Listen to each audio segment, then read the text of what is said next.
like to first call to order here at 6:04 p.m. Please take the roll. Mugrower, Here. Erickson, Here. Peschel. Peschel, Councilmember Peschel. Here. Ford, Here. Allison Osby, Here. Crozy, Here. Palmieri, Here. present 7. All right, Councilmember Mugrower will read the invocation, followed by the Pledge of Allegiance.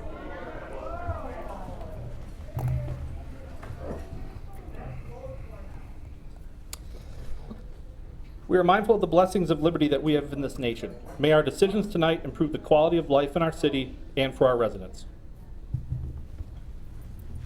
I pledge allegiance to the flag of the United States of America and to the republic for which it stands, one nation, under God, indivisible, with liberty and justice for all.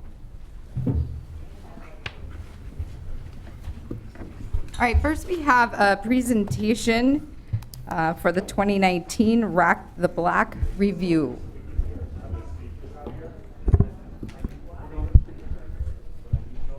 Madam Mayor, members of the council, Mr. Roloff, thank you for having me. I am Stephen Wiley. I am in Planning Services and here to give a brief presentation on Rock the Block Oshkosh 2019. What is Rock the Block Oshkosh? It's a partnership between 3 organizations and our volunteer and community partners that is volunteer and community driven, and it looks at having the greatest impact on the exterior of properties in the participating neighborhood. So for example, we looked at Sacred Heart as the neighborhood in 2019. We focus on curb appeal projects, and we also look at having the greatest bang for the buck as far as impact of the work with the volunteers, the resources, the funding, in-kind donations available.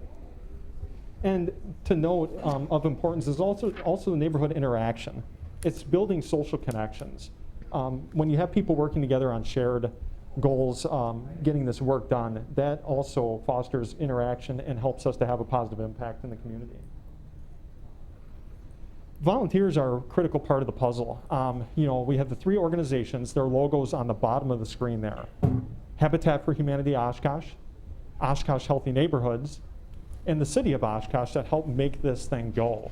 But at the same time, we also have a basic needs fund from the Oshkosh Area Community Foundation, along with in-kind donations and monetary donations and time that is donated by all of these other organizations that you see on the screen. They very generously agreed to be part of this initiative. And I want to thank our partners. We have a few of their representatives in attendance here from Habitat, from Oshkosh Healthy Neighborhoods, and also our organizations that have agreed to volunteer in whatever way they can in the community. Here's the subject neighborhood. The Sacred Heart neighborhood was chosen because it is a manageable size for a first Rock the Block effort in the city. You can see in teal the outline of the neighborhood, and then in sort of the reddish color are the participating properties. And the 22 properties that we looked at that are pretty nicely distributed throughout the neighborhood there. So as I mentioned, we look at exterior work, so it could be anything from yard work, so mulching, edging, shrub trimming, planting of new shrubs. It could be work on the house itself, so replacement of a door, painting or addressing peeling paint, addressing damaged gutters or downspouts, those types of projects, or projects on the exterior or the accessory structures, I should say. But generally things that are visible from the street, and these things are free to property owners, and they just have to be within our capacity and the volunteers' capacity and the capacity of the funding and the donations to handle. As city staff, one of my roles is to provide technical assistance to Habitat for Humanity and to Oshkosh Healthy Neighborhoods to make this thing happen. And so one of the things that we wanted to do in community development was come up with a system that could help us quantify the impact that we knew this work would have, but we just didn't have an ability to quantify before we came up with this housing grading system. Many of you are familiar with the quality of life analysis, and that looks at the block level in the community.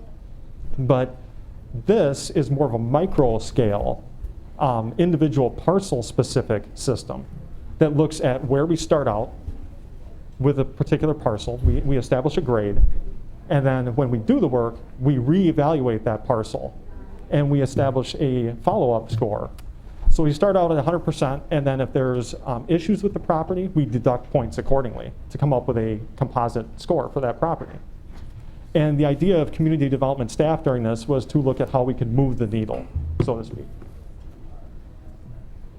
So scores range from 0 to 10, deductions for deficiencies, as I mentioned.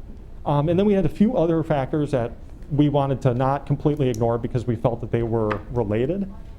But we do place a lot of emphasis on the exterior appearance of the property. Like I said, it works best with before and after site visits. So, we establish a baseline for a property, and then we go in there after the work is done. We look at the list of work and the condition of the property after the work, and then we rescore it. The Eau Claire system was a precedent that provided some inspiration, along with the PACER system for streets, if you can imagine, thinking analogously here. The idea is that the quality of life analysis helps us to look at the block in terms of specific blocks in the city, more on a macro level to determine what areas of the city might benefit from investment. And then this helps us to gauge what impact the investment actually had. You just see a sample property here from the neighborhood. This property, there was a balance of work done on the house and work done in terms of landscaping. And it raised the score of that property from a 7 to a 7.8, so 8 points. So noteworthy. I think they addressed some of the awnings that were kind of weather beaten and dirty. They power washed the siding, and then they also planted some new shrubs. You can't see everything from this angle, but it does show an example of a property that was improved.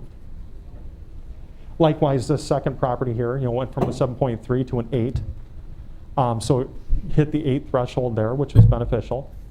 And the biggest thing that you'll notice is that they did address some overgrown shrubs in the front and then some other landscaping on that property. So in summary, the average starting score went from a mid to high 7 to a low 8. So if you think in terms of grades, a little bit like average to a little bit better than average. We did cross the 8 threshold. So I would say that according to our system we have in place, Rock the Block from a physical condition standpoint was beneficial.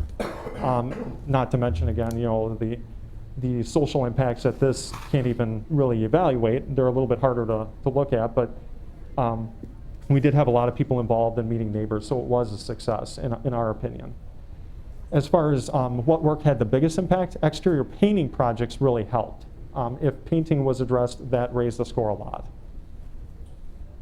And then just briefly on Rock the Block 2020, Congress Field was the neighborhood that we looked at and we are focusing on for Rock the Block 2020. There were 37 participating properties initially. Given the COVID situation, I think it's down to 30, just because people have had the opportunity to do some of the work and no longer need our help, just with being home and having sometimes more time to do stuff. We will again address these or evaluate these with the same system after Rock the Block 2020. And I just want to mention that we have additional sponsors that have agreed to help us in addition to our monetary sponsors from 2019. So Rock the Block 2020 is going on. I think it's the only Rock the Block going on at this point. But the partners have agreed to, and have worked to make sure it's as safe as possible. So there is social distancing. We postponed it. We are in the progress of doing the work now, but with smaller groups and more spread out timetables and such. All the work is exterior, so we're accounting for the pandemic in that regard. But I would say that the partners have done a very admirable job in terms of adjusting our model that we came up with for Sacred Heart for Congress Field given the circumstances. And with that, I'd just like to wrap up and say, we appreciate your continued support for this initiative. It was a major goal in our One Oshkosh strategic plan, the 2017 to 2020 strategic plan that we have for neighborhoods. And it does really hit a number of the goals that we have for neighborhoods. I think it hits at least 3, if not all 4, major plan chapters for the neighborhood plans. Strengthening neighborhoods is a strong and important goal of the council, as you probably all know. And so we appreciate your support, and I'd like to open it up for questions if you have any. Thank you. Well, first off, thank you, Stephen, for that presentation, and thank you to Habitat, as well as the other partners on this, Rebuilding Together and Go H&I. We certainly see an increase even from last year. Last year I volunteered in Sacred Heart. It was a pretty exciting thing. So we went from 22 to 30 some properties this year, which is an increase over last year, and what a difference that makes. Do other council members have any questions for Mr. Tyler? Councilmember Ford. Mr. Wiley. I don't think everybody here is, the majority of people are probably not here to testify on this, so I apologize for that, Stephen, but you did a great job presenting it. I mean, this is a great example of a program that is a public-private partnership, brings everybody together in the city of Oshkosh to improve our neighborhoods. So thank you for your presentation. Thank you. Thank you, Stephen. Thanks. All right. Thank you very much. Thank you. All right, so next we have the consent agenda. And I'd like to ask the clerk if we have anyone registered to speak on any items on the consent agenda. No, we do not. All right, back to council for a motion and a second on consent. So moved. Second. Any discussion? All right, please take the roll. Mugrower, Aye. Erickson, Aye. Heschel, Aye. Ford, Aye. Allison Osby. Aye. Krause, Aye. Palmieri, Aye. carried 7. All right, next is new resolution 20-339, approve waiver of purchasing requirements and authorize staff to negotiate purchase of refuse trucks for the sanitation division. Do we have anyone registered on this item? No, we do not. All right, back to council. So moved. Second. Discussion. All right, Bob, did you have anything on number 16? All right, please take the roll. Mugrower, Aye. Erickson, Aye. Heschel, Aye. Ford, Aye. Allison Osby. Aye. Krause, Aye. Palmieri, Aye. carried 7. Moving on to council discussion and direction of city manager and future agenda items. We have a couple of items here. Scheduling, number A, Affordable Housing Study Workshop for August 12th at 5 p.m. Is council available for that workshop? All right. Second item is the second budget workshop on August 19th at 5 p.m. Also in these chambers, early projections and direction on priorities from council for 2021. And everyone's available for that, August 19th? Yep. Very good. And then a special council meeting on August 24th at the Convention Center, the public hearing on special assessments, 4:30 to 6:30. Public Works staff will be meeting with citizens. And then at 7 p.m. will be the actual public hearing. And we are at discussion on council rules on remote participation by public. However, if council would like to accommodate our guests here tonight, we have a number of people who wish to speak. If somebody would like to reorder the agenda out of courtesy for these folks. Madam Mayor? Yes. If council wouldn't mind, I think it'd be appropriate to do two things. One, actually to lay over number 18, the next steps on alternative to special assessments for another night for a further discussion. I think we've got a good discussion ahead of us on some other topics, and it'd be more appropriate to lay that one over if council's okay with that. I support that 100%. Yep. Yes. And then also moving up number 20 to talk about next. And then we will follow that up with D, the council rules, and then the discussion on homelessness as well after that in that order. Thank you for that proposal. Is everybody good with that reordering? Yes. Absolutely. All right, so thank you so much for all of our folks who have signed up and who are here to speak on item number 20, which is a request for staff to prepare an ordinance to require masks to be worn by public and provide direction to staff on the scope of that ordinance. So if I could just ask you all to, keep your comments to 5 minutes. We want to hear everybody. And you'll be stepping up to the mic here on the right, my right, your left. And we appreciate it if you would, show the respect, we'd love to listen to everyone. And our deputy mayor will hold up your 30-second warning sign when you get to the end so you can wrap up your comments. Who do we have registered to speak first, Pam? Andy Levitt and Eric Schmicknick. Is Eric in the room? I am, okay. Welcome. Thank you. My name's Andy Levitt, 800 Algoma Boulevard. I'm the Chancellor of the University of Wisconsin, Oshkosh. I want to briefly address item 20 in your agenda, the request to develop a mask ordinance in the city in response to the COVID-19 pandemic. UW Oshkosh is like a city nestled in a great city. So I'll start by explaining what we are doing to safely resume on-campus learning, teaching, research, and service this fall. Our tightened return plans includes a number of protocols and guidelines to help keep our students, faculty, staff, and visitors safe. We will practice social distancing in classrooms around the campus. Larger classes are moved online. Most classes will feature online components. We are increasing our disinfection protocols throughout the campuses. Residence halls and dining facilities will be open with some new controls and flexibilities to promote distancing. Things like closed study lounges, fewer tables, and residence hall delivery of food will be done. And yes, students, staff, and faculty will wear face masks on the campus in buildings. This is a practice of the University of Wisconsin System Board of Regents has endorsed, and interim president Tommy Thompson fully supports. So if you ask me, as Chancellor of UWO, do I support a face mask ordinance in the city? Yes, I support public measures that align with policies and best practices our university and the UW system have in place to protect our population. Above and beyond what we put in writing, we are stressing individual responsibility to create and preserve a culture of collective safety. It is also accurate to say that our plan is not just a UWO plan. It was developed in collaboration with local public health officials, healthcare leaders, and businesses. They track data, care for the ill, and strive to safely employ thousands of people. We learn and benefit from their science and solutions, and they are our partners. And tonight I want to say that we are also partners with you. UW is a big part of Oshkosh, and Oshkosh is our home, is the home for our students, employees, and parents. They live here, they work here, they invest their lives here during their studies.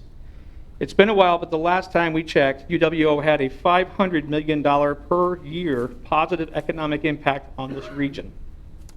In this regard, our goal is also your goal, keeping the community thriving. The city and the university have worked hard together over the last couple of decades to realize this story of growth. We benefit from one another's energy. I think we both realize that in good times and in tough times, we are in this together. Local nonprofits are partners in students' academic experiences. Companies of all kinds and sizes rely on UWO talent.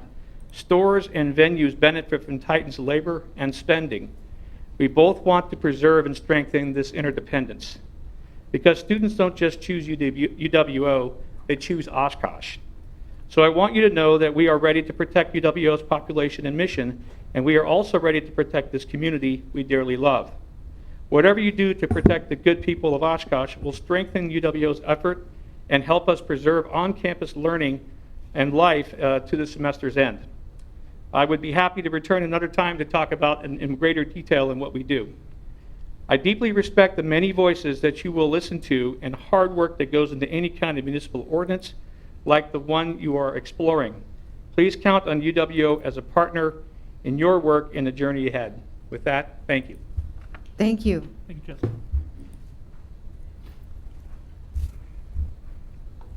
Hello, my name is Eric Smeltnick. I live on 1855 Hickory Lane in Oshkosh, Wisconsin. I have practiced medicine as a family physician for over a decade. I also serve as a medical director of 3 small businesses. Before I make a decision or a recommendation to my patients or the organizations I serve, I often ask myself and the others around me a question. Is the benefit of an intervention worth the risk? The short answer to the question related to today's agenda item is yes.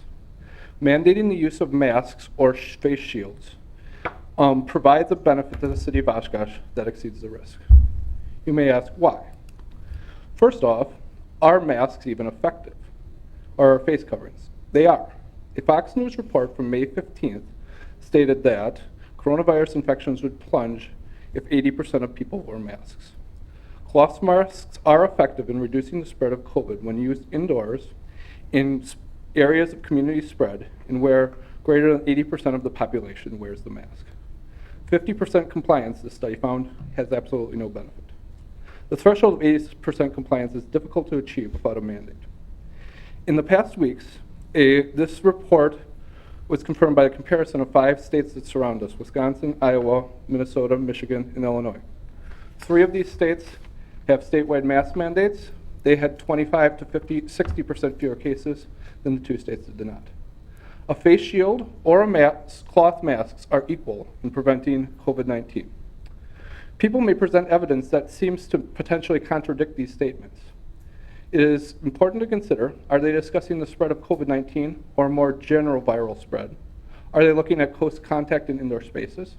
And are they looking at areas where the virus is widespread throughout the community? Secondly, are masks safe? They are. There are no studies that have shown any safety concerns related to cloth masks outside mild facial irritation. A common concern involves masking for people who have breathing troubles or mental health or cognitive issues. I have a patient who has severe emphysema who requires 4 liters of oxygen. They have no problem wearing a mask in our clinic. I also have a 5-year-old autistic boy with cognitive deficits and violent behaviors who was able to sit last week for 45 minutes in our waiting room because he got a cookie at the end. Also, if you hate wearing a mask, you can wear a face shield. Does masking affect businesses' ability to stay open? It may actually improve it. 2 weeks ago, I traveled to Michigan's vacation land. I was able to take a ferry, ride a horse-drawn carriage, sample fudge and ice cream, dine, shop, go to a state-run museum indoors, swim in an indoor pool, even pet a baby bear. That's for a different story. I just had to wear a mask. Many businesses sold the masks with logos on them. Saw this as an opportunity for a little extra revenue and a way to advertise. I saw no police or public health officials out arresting anybody, and no one seemed particularly angry in the areas that I went. I included a sign from the Traverse City Chamber of Commerce that they made for businesses to display. This sign delivers an important message. It says, stay safe to stay open, mask on, wash up, spread out, and then most of all, be kind. Is COVID-19 a serious threat to our community and our society? It is.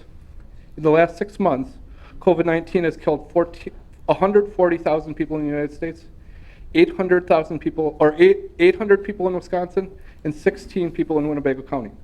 Over this period, COVID-19 has been a greater killer in the state of Wisconsin than breast cancer, colon cancer, motor vehicle accidents, and drug overdoses. Most Americans who have been killed, or more Americans have been killed by COVID-19 in the last 6 months than in all the wars since World War II was finished, combined. One of the reasons that the staggering death toll is not appreciated is the majority of the deaths are occurring in people over age 70. Among those dying are the people who fought for our country in World War II, the Korean War, and Vietnam. The dying also include a number of people who supported these soldiers and have built our community and our country to what it is today. Protecting our aging heroes is likely why President Trump promotes wearing masks as an act of patriotism. In discussion with our eldest residents, it quickly becomes apparent that the freedoms that we enjoy today did not come without personal sacrifice or collective sacrifice of these community members. I feel it is our duty to keep these people safe through the small personal sacrifice of wearing a face covering. It is also our responsibility to demand the small act from our city leaders of mandating this for all who live or visit Oshkosh to do the same. Thank you. Thank you. Jenna Schubert, Lydia Lyons, Don Herman.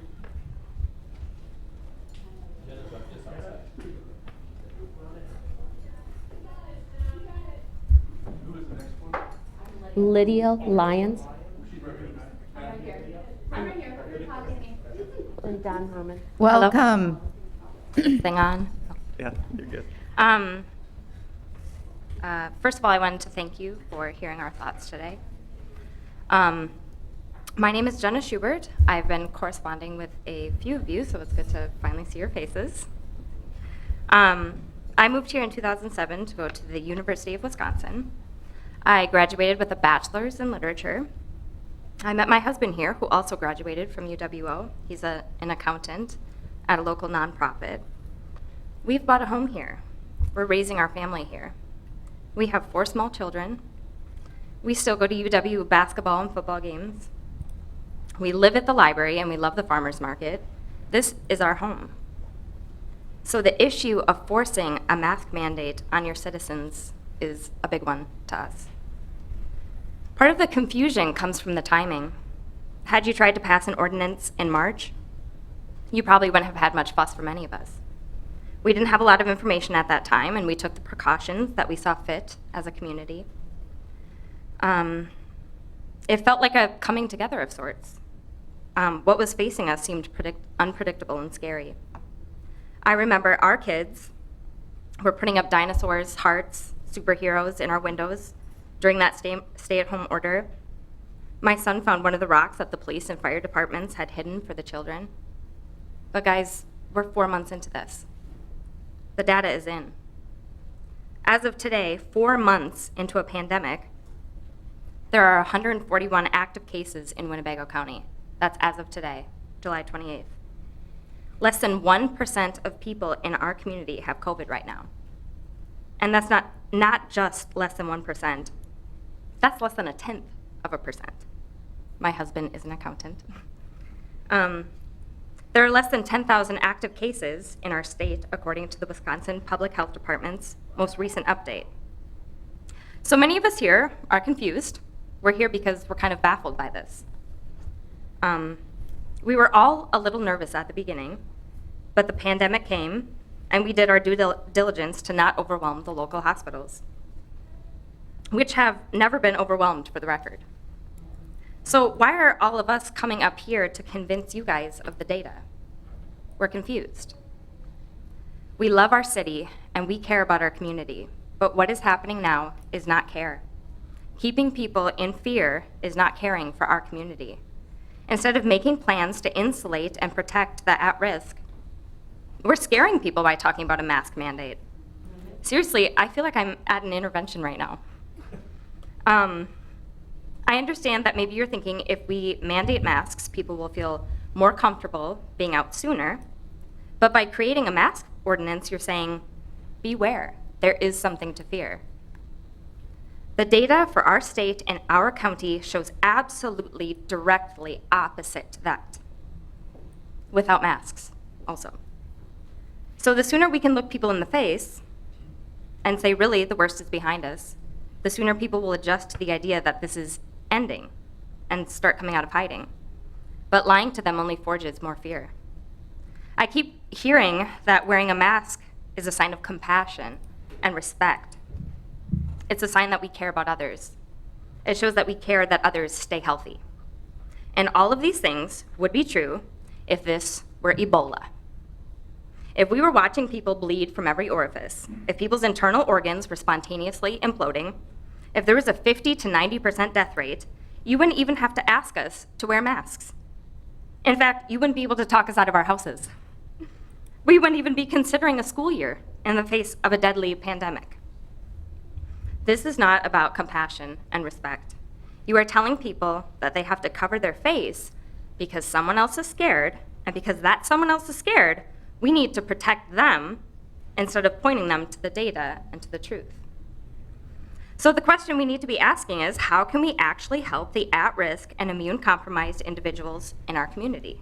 How can we work with grocery stores, Target, Walmart, organize community groups for grocery drop-off, and fill the needs of people in our community who are vulnerable? This is obviously a politically charged issue, but I adjure you and entreat you that you have a duty to remain objective in this and search out this matter, whatever the end may be. 141 cases out of 171,000 people 4 months into a pandemic does not warrant a mask ordinance. So I ask you to consider one final thought. If you are proposing a mask ordinance with a mere 0.082% of active cases in our community, what does it take to lift that sort of mandate? That is a scary thought. Thank you. Thank you. Thank you. So I will ask folks to refrain from the disruption after speakers because we'd like to get everybody a chance to speak and not be interrupted. Could you please come forward? You're next. Hello, my name is Lydia Lyons. I live at 935 Greenfield Trail here in Oshkosh, Wisconsin. So I'm not here to preach about freedoms. Everybody here, every one of these counselors, everybody in the United States of America know our freedoms. We know what may be taken away from our freedom with this mask mandate and what has already been taken away from a lot of small business owners. That's not what I'm talking about today. As a doctor, I appreciate your outlook on the medical aspect of it. However, I work in a prison. I watch people. That's what I do, is watch people. Okay? Right here today, I watched every single individual, every one of you guys, touch your mask, touch the desk, put your mask on the desk, and then place it back on your mouth. Very unhealthy. Very unhealthy. The American public of the United States, not just here in Oshkosh, do not know medically how to wear these properly. That includes washing them. When you get home, where you store them. Do you store them in your purse or in your backpack or in your pocket? Some of the most dirtiest places, and then put them on your face before you enter into even your own home. Because you do take them off sometime during the day, right? When you wash them, do you wash your hands afterwards? Do you put them in a sterile bag, in a sterile place to dry? Do you wash everything that you touch after you've touched that mask, including the sink? Do you wash all of that? Because if not, this is unhealthy. It's unhealthy. You can wear a mask no matter what, but it's unhealthy. I watch people at my job put their mask, mandated wearing it, my mask in the prison, put their mask on the desk that their feet that have shoes were literally just on, and then place them back on their face. That is unhealthy, very unhealthy, not only for that individual, but for everybody else they come in contact with. It's more unhealthy than if you weren't wearing a mask at all, because at least you wouldn't be touching your face constantly. You wouldn't be having your hands on something that is completely germ-ridden on a daily basis. I have watched people blow their nose with a handkerchief. They pull down their mask, blow their nose, and that same handkerchief that is in their hand, they pull that mask back up on. They put that handkerchief back in their pocket. They never sanitize, they never hand wash, and they continue shopping. That is not healthy. We have about 67,000 people in Oshkosh, Wisconsin. Who is going to train 67,000 people to wear it properly? Over their nose, under their chin, with no gaps. No gaps. No gaps. Doctor, the gap under your chin, unhealthy. Could you please keep your comments directed to council, please? Okay, but it's unhealthy. I also would like to point out the fact that I have family in Iowa.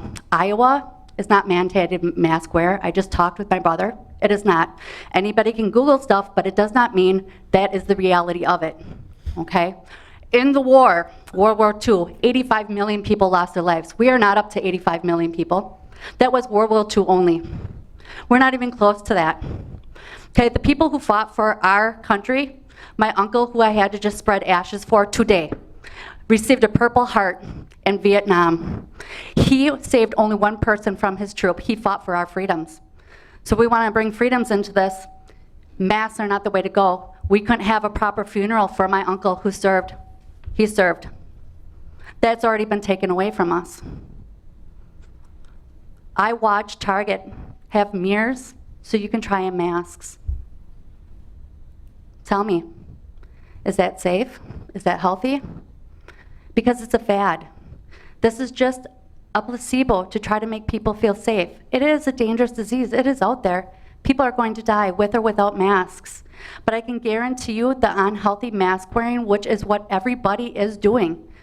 I have footage from you guys today. That's why I came in early. I watched each and every one of you do the exact same thing. Our homes carry so many dangerous diseases. Our homes do. How many people wash hands? If you guys were paying attention to the public right here in Oshkosh, they're out of hand soap during the beginning of this pandemic. How many people do you think really washed their hands prior to this and probably aren't yet? Washing our hands is the main reason for health. And we're not washing our hands and we're touching our masks and we're putting the masks down on dirty desks. It's not healthy. It is not a healthy thing. And unless we have somebody train 67,000 individuals in Oshkosh, the mask is not going to help. It is very unhealthy. I people watch. So I would like you to take in consideration, I may not be a doctor, and I'm not looking at this in a medical aspect, but I look at this in a public aspect, working in a prison and watching people every single day. Thank This you. is not going to stop anything. Thank you very much. Thank you. Don Herman, Muriel Owen.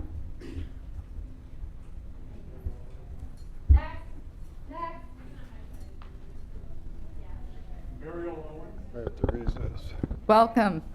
Welcome. I'm Don Herman. I'm running for 54th District. This is very new to me. I don't know why I'm doing this, because boy, this COVID thing's really been a nightmare. But I just asked the city council. I'm sorry, I think we've not been collecting addresses. Could you just give us your address? I might have missed, maybe I didn't hear it. 3885 Western Drive. Thank you. And I have a business on 1944 Fernway Ave.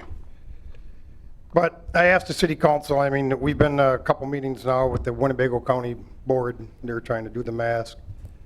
And I would thought that you would probably had this meeting someplace else, because you see all the people that are out here. It's unbelievable. We had 500 people at the Winnebago County Board meeting. I can't believe nobody was watching to have this meeting someplace else so you would have room for everybody, because the hallway's full and I don't think they're letting people in. And a lot of these people are opposing the mask rule because they're business owners. And we've been through round one already with closing our business. And it wasn't good. I've had 2 businesses close. And I don't know why we closed it. Just remember, you know, you guys represent, and hopefully I'm going to represent we the people. We don't want our constitutional rights. We want them protected. That's what we want. You know, if the mask debate, let the people choose for themselves. If they want to wear the mask or not the government. And I understand some businesses have mask ordinances that you can't go into. Fine. If I don't want to go in there, someone doesn't want to wear a mask, that's their policy. I don't think it should be mandated by the government. You ever look, does everybody read labels? You see on cigarette packages, it says hazardous to your health, can cause, don't let pregnant women drink the water. You see labels on everything. Did anybody ever look at the mask label when you see a box?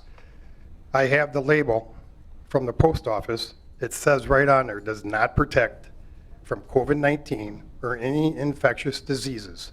So we believe the label on everything else, but we don't believe the label on a mask label. I don't understand that. If you went to the grocery store and bought suntan lotion, and it says on the label, it doesn't protect you from the sun, would you still put it on? I don't know if you would, but if you would, I don't think that would happen. So, let's see what I got here. And I asked, what happened to the gloves? Remember, the gloves are the biggest thing? I couldn't find gloves for my mechanics because it was so big you had to wear a glove. Well, nobody was using them, right? So that's why the gloves went away. You got to change them every time you talk to a person, you know. So I just don't know why the gloves went away. But now it's a different narrative, just like the narrative's going to mass now.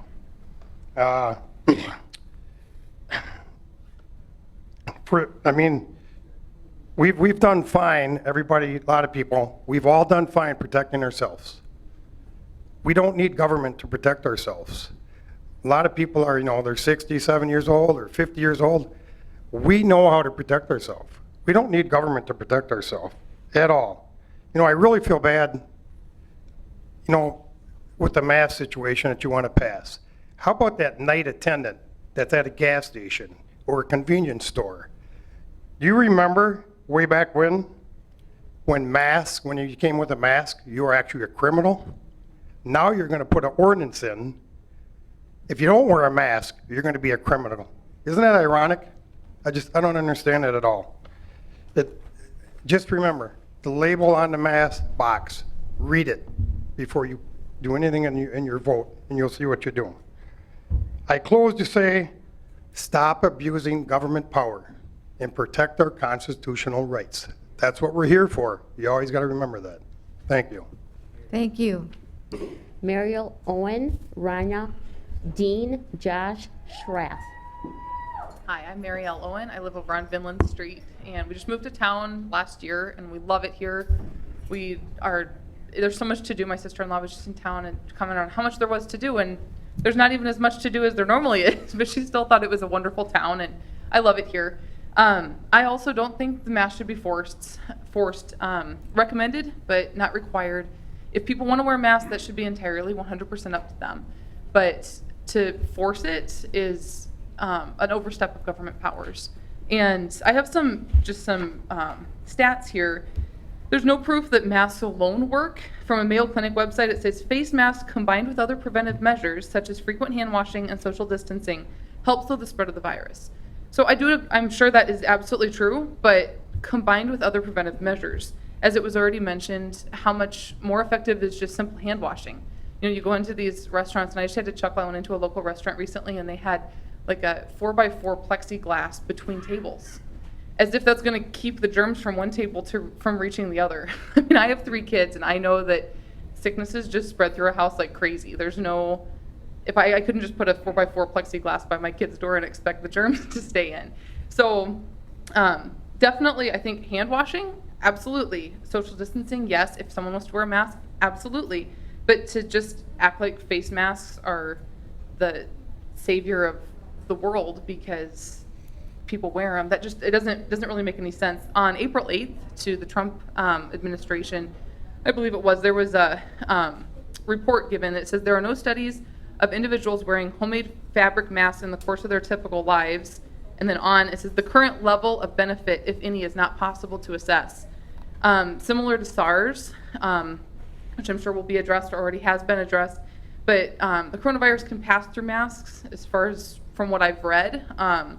So it doesn't really make a ton of sense to require people to wear them when it can pass through. There are also risks from wearing masks, risks by World Health Organization, self-contamination by touching or reusing masks, potential breathing difficulties, and a false sense of security leading to less hand washing and distancing. I think that last one is probably really key. If we're all expecting the mask to work and then we're not going to distance, we're not going to hand wash, we're just expecting the mask to do the job for us, it doesn't really make a lot of sense.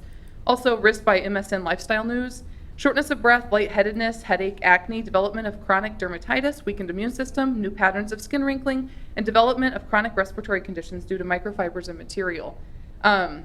So obviously, there's going to be some people that need to wear masks. If someone is sick, I'm not advocating being stupid and going off and spreading the virus. I wouldn't want to spread a cold or the flu or strep throat.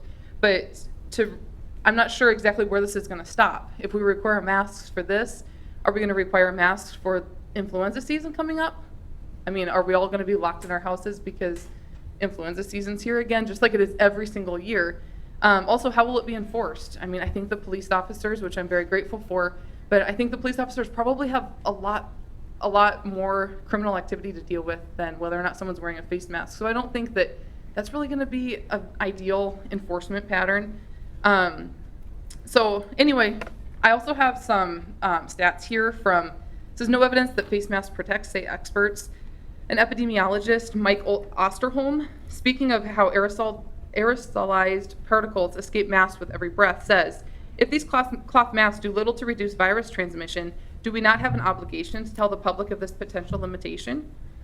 Also in June, the head of Norway's Public Health Institute said that the evidence is not good for wearing masks. Mark Siegel said, we don't actually have the studies to prove how effective it is, on Fox News. And an author of the 1919 study of the Spanish flu said, it is safe to say that the face mask used was a failure. So I'm not saying that people shouldn't wear masks. I'm just advocating, I'm not against necessarily mask wearing. If someone wants to wear a mask, that's absolutely fine. But I do think that we're here more for freedom than we are on a mask issue. It's not a matter of is this right or wrong. It's a matter of we as citizens should be able to choose and make our own informed decision on this topic. So thank you so much. I appreciate it. Thank you. All right. Thank you. Rana Dean, Josh Schrath, Eric Lenz. Welcome. Thank you. Thank you, Mayor, for listening to me today. I'm going to paint a little bit of a different picture from personal experience, all right? I have an associate degree in science. I also have a bachelor's degree in criminal justice. I work as a security officer on the front lines constantly. I come in contact with people, but I also maintain my distance because I hand them paperwork, okay? So here's what I'm going to point to you. I cannot wear a mask. I did studies with my doctor, and within 3 minutes I hyperventilate due to some abuse that came from my past. Okay, my son has cystic fibrosis. They also did a study on him. He gets 96% oxygen. You put that mask on, it drops. He has been rushed to an ambulance from me trying to take him grocery shopping with a mask. Then you look at all the single parents. We're single parents, some of us with medical issues that cannot wear a mask. These stores are mandating it. They mandate it, we cannot shop for our kids. And I know you say, hey, they got pickup or whatever, call Walmart. They will not take cash, okay? They will take a debit card. What if some of us don't have a debit card? Okay, so there's a lot of factors in this. On top of it, you gotta look at the fact that if you put, scientific study shows, if you put somebody in a mask, anybody in this room, it'll make you more prone to commit crime because it makes it more positive and you're reinforced to do things that you shouldn't do, okay? Which is gonna put our officers in jeopardy. They're already in jeopardy with what's going on in this world. I back our officers and I will never forget about the things they have done for me in the past and now. Okay? On top of it, with the people that are mandating, if you mandate face mask, and I'm just gonna use me for an example, but there are a lot of others, okay?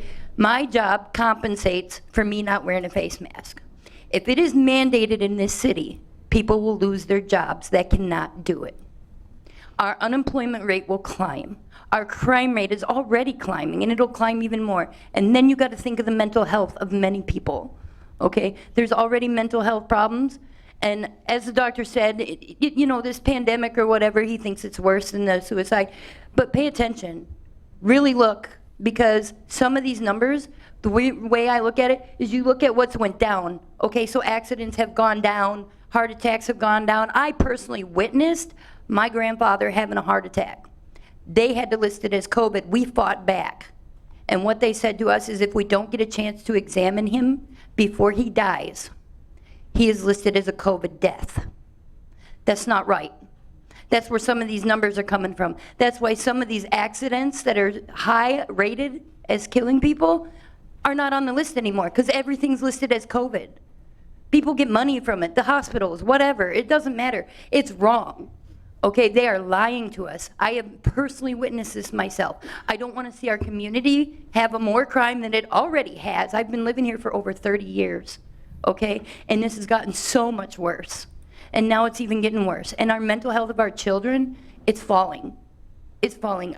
My son with ADHD and DMD, it's overwhelming to everybody.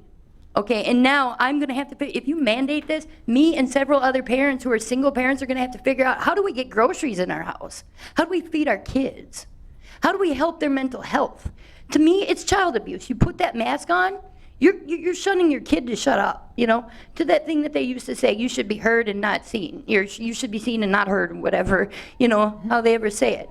It's wrong, dead wrong. No 2-year-old, no 3-year-old, no 7-year-old, no child should be wearing these masks. They should be out there socializing with people, even if it's at a distance, riding a bike, whatever. It doesn't matter without a mic because it helps their development. It helps their mental health. So as for the mandating the mask, I worry about our officers, I worry about our citizens, I worry about our children. If you mandate it, I worry about our jobs, a lot of our jobs, because we will lose them if you mandate them, and they already compensate for many of us. So I choose for you to do choice, please.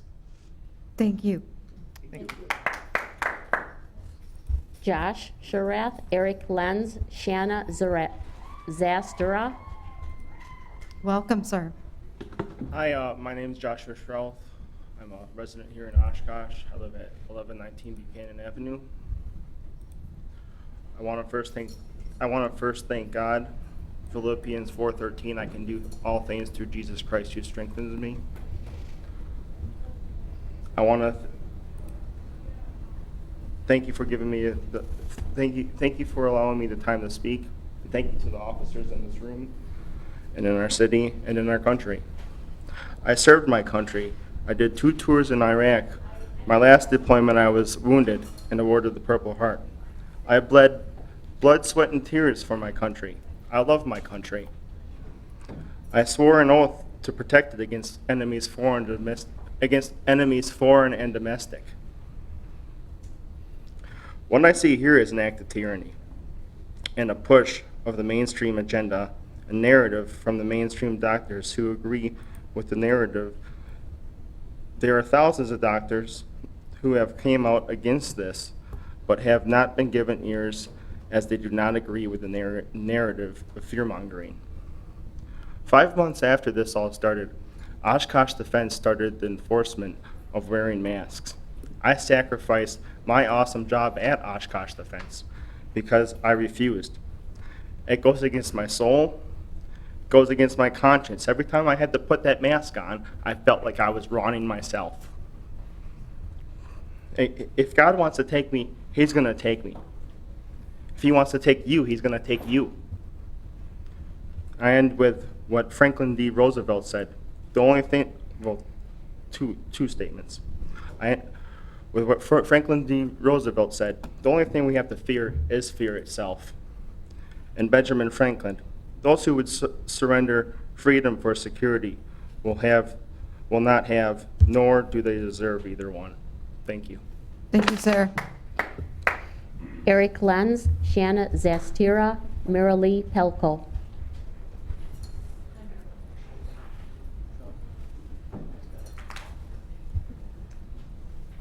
Hello, my name's Eric Lenz. I live at 1847 Plymouth Street in Oshkosh. I'm a homeowner and a taxpayer. I have been for 20 plus years. Family man, 3 kids, all that good stuff.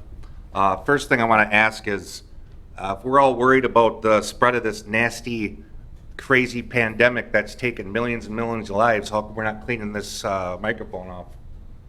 I thought that'd be a little funny there. This are my opinions. Agree, disagree. This is how I feel. I've been researching this since March, since it started, 2 days into it. I believe that the COVID-19 and coronavirus scare is a scam, and it's exactly that. There is no pandemic. Have you ever looked up the definition of the word? We're nowhere near it. This isn't a pandemic. The numbers do not support that term. Look it up in the dictionary. Not even close. We have been lied to, and for those of you still in the dark, I'm sorry. The truth will soon be revealed to you all. The information that has been coming from the CDC and the WHO, which is the Centers for Disease Control, and the World Health Organization are lies. The numbers have been inflated. There's been games going on. It's just, the facts, they're there. I've been researching it. It's what's been happening. There is a hidden agenda here, make no mistake. Twitter and Facebook are starting to ban, censor, and block accounts of people trying to speak the truth. Even the president's Twitter account has been blocked. I wonder why that is. I guess I'd like to say if you're getting your information from the mainstream media, I would suggest an alternative. All media outlets are owned by a few wealthy elites. That should be a red flag, shouldn't it? Turn off your TV. It's all lies. Everything you see on television is lies. People are probably older than I am. If you haven't figured that out by now, I feel for you. I'm very sorry. Well, this brings me to the law part of my discussion. Mandates, ordinance, and codes, and all the recommendations you can stuff at us still aren't law. That's all they are. They're just what I said they are. They're not law. The Bill of Rights comes from God and is the law of the land for the people. The Constitution is written by the people for the elected servants to follow. That'd be you people sitting here. I don't know if a lot of people understand this or know this because we all call ourselves citizens, but we're not. You people are the citizens. You can look this stuff up. You can do your research with the Bill of Rights, the original Constitution that was set forth in 1775, that went to 1870, and that was reconstructed in 1871 as the America the corporation. which we all live under with police and people like you. So, the elected servants are the citizens and take an oath to protect the people's Bill of Rights. The elected servants cannot make laws or policies and enforce them on us. This may sound crazy to a lot of you in this room, but if you read the Bill of Rights and the U.S. Constitution and fully understood it, you would be on the same page as I am, so to speak. The codes and mandates that you wish to enforce completely violate many parts of the Constitution, plenty of them, the 14th for one of them. I'm not going to read it. If you want to know the 14th Amendment, go look it up and read it. The city of Oshkosh and its elected officials have a duty to refute Tony Evers and his tyrannical orders. It is actually your job to protect us from him and his infringement upon our rights. He is harming us, and you people are allowing it. I don't know if there's money that's being passed down, what the agenda is, but there is an agenda behind COVID-19. There are people out there like me that understand this. There are young people, there's 20-year-olds out there that understand this. There is an agenda behind this, and it's a pretty evil one. Make no mistake. Well, I'm going to take this back to, let's see here. If you could finish up your 30 comments, seconds? sir. Let me get her quick. All right, I was at the meeting a week ago with the health department, and I guess what this really comes down to is if the city continues to press the issue of mask wearing and distancing and other unlawful acts, I will have no other choice than to file a complaint with the Department of Justice, followed by lawsuits in the federal court. And this will not be against the city of Oshkosh. This will be against individual names. So I just came here tonight to put you all on record. If this gets pushed and you continue to push, the Department of Justice will be involved. Thank you, Federal sir. courts will be notified. Thank you. Sir. I'm sorry, what was the name? Shauna Zestera, 1882 Clareville Road. Today I watched a 3.5-hour video. It was posted yesterday. It was the America's Frontline Doctors Second Opinion Project. I'm just going to read through it to keep it quick. These doctors that I will quote are being censored. They're being removed from Facebook and YouTube. This is a non-political, medically factual video. First was Dr. Richard Urzo. He said that COVID is not a mystery virus. He said that people with symptoms shouldn't be sent home in isolation, but should be treated with hydroxychloroquine. They call it chloroquine often. Masks, social distancing, waiting for a vaccine is not a strategy. He said, quote, "We need the government to get out of our way and let us as doctors do our job."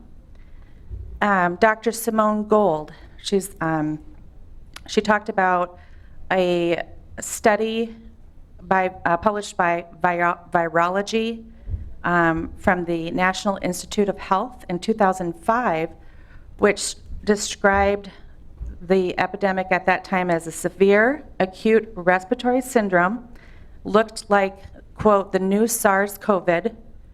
Chloroquine was effective treatment." So she said, we've had this before. This is not new. We have treatment that can help you. Next, I'd like to talk about Dr. Barkey and Dr. Robert Hamilton, who both focused on children. Dr. Robert Hamilton, and a lot of these doctors were from California, but good example for me to follow.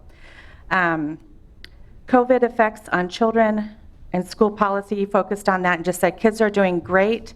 1/5 of 1% have died in California. They're not transferring the virus to adults. They've found that. In fact, someone from Stockholm, Sweden, a scientist definitely said that.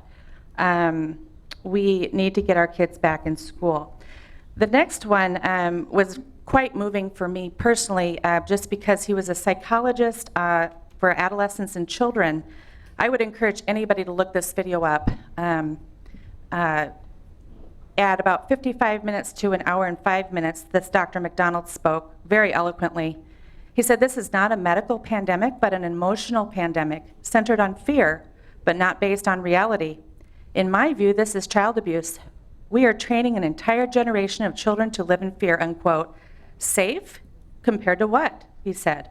Driving? Driving is far more dangerous. He said, quote, they're getting children who are being at home, online, and all this, he said they're getting sick, fat, attacking siblings with kitchen knives. He said that immigrant families are sending their families back to their home countries because they're not getting the care that they should hear. He said, quote, "This is an unholy alliance made between certain politicians, certain media, and certain special interest groups." He said from his perspective, the single biggest mistake was to close our schools. He implored, quote, "Reject the fear, choose to push through the fear to make right choices. Choose to reject the lies and manipulation that you hear." The next doctor was Dr. Taryn Clark. She was a neurologist specializing in dementia. And she said that the things that those who have dementia help, the things like socialization, exercise, all of that was prohibited, and we harmed our seniors through this. And excuse me, Ms. Zestera, is that right? Yeah. Okay. If you could start to kind of make your final point. Okay. All right, thank you. I watched the video to benefit you. I would like for you guys to understand that your decisions are your own. I hope that you don't do the groupthink thing. I hope that you decide independent of each other, because I firmly believe that we are responsible for our decisions, and you are responsible for the decisions that you make for us. Thank you. Thank you. Mary Lee Pelko and Amy Hellwig and Hannah Nelson. If I could just ask the clerk something. So are we calling the people up who are registered to speak, who are here in the room, so that the next group can come in? The police are taking care of it, so they're just calling people. Okay, okay, good. All right, go ahead, I'm sorry. My name is Marilee Pelko. I live at 4633 Oregon Street. Been a resident of Oshkosh most of my life, and I won't tell you how many years that is.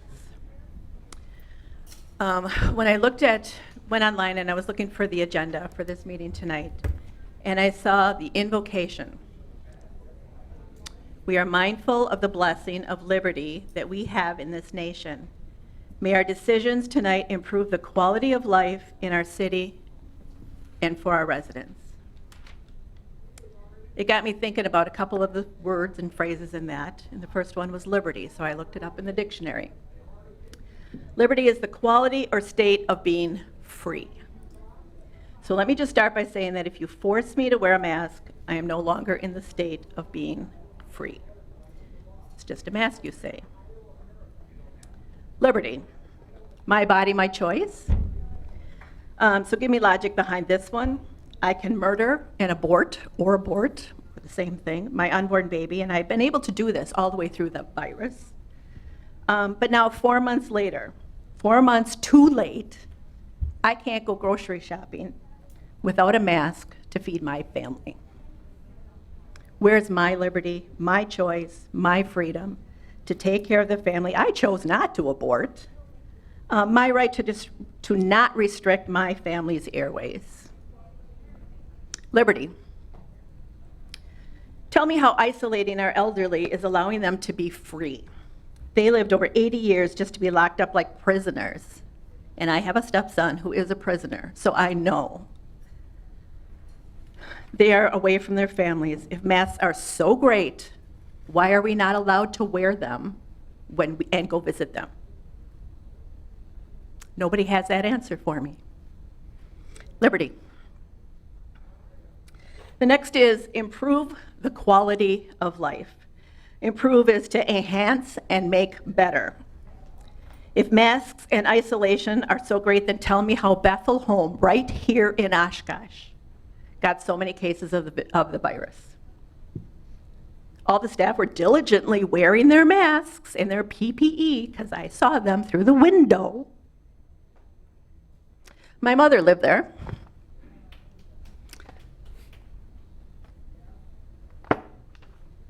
I buried my mother about a month ago. She died from isolation. She never got the virus. She had dementia. She was in the dementia unit. That's where they put all of the positive cases.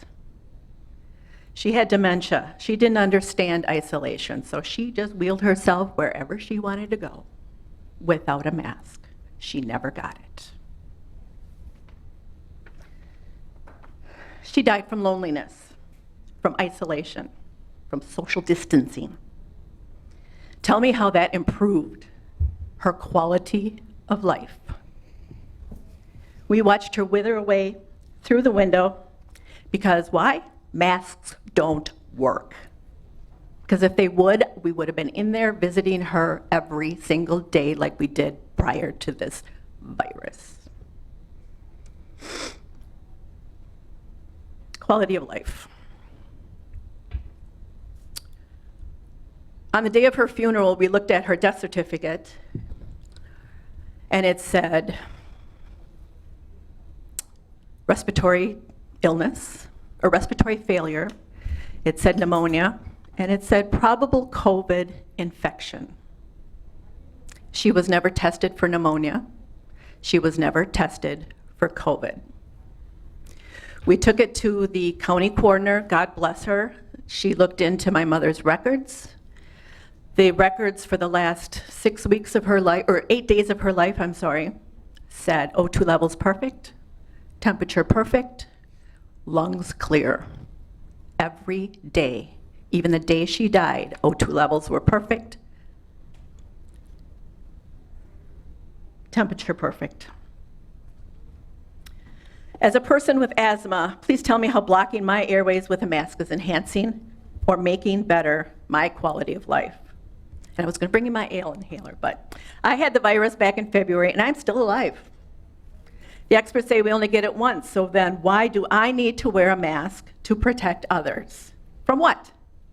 Only the sick should be wearing masks. I wear a mask at work because I am paid to. Right here it is, in my pocket. First thing I do in my car is pull out my inhaler and take a few puffs before I drive home. In fact, I've used my inhaler more in the last 4 months than I have in the last 4 years. And where is that improvement in quality of my life? Because of a mask. My daughter and I are craft vendors at the Oshkosh Farmers Market. We were just allowed into the market a week ago because we were not essential. Ms. Polko, I'm very sorry for your loss. I would like to ask you to wrap up so we can allow I just others have to this speak. much to read. Thank you. We did our best one-day sales this last Saturday, which to me means people are not afraid to buy things from a couple ladies with no mask. It was really hot that day. Had I been enforced to wear a mask, I would have been needing an ambulance. And I just want to say, right there, this is how people wear their masks. They pull it out of their pockets. Sanitary? No. It's a respiratory disease. It's infected through the nose. How many people walk around with it under their nose, over their mouth, down under their chin, up over their forehead? Thank you. Masks don't work. Thank you. Amy Helwig, Hannah Nelson, Michelle Brookham. I'm Amy Helwig, 2000 West Packer Avenue, Oshkosh. I wasn't actually going to talk tonight, so I'm not prepared. Probably will not be eloquent. I thought my presence alone would be helpful. I respect all of you. I respect the position you're in. I'm hoping that there are those of you that agree with us. I think the assumption is that you're all just out here not agreeing with any of us, and I hope that isn't the case. I mean, you've heard the city. We will be at the polls. We will we'll make sure that our voices are heard again. And for those of us that care enough to be here, there's very few people here who think that you should mandate this. I'm a single mom. I have lived here for 10 years. It's just me. I just do it alone with my church family. They help me. And this has been awful. I live in a 2-bedroom apartment, and my child is having anxiety attacks. And we can't even talk about the news. I can't even bring it up because it's so stressful. You've heard the numbers. I don't need to bring it up again. There's just not enough scientific evidence to validate mandating a mask. It's just not there. You've heard the numbers about the total of deaths and the percentages. You've heard it all. I don't need to repeat it. I'm begging you. You are killing my family. I don't even know what to say anymore. I don't know how to answer, and I don't know what to do at night. I'm not medicating. I'm going to rely on Christ because it's Christ alone that I trust. He will get me through this. He's who I put my trust and faith in, and he's going to make this okay. He's going to give me peace about it. But I'm asking you not to make this a thing. This just can't be. We can't walk around like this in fear. It's ridiculous, and it's ruining our children. My child is not the only one who doesn't know what the heck is going on. Just look at their faces. They're confused, and they don't know what to do, and neither do we. You can't do this. And I think this city has made it abundantly clear, this county, we've made it abundantly clear to all of our elected officials and all of you, we just don't want this. This isn't the answer. This isn't going to curve anything. It's not going to solve anything. It's not going to help anyone. Let us decide how we're going to be healthy. The kids aren't spreading it. Let them go to school. Let them have school. I really appreciate your time. I pray for you. I pray for this situation. Our church prays for you. We respect you. We respect the police. Please don't do this. Don't let this happen. Don't make this a thing. Thank you. Thank you. Hannah Nelson, Michelle Brickham. Good evening. I don't really have anything prepared because I was just going to be a body in the crowd. But sitting there, I couldn't sit by and not see anything. I believe that you guys are here to help us, to help the city of Oshkosh. And by you forcing a mandate is taking away the rights of the people. They voted you in to help them, to protect them, to look out for their children. Forcing things on them isn't helping them.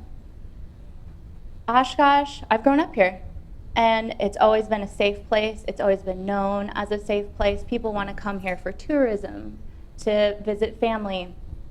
But what you're doing when you mandate a mask is you're creating Oshkosh to become a state of fear. You're creating it to be a city of fear. And I don't think you want to do that. I don't think you want to promote fear, but that's what you're doing when you push a mask. You're pushing it on people, you're pushing fear on them, and they're looking to you, people they voted in to make the right decision and to look out for them. So, considering all the facts, please consider all the facts. We've slowed the spread. We've made it dip. We didn't overwhelm the hospitals. There is no need for a mask mandate, so please consider that. Ms. Nelson, I didn't quite catch your address. 1385 Mason Street. Thank you. Thanks. Thank you. Michelle Brickham, Kalika. Oh, thank you. Kalika Campbell, Rory Moxon, Stacy Trapp. I'm Kalika Campbell, 475 Glendale Avenue, Oshkosh. I am just here because I would like to respectfully ask you to vote no on the mask mandate that you are considering. I don't support one, and the primary reason that I don't support one is that honestly our masks are doing nothing against coronavirus. The particles have been scientifically proven to be too small to be filtered by our cloth masks and even honestly by our procedure masks and our surgical masks. The only masks that we can wear that might possibly help us prevent the spread of coronavirus are N95s, which let me tell you, the N95 that you buy off of the shelf is truthfully not doing you anything. Your N95 has to be properly fitted to seal to your face correctly in order to filter these particles. So The fact that we're all being mandated potentially to wear masks that don't actually do anything is a direct, it's a direct impact on our constitutional rights. And that's the second reason that I do not support it, and I respectfully ask you to vote no tonight. Thank you. Thank you. Rory Moxon. Good evening. Rory Moxon, 1837 South Main Street, Oshkosh. I am also against the mandate of masks. I have no issue, and I don't think any of the people that were here before me would have any issue with people wearing masks. What scares me is that it's becoming almost a virtual signal. Now, I'm not trying to put anybody down, but I've been in stores, I've been going places, and I've been talked to, I've been looked at, and I don't mean looked at, I mean looked at like, okay, we're disapproving you're not wearing your mask. Because I will go into the stores that mandate masks, but they don't enforce it, and I will receive those. The thing is with the mask that really frustrates me is you look at the package, like several people have said, and it says does not work for COVID-19 or many other diseases. We live in Oshkosh in the water. If we were given a life preserver and you open it up and it says, will not keep you afloat, it'd be kind of asinine to have something like that and wear it out in the water. That's what I guess I'm trying to say with these masks. If people want to wear them, if they wear them properly, like Kalika just said, you get an N95 mask, wear it properly, absolutely, if you have a health care concern. I worked for the fire department for almost 38 years. And it was a very good run. I appreciate the run that I had with it. But I probably went on more ambulance calls than anybody else in the Oshkosh Fire Department history. Why? Because I stayed on the ambulance my entire career. I went through the AIDS epidemic. I went through the SARS. I went through the bird flu and whatever, the Ebola scare, everything. I never, hardly ever wore gloves. I never wore a mask unless it stunk bad. And then I put an ammonia capsule under just to cover the smell. But I never had any issue. And none of the guys that I worked with for those 38 years that I remember ever caught anything. And we were in it. I mean, we weren't just 6 feet. We were in it. We were touching people. We were getting coughed on, spit on, puked on, crapped on, whatever else. We didn't have an issue. Okay, so I understand. I've got friends that have had heart transplants. I got friends that have COPD and other health. I understand it. Wear your mask. I won't come by you if I feel ill or if I am ill. But for the city council to mandate a mask, it'd be a problem. Our police officers have more than enough. Are the police officers going to issue citations? They got more than enough stuff right now with what's going on to deal with. They don't need that. And again, like I says, you see people touching this, touching that, with the gloves, without the gloves. It does not seem to be making any sense whatsoever. If you're sick, stay away from people, stay home, go get your stuff done, come back home. But I don't believe it mandates you guys mandating something like this. I appreciate the time you've given me. Thank you. Thank you, sir. Stacy Trapp, Sarah Simon. Yes, Stacia. Stacia, sorry. Hi, I am here for agreeing with a lot of what you've heard already tonight, but I wanted to say something on a personal level, which I know you've heard some of as well. It's a little bit scary because I do know a lot of people here, and they might not know some of this personal information about me. But when I got pregnant, I went through some depression. This is 2.5 years ago. My son just turned 2 in May. And some relapse issues dealt with my dad dying 10 years ago. And I got diagnosed with what's called vocal cord dysfunction. It literally feels like somebody is sitting on my chest and I can't get a deep breath of air. I'm constantly like suffocating, like you're drowning underwater, with anxiety and almost crippling. And if you put a mask on me, or if I have to put a mask on, it's so much worse. Please don't put those with us with like medical issues in that situation. Don't have them look at us and say that we're the wrong person because we're breaking the rules. Don't make us expect to explain ourselves and tell our personal stories like this because somebody else wants it mandated for their fear. Don't violate my freedoms. My son is dealing with what's called apraxia. He is struggling to learn to talk at 2 because of all these issues and isolations. He was already struggling before, a little behind, so I'm not going to blame it on COVID. But he's going to a therapist now to learn to speak better because he can't get the socialization he needs already. A mask is going to make this so much worse. If his therapist has to wear a mask when we're together, his therapy is pointless. Did you know they only have till age 8 to learn how to communicate properly and build sentences? I am begging you, don't handicap my child for life. This isn't worth it. My mom works in the medical field. She's been a part of this from day 1. She's been in and out, being a receptionist. She's not here because she's afraid of losing her job for standing up and having things to say. Having things to say is already an infringement on our freedoms because of politics in the workplace and not being protected. Let's think about that as opposed to masks. Her not wearing a mask, she can't post that on Facebook or post pictures of hanging out with us because of a mask or something like that. She could lose her job if a coworker were to see it. The lady that works in the lab with her, works in the lab. She says the masks don't work. They don't work even when they're testing for the COVID. She's like, it doesn't faze me if it spills a little bit. Again, she can't speak out. She could lose her job. On April 26th in Madison, I'm sure you guys all heard of it, there's a giant rally in Madison, and I was part of it.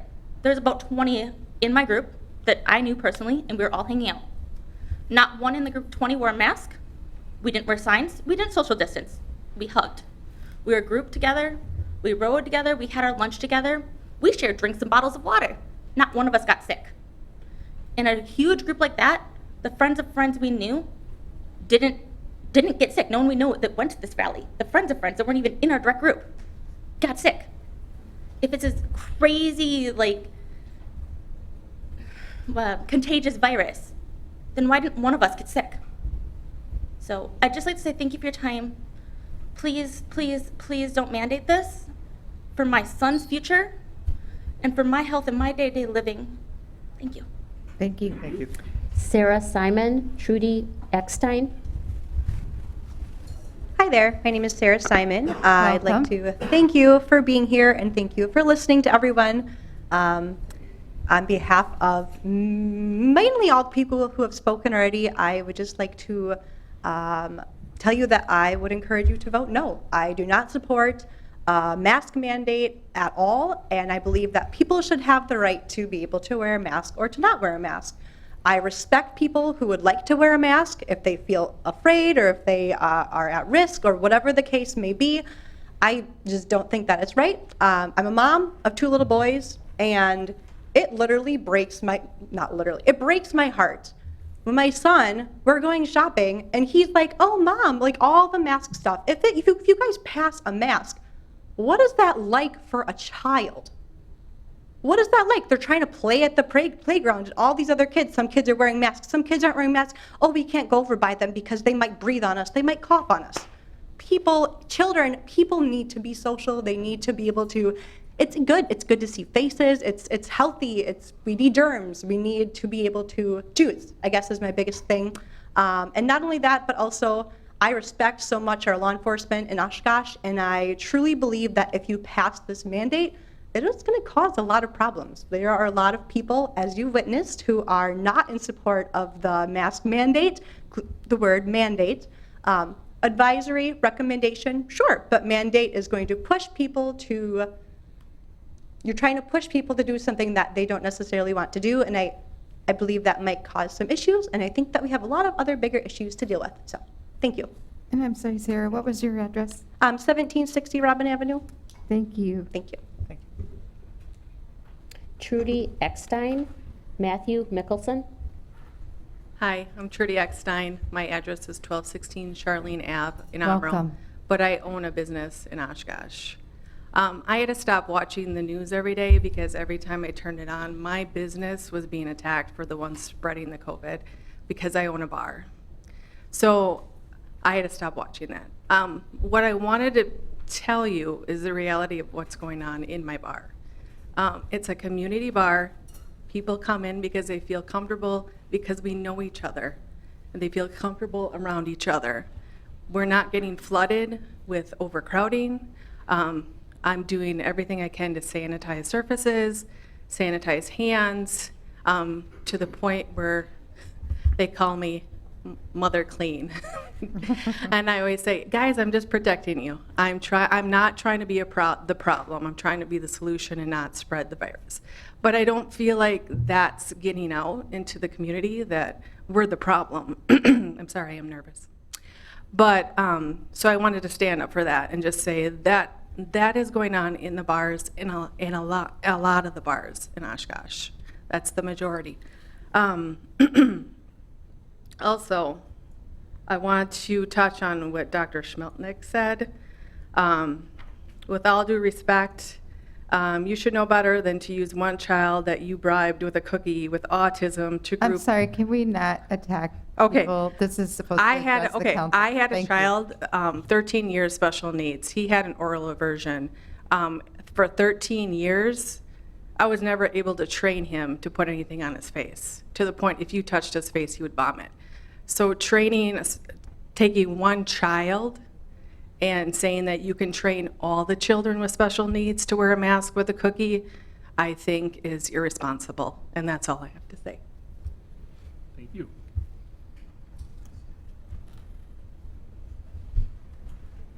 Matt Good evening. Nicholson? Matt Mickelson. I live at 906 Winnebago here in Oshkosh. Welcome. I'm going to start by first saying to the members of the Oshkosh Police Department, if we could all in the back yell really loud, because we love you guys so much and everything you do. Thank you. We appreciate the sentiment. That's for you guys back there. Okay. Mr. Mickelson, please respect our rules. I think congratulating the police is appropriate. Anyways, I've worn this bandana only for the convenience to move through my life easier. I'm receiving, society is accepting that this little stupid bandana is acceptable to stop the spread of COVID from my mouth. I see a lot of hypocrisy out there. I saw a judge in the courthouse without a mask on in the hallway. How many people went shopping without a mask during the shutdown? Protests of the shutdown in Madison, the farmers market, April elections. These were all things that there was a lot of people that were promoting was going to be a scary situation. With all due respect, where is the mass deaths that were predicted to happen out there? As for enforcement, are people going to get arrested for this, like the pet grooming salon? With all due respect, I had somebody smoking pot in one of my apartments last year. I called and reported them. The man got a citation. He didn't get arrested. I would be really interested to find out what the game plan is with this. The other thing is, what's going to be the budget for dealing with this if the police have to come and either give me a citation or come and arrest me? Are you guys planning on building in the additional cost for the additional manpower to law enforcement to deal with this? As our council, you deserve our respect, but you also owe your constituents their freedoms per the Constitution. In the words of the late, great George Carlin, and I'm going to mad-lib here, he went swimming in the Hudson River and it tempered his immune system. I trust my immune system much, much more than I trust any government, especially this one. And I apologize to be pointed like that.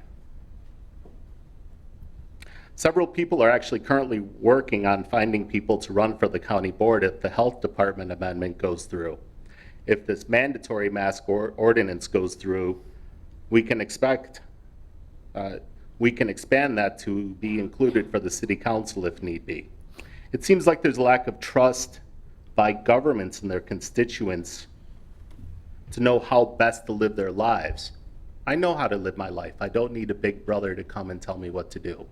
I know when I need to be safe. I know when I'm at risk. I take steps and measures to mitigate that risk with all due respect, if you're going to control my life and come and put me in chains, please. I work really hard to empower other people and see them be strong for themselves. I wish that City Council would have faith in its constituents, that we know exactly what to do with our lives and how to protect ourselves and how also to flourish the best.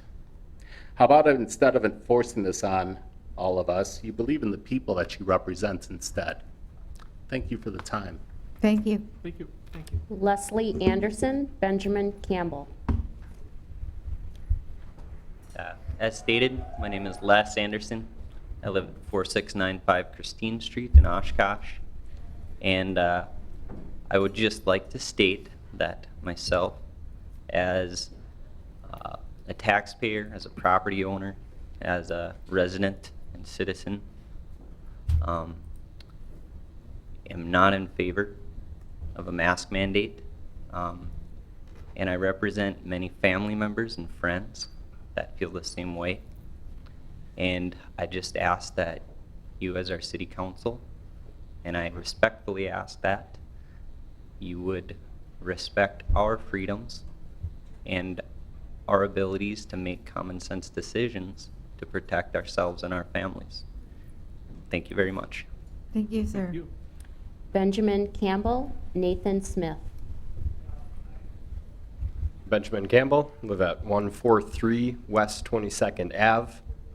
I honestly am a little disappointed that we have to be here tonight because this policy mandating a mask should be totally out of the question.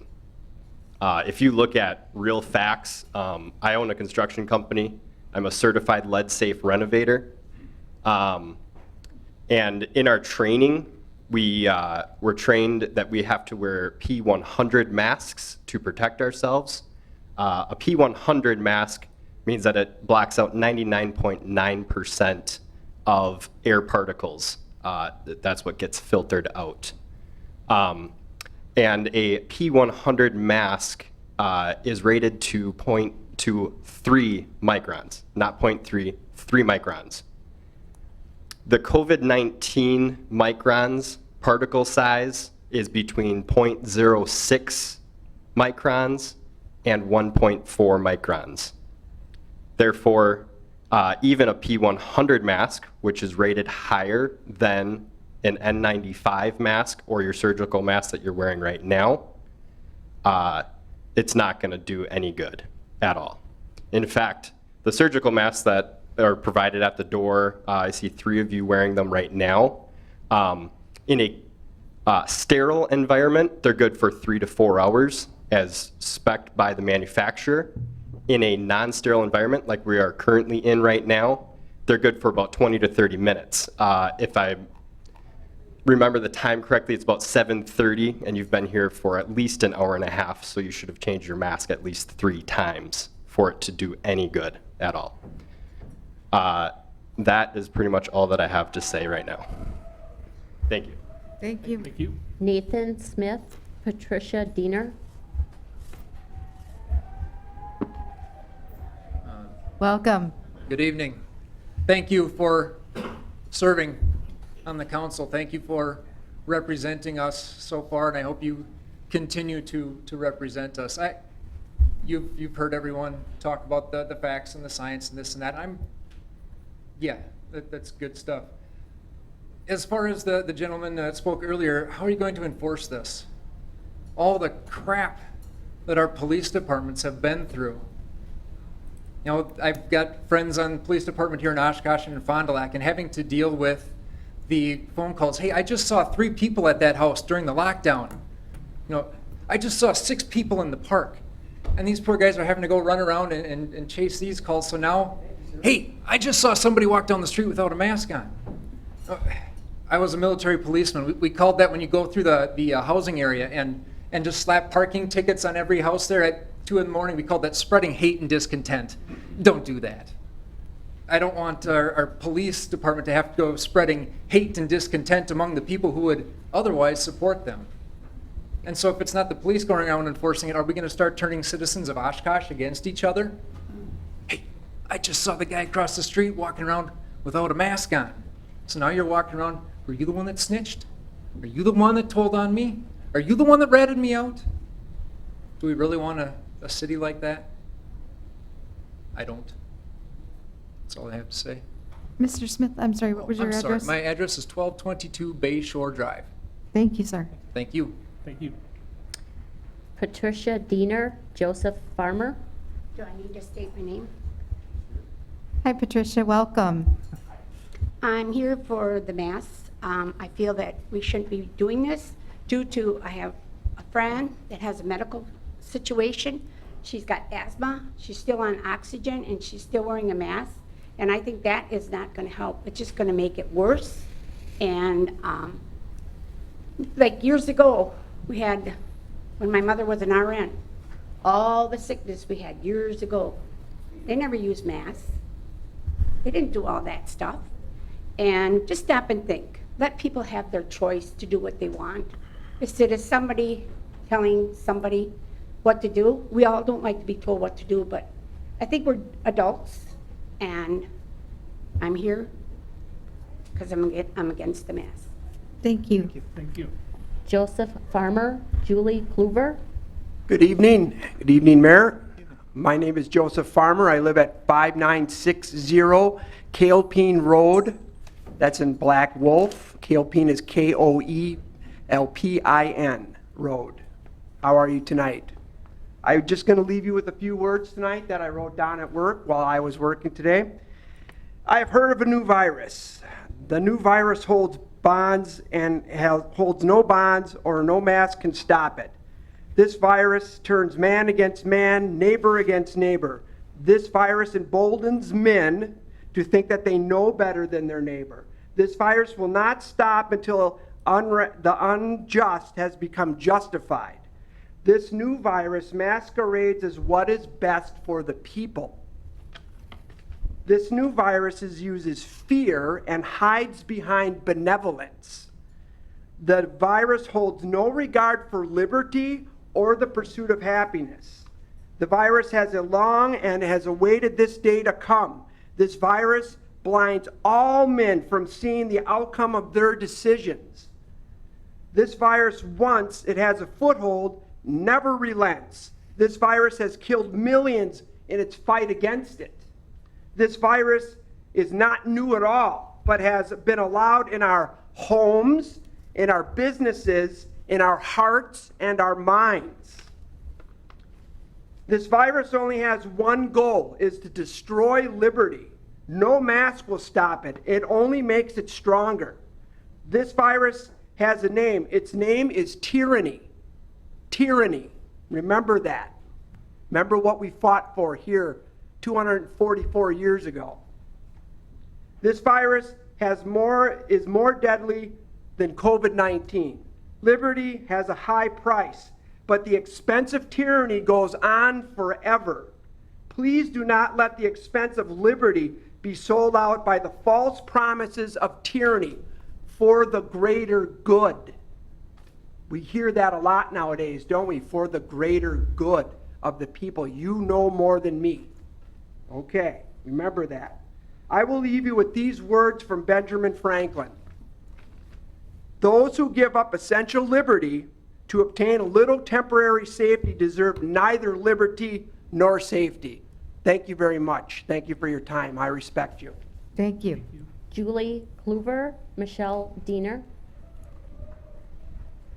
Hi, my name is Julie Cleaver, and I live at 1633 Georgia Street in Oshkosh. I first came to live in Oshkosh as a freshman attending UWO. 11 years later, and I'm still here. I'm living as a resident, a wife, a mother of 4, 2 who will be attending school here, and 1 who is coming soon. I'm also an active participant of this community. Now, it was at UWO where I learned even more the power the spoken word has. And part of that, Mayor Palmieri, is thanks to your husband, Tony. He was sorry, I'm looking in the wrong direction. But he was one of my favorite college professors, actually. And I enjoyed talking to him, and he taught me a lot. And one of his favorite things I know he really likes to do is politics. and I love debate, and I love talking about it, and I appreciate the open dialogue that this offers. He's one of my favorites too, by the way. I don't blame you. I would like to respectfully request that you vote no to mandating a mask. And I'm saying this as a 36-week pregnant woman who some consider to be at higher risk. Mandating a mask doesn't bless anyone with freedom. If anything, it is stripping me of some of mine. If wearing a mask is mandated, I'm being forced to wear one. If masks aren't mandated, you are giving people their freedom. How? Because the people are given the choice. If you want to wear a mask, great, go ahead. That's awesome. But for me, at 36 weeks pregnant, I'm gonna be honest, it's already hard enough for me to breathe. Going to my appointment today at the hospital, I can tell you I was more than ready to get out and rip that thing off of me. But what happens when I have to go to the store to get food to feed my family? And I can say I have a medical reason why I don't want to wear a mask or I can't wear a mask. It puts a target on me. And let me tell you, it's already hard enough sometimes when I have 3 other kids with me who are throwing tantrums, or last week spilling blueberries on the floor in the checkout, and I already have a target on my back with people who are rolling their eyes at me and giving me dirty looks as I'm trying to just get food to feed my family. What happens when I come in without a mask, and then I get dirty looks, and I get people who don't like me, and I'm 36 weeks pregnant? I don't feel safe. And some people are saying that masks are for the safety and security of the people in this community. But what about the people who can't? Some who have spoken, and one who is speaking right now. If wearing a mask is something that you want the people of this city to do, I might even suggest, why not place this power, this decision, into the hands of the very citizens, and let them use the power of their voice that I learned about in college, and put it to a vote? That would be one idea. I want to leave you with this quote, and I'm sure I have more I could say, but I want to respect your time as well. It's from Pat Miller, a former Colorado state representative, in her book Willfully Ignorant. I've talked about freedoms. This isn't it yet. I've talked about freedoms and the power of the voice. And so her quote says, "The best way to take control over a people and control them utterly is to take a little of their freedom at a time, to erode rights by 1,000 and almost imperceptible reductions. In this way, the people will not see those rights and freedoms being removed until past the point at which these changes cannot be reversed." If we give up our freedoms, the power of our choice whether or not we want to wear a mask, how much further will it go? What targets are we putting on who, and who's to say we can put those targets on certain people or not? I appreciate this dialogue. I love this community. I came, I stayed, I'm staying, and I appreciate this opportunity, and I would still respectfully ask that you would say vote no to the mandatory mask. Thank you. Thank you. Thank you. Michelle Diener, Lynn Anderson Thurman.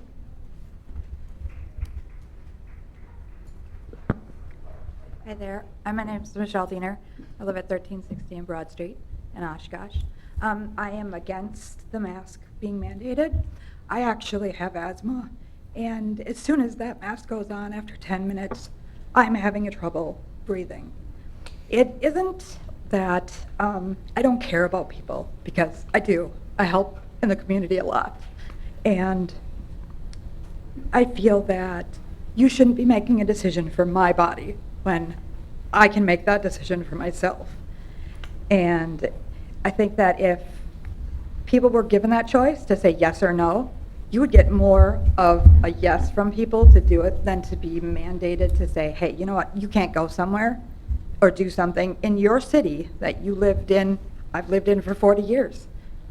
I would say I'd move out of this city because I don't want to have somebody telling me exactly what I have to do when it comes to my choice of my body.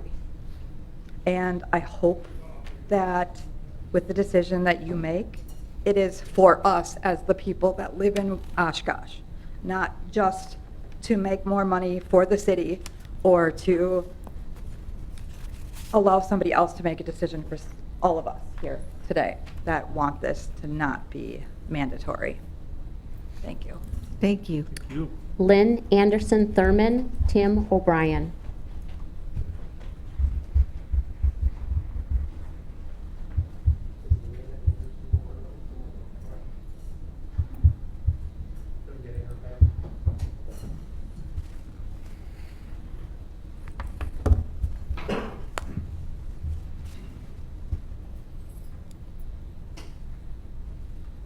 If Ms. Anderson Thurman's not available, is Mr. O'Brien available? Oh, okay, all right. We're working from that one this way. Gotcha. You're up.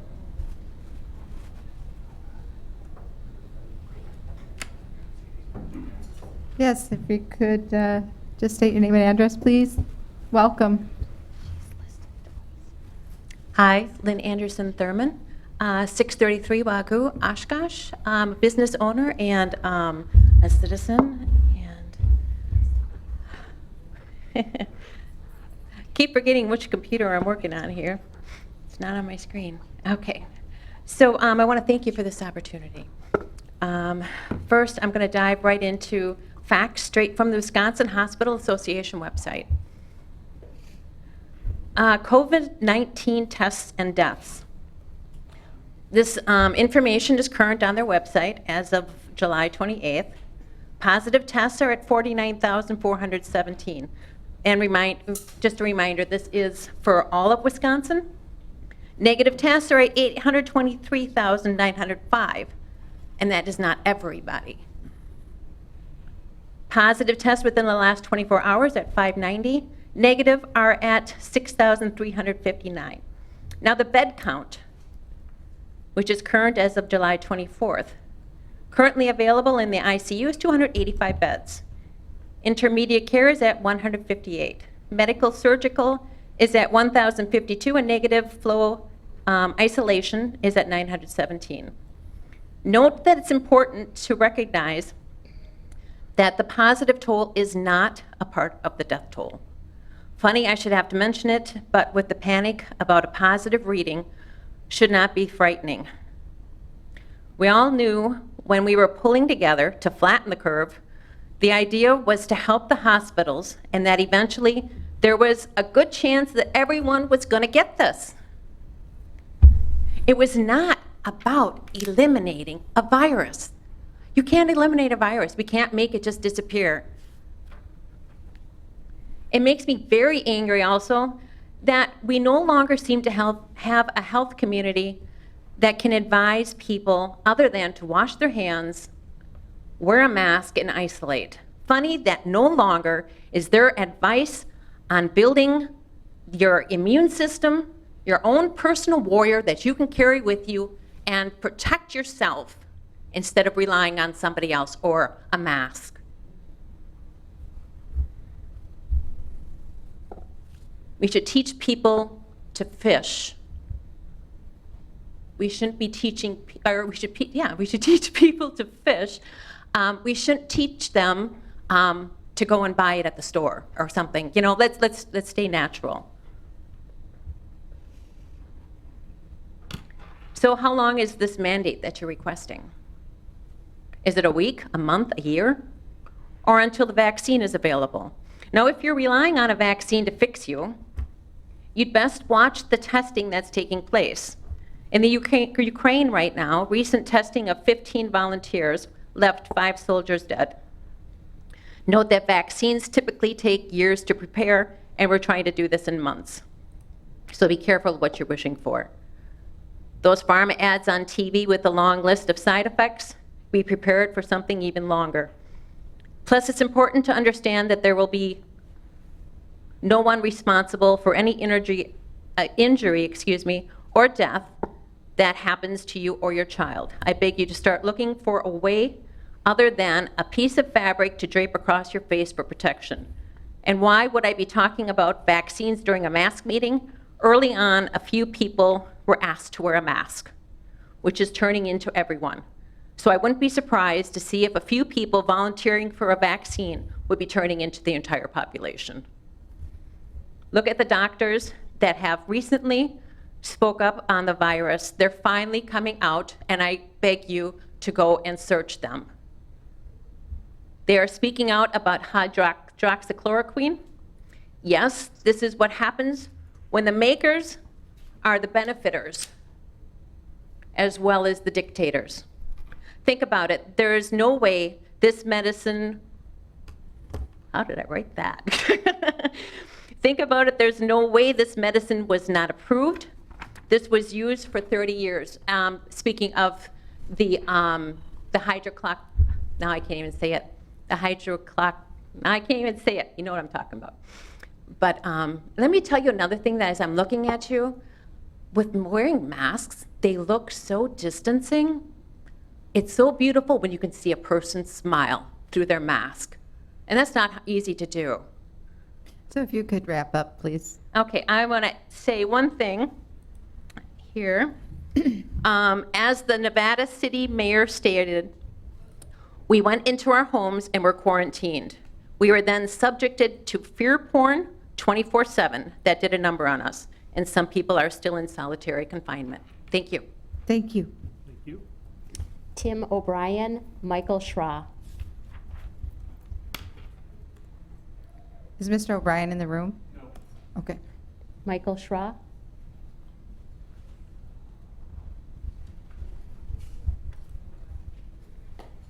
Welcome. If you could Hello. state your name and address, please. Gonna take care of that. Nobody's done. Good evening. My name is Michael Schra. I don't reside in the city of Oshkosh, but I own a business, Leon's Frozen Custard at 121 West Murdoch. And I have a lot of friends that live in the city of Oshkosh, and I shop in the city of Oshkosh. I want to go on record right now, I'm not an infectious disease expert. But I also want to point out that neither are any of you. And unfortunately now, half of social media believes that they're infectious disease experts, unfortunately. We've been open from day one at Leon's. We follow CDC guidelines. We follow Winnebago County Health Department guidelines regarding distancing, hand washing. My car hops sanitize their hands frequently. They wash their hands. We wear gloves. We stay 6 feet from customers when they're taking orders. We've not had one employee test positive for COVID-19. Our customers feel safe in their cars. How do I know this? Our business is doing very well this year. Less than 5% of our customers are wearing masks when they come into our parking lot. I've been in business for 31 years. We know how to keep our employees and our customers safe. My economic livelihood depends on it. At the city and state level, I believe we should be taking a sustainable approach. Instead of opposing edicts, we need to be extremely cautious in how we deal with this virus and how we balance the health aspects as well as the economic impacts. Those economic impacts will be funneling down to you at the city level very soon. In Winnebago County, we have approximately 172,000 residents. City of Oshkosh has a population of right around 67,000. Winnebago County, as of this morning, reported 960 positive cases of COVID-19 since March. If you do that division and divide that 960 divided by the 172,000, that's 0.005%, or 1/2 of 1% of our residents have tested positive for COVID-19. We've had 16 deaths. That's not even close to the 1/2 of 1%. It's 0.00009. Good ideas generally don't require force. Bottom line here, I believe, is that there's an abundance of medical research and information out there, along with statements made by our federal government, that proves one thing. Nobody really knows how effective masks are in preventing coronavirus or C-19. But we do know there are and will be unintended or unanticipated consequences of forced mask wearing. It's already having a psychological effect with an increase to anxiety, depression, sensory issues with special need individuals. You've heard a lot of that from individuals that have spoke already. The mask craze is more about managing our own fear. When people are afraid, they are much more prone to accept anything that might make them feel safer, even really bad policies or laws. We should resist the idea of a one-size-fits-all approach. If people feel safer wearing a mask, they should have the freedom to wear one without shaming. But those of us who can't or don't feel safer should be respected too. Let businesses decide if they want to require masks. Employees and customers can decide where they want to work and what businesses they feel comfortable frequenting. We are being told to just trust the science, but the science is only as good as the data. Dane County underreported 17,000 negative COVID-19 cases last week. Public policy was enacted and enforced with those false numbers. And we wonder why so many people are here tonight questioning your intentions. I don't want to believe anyone on this council has the intention of dividing our city or community or causing irreparable harm to our businesses. But instituting and trying to enforce a mandatory mask ordinance will do that very thing. It will divide us even more. It will harm our businesses. We should all be trying to come together as a nation. So I'm asking you, I'm actually pleading with you, don't divide this city anymore. Let's let things play out on their own. Have faith, trust God, and let the people make their own decision regarding masks. Thank you for the time. Thank you. Jared Longsign, Nicholas Vanningen.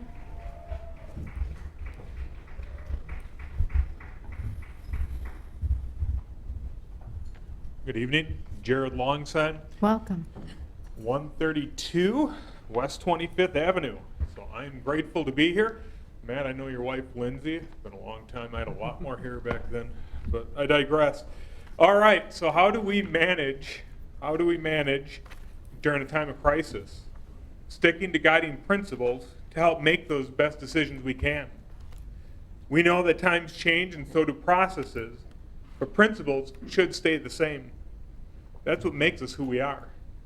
Unfortunately, our citizenry has often willingly ceded over freedom for some measure of security, and they take it from their government. And also, it's unfortunate that our government willingly and frequently has taken freedoms away from their citizens. And I believe that the council's desire is to have a mandate come, and they'll be voting on that in a couple weeks. But I just plead that they think about the reasons why they're doing it. And I know that they're going to say it's for the safety of the residents of Oshkosh, and the selling point to the community is that it's just a small mask. It isn't a big deal. And I disagree with the sentiment that it isn't a big deal. We keep being told everything isn't a big deal, that we should sacrifice for the greater good. We're told, just back in March, it'd only be 2 weeks, that we needed to flatten the curve. And eventually, flattening the curve became finding the cure. Governor Evers attempted to extend the safer at home order. It was going up to 2 months, and he was looking to have a phased-in approach. And if it wasn't for the state Supreme Court, we'd probably still be under safer at home order, or we'd be under one of his phases in his Badger bounce back plan. If without the state Supreme Court, we'd probably still see businesses struggling. We'd be seeing ourselves further behind. We'd be in a whole lot of trouble. Since the moment the county and city governments across this nation have tried to lock people down, control their lives, halt their businesses from getting back on track, it's been breathtaking to see the amount of freedom government revels in taking from our citizens. During the time from the end of the safer at home order to today, many businesses have worked in figuring out how to take care of people. I'm an assistant pastor at a church in town here, and we've taken measures to try to keep our people safe. Menards, Walmart, other big box stores have instituted mask policies.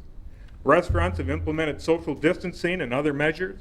Houses of worship have met on have met in meaningful ways. But it's my belief that government has been neglectful for the obligation to let people be free. If it was up to some, they'd still have us locked in our homes to wait it out until there was some unknown time. And if it was up to others, maybe people in here, they think we should wear masks until there's a vaccine. Maybe that there's those that think a vaccine should be mandatory.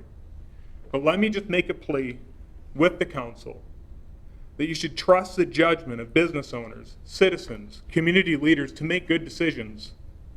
And can I just say, you should even allow them to make decisions that you guys think are not very wise. This is a free country. Some questions should be considered and answered by the City Common Council, including how long will the mask wearing be in place? Is COVID as dangerous as we thought in March? Did our citizens already sacrifice enough? Didn't they flatten the curve? You couldn't get an iron to flatten that curve anymore. The safer at home order cost our city so much, our community so much.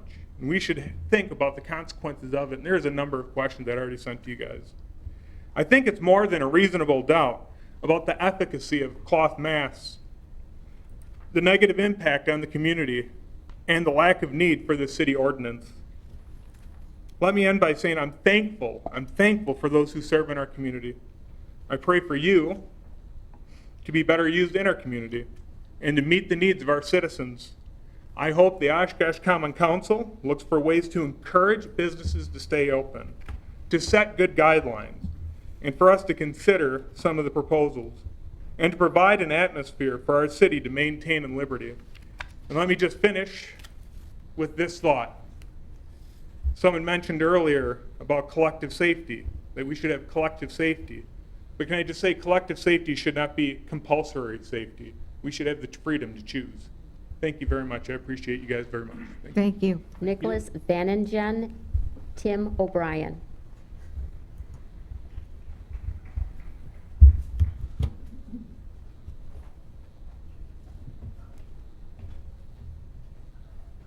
If you could give your name and address, please. Hi, Nicholas Vanningen, 511 West 14th.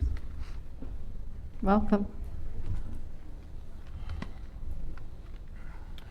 Many people are being told to live in fear of this virus. What I'm mostly afraid of is government overreach. The same leaders that have dictated which businesses are allowed to succeed are now trying to force you to wear a face diaper so you can breathe your own bacteria-filled carbon dioxide. The public could be taught how to build their immune systems or what treatments have been proven to work. But instead, we've been pushed into tyranny. If this is allowed, next will be the mystery vaccine, and then a microchip. The non-compliant will be prosecuted, and the opposition will be re-educated. Do not vote for this false security to battle a threat with a death rate of 0.01%. Thank you. Thank you. Tim O'Brien, Deb Martin. Hi, I'm Tim O'Brien, 5538 Springbrook Road in Omro. Yeah, I just have 2 points. Number one is, yeah, I mean, the masks are, you know, it's like, I think they're dirty. You know, it's something that it's like you have on your face, and, you know, I understand that it's like, you know, it stops the particles from, you know, if you're like coughing and sneezing, but it's like I haven't had somebody like sneeze on me since like 1982. I mean, it's like that doesn't happen. I mean, we don't, that's not an issue. So it's like, why do we have the, you know, try to prevent something that doesn't really happen? And the second thing is, you know, it's like I have a lot of kids and you know, I work with kids and coach kids and stuff, but it seems like one thing that's kids have now that they didn't have when I was a child is anxiety. You know, there's like, I mean, it is a real problem. I mean, I bet you everybody knows a kid with anxiety, and it's like that didn't used to be, and now it's like we're saying, hey, you know, you can't go outside, or, you know, you can't go to the, you got to put this thing on your face. It's like, how does that help? I mean, it's just, it perpetuates the problem, and I think we need to consider that as well. Thank you. Deb Martin, Megan Zimmerman. Deb Martin's not outside. Okay, Megan Zimmerman, Alyssa Esperson. Thank you very much. My name is Megan Zimmerman. I live at 917 Otter Ave here in Oshkosh. Again, I really do appreciate everybody in the service that you provide as elected officials. I'm really thankful for the great country that I live in, where we, the people, the governed body, can have the liberty to speak, to bring forth our ideas and concerns due to the fact that we live in a constitutional republic based on the Constitution of America as well as the state of Wisconsin Constitution. And just a small backstory, when I was in college, I was exposed to a large amount of black mold for a long period of time, unbeknown to myself. And about a year later, it manifested in like a mold webbing around my lung. I got very sick. I wasn't able to breathe. My parents brought me in because I was stubborn. They diagnosed me with double pneumonia, gave me some medication, but 3 days later, I was brought to the hospital for an emergency surgery. So my lung had to be peeled, similar to that of an orange. I was induced into a coma when my right lung collapsed, so I was placed on a ventilator, and then I had 2 tubes leaving out of my body for drainage, and I spent a week in the ICU as a pretty young person, and they kept looking at me like, hey, why are you here? But so without medical intervention, I would have died, but I'm also then a person considered at risk if I were to contract corona, and yet I stand here unafraid. In recent months, our country and the world has been faced with some of these unprecedented events, not so much in terms of what has happened, but in terms of our response to it. The novel or new coronavirus, COVID-19, has struck fear. And that is, I think, a common rhetoric that we're hearing. Well, the virus is real. I'm not trying to negate that it's a real thing, and it has medically impacted quite a small amount. The doctor mentioned that there was 160,000 people that had passed away in America, and I am sad about that. But there have been 650,000 respiratory deaths annually, and we've never worn a mask.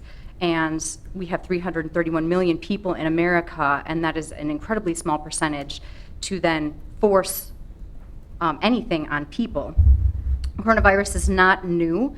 It manifests in humans and animals. It was discovered in the 1930s in poultry livestock. There are 7 types that affect humans in terms of disease. 4 pretty like normal common cold symptoms. 3 human coronaviruses cause acute or serious lung infections, similar to pneumonia and similar to what we're seeing. SARS-CoV in 2002, known as SARS. MERS-CoV in 2012, known as MERS, and they also called that the Middle East Respiratory Syndrome, and now SARS-CoV-2, the current pandemic.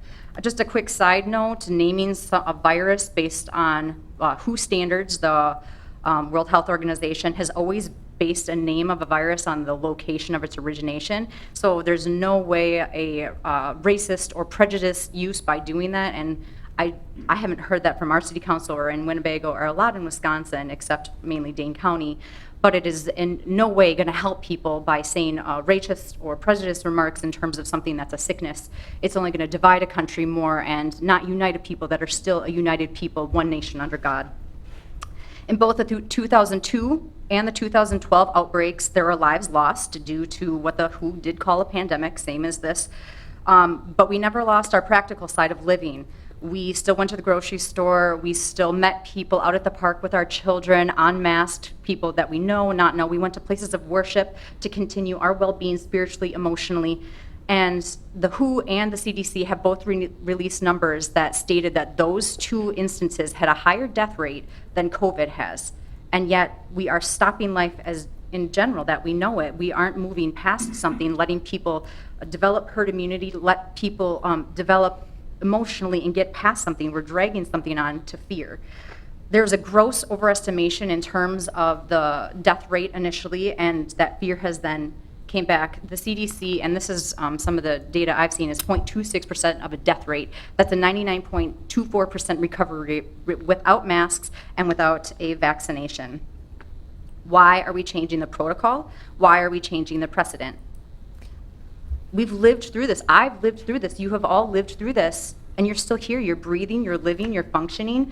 There is not one, I will finish off with this. There's not one scientifically based, peer-reviewed study on the efficacy of long-term mask wearing in a non-sterile environment. I have not been able to find one.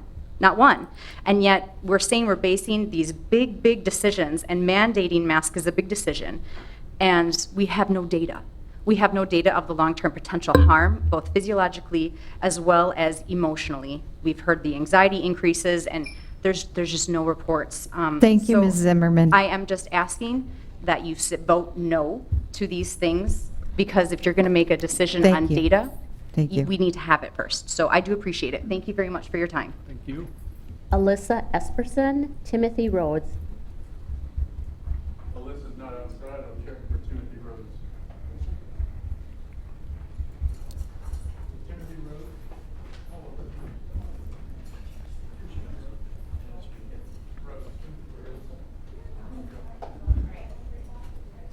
Sorry, I started coughing back there, so I thought I'd go out considering the situation. Good evening to all of you. Welcome. Thank you for giving me this opportunity to share my thoughts about this particular situation. I really appreciate that we still have this freedom. There are a lot of countries, I read a lot of missionary statements recently, and there's a lot of countries that don't have this opportunity that we have, so it's very important to me. I am here today to speak to all of you because of my concern for our country. I live in Armroe. I know I don't live here, but I work in Oshkosh. My child goes to school in Oshkosh. I shop in Oshkosh. Everything I do is here. I am a med tech. I was a CNA for 8 years. I also had my EMT license. I am one of 4 healthcare workers in my family, and I have worked in this field for 10 years now. I have worked in a rehab center, both that and an assisted living facility. I brought my mask, or PPE, with me today. I wore it to prove a point about what I'm going to say. There has been many times throughout the years I've worked that I've had to use different types of PPE, including a mask. In my job, there's a risk of infection on a regular basis. There's airborne pathogens and also bloodborne pathogens, which are diseases that can be spread through air or blood. However, there is a proper procedure to wearing this equipment when caring for a patient. I have been medically trained in Wisconsin and have learned how to use it correctly. Let me explain to you the procedure that I would use to protect me from viruses and pathogens when entering a contaminated area. First, I would need to wash and sanitize my hands. Then I would don my gown, then my face mask, next my face shield or goggles, and last, I would put on my gloves. When I am in the contaminated area, at no time should I touch my face. When I am working with a patient, I am going to do my very best not to touch any part of myself to avoid further contamination. After I leave the contaminated area, I need to take off my gloves first, then my face shield, then my mask, and last my gown. To take off my gown, I need to be careful that I'm not touching the front of it in case of contamination. So there's even a specific way to take that off also. Then I wash and sanitize my hands. If I were to enter this contaminated area with only a mask and nothing else, the chances of preventing the spread of infection are slim to none. A mask can only stop airborne droplets from getting into the air from the person wearing it. If that person coughs or sneezes, it becomes ineffective. I understand there is a lot of fear out there and that it can lead to a lot of panic. However, I ask you to take some more time to study and look at this restriction. I, along with my coworkers, other healthcare professionals, and along with the people that trained me, know that a mask, personal protective equipment, is not completely effective unless used with a proper procedure. There is no possible way to follow thousands of people to check that they are using the mask effectively. There is no way to monitor that everyone entering into a public building is washing and sanitizing their hands before putting on a mask, and then not touching their face or the mask during the duration of their stay in the building, and then washing and sanitizing their hands and disposing of the mask before they leave the building. I understand the risks and benefits of PPE, when it is effective and not effective. I am asking before you implement such a restriction that some study is done on what effect wearing a mask for a long period of time, days and weeks over and over again, can possibly do. The quality of air you are breathing is significantly, almost dangerously lower than what you're used to. I tested myself the other day on a pulse ox, because I have them available, because I feel decreased energy when I wear it. And my oxygen level drops every time I put it on. My mother works in a retail store, and since they have required their employees to wear a mask during their shift, she has been getting headaches, dizziness, and nausea.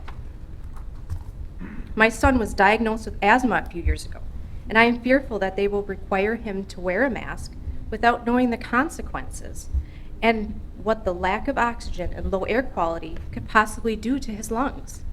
Ms. Is it Asperson? Can you wrap up, please? Sure. Personal protective equipment is for specific uses. It is not to prevent us from getting the flu, COVID, norovirus, or other similar infections. So let me ask you this. Was the mask I was wearing, was it useful? Timothy Rhodes, Jason Bruinstuhl.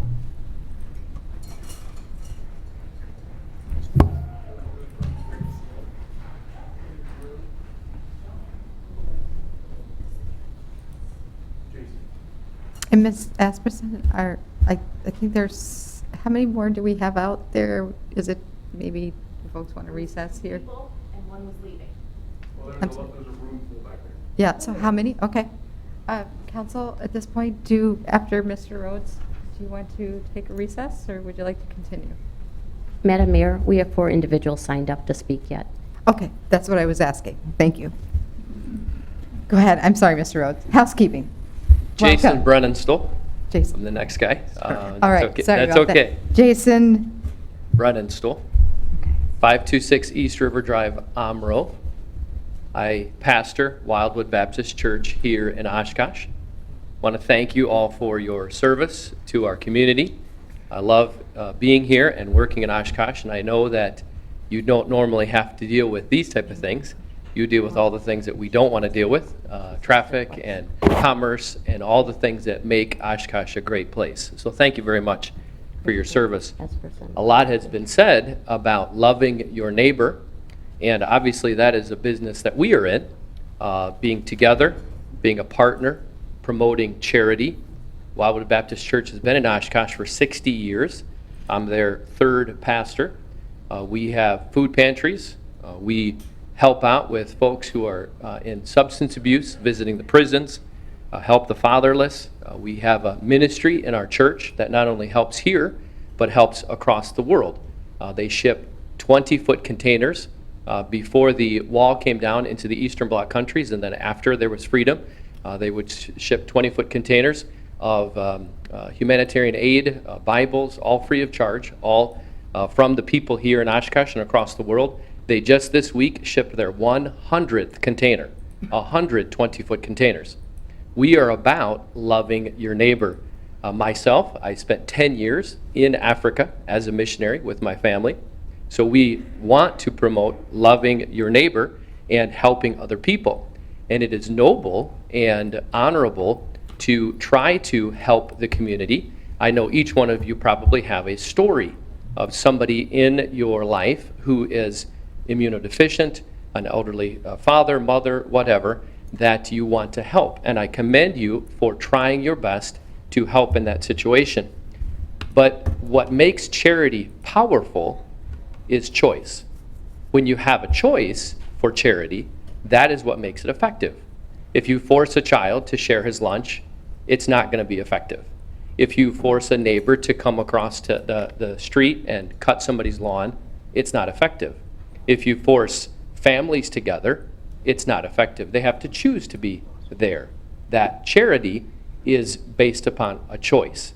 I personally have sat in the divorce courts with folks, holding their hand, wishing them the best, helping to put back together their families, because somebody chose not to give charity. And that's a heartbreaking thing. But they still retained that choice. I would be very hesitant to mandate charity. Charity is only effective when you have a choice. The questions you'd have to ask is, what is charity? What are you going to give? Once you get into the business of mandating charity, who gives this charity? Who gives these things? The power of these containers and the power of helping the fatherless and visiting the prisons is because people volunteered to do those things. How much can we give? Once we get into mandated charity, if that's the business of the council, I preach every week, and I have lots of things that I would recommend. I have lots of things that I would want people to mandate, but I know that that's not good. I want people to choose right behavior. And how long does this last? Who receives the charity? This is a very dangerous place for government to be, or even churches to be. I do not want to mandate charity for my people that come to our church. We have 400 that come every Sunday. There's lots of things that I wish they would do, but I want them to choose. I want them to choose to be able to pass my church and go to another church that I may disagree with theologically, but that's the wonderful thing about America, is that they choose to be able to be a part of it. What has happened is good people have now been accused of bad behavior by just being good. You say, what do you mean? If you want to attend a funeral to help someone and give charity, you have been demonized in some instances because now there's too big of a crowd. My daughter had a wedding, and fortunately it happened just after the lockdown was rescinded, but we had a family who also had a wedding, and only 10 people could come. And they would be labeled as having bad behavior if they attended that wedding. This has been crazy. We've kind of lost our way here. When you let people decide, you will allow the best in people to come out. Please do not mandate charity. Allow charity to flow from being a volunteer. Thank you. Thank you. Mary Kozlowski, Jeffrey Christian. Excuse me, one moment. You said there were 4 people? We missed one. Okay, 5 people. Chief Smith, did you say we have another room full of people? Those are spectators for the council meeting. Oh, Some okay. of the speakers, there's still room. Okay. All right, just wanted to make sure I understood. Thank you, welcome. Okay, I just want to say I was cherry picking today, and it was a thrill to be out inside and to be absorbing oxygen. I love oxygen. And guess what? I don't have enough in my body. Can I ask your address real quick? What was that? Can I ask your address real quick? Oh, sure. 1870 Southwest Haven Drive. Thank you. And I love that face, and I love that face. I don't like the rest of you because I can't see your smiles.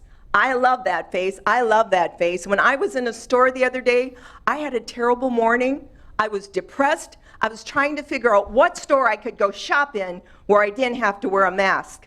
I was so stressed, I thought I was going to have to go to a chiropractor. I was a mess. And I decided to have courage. I called up one store and I said, you know what, my husband's prescriptions are here, but I need to get them transferred to Walgreens so I don't have to go mask up to go get my husband's drugs. So I felt empowered. I called up Walgreens, they called Pick and Save, I told Pick and Save I can't shop there anymore because I'm not coming in the store. Our oxygen levels were both, we can never donate blood because we are both anemic. And with anemia, my husband's blood level with cancer, his hemoglobin was 10. Men need to have hemoglobins like 15 to 18, somewhere in there, and women like 12 to 15. Okay, we cannot donate blood. We don't have enough oxygen.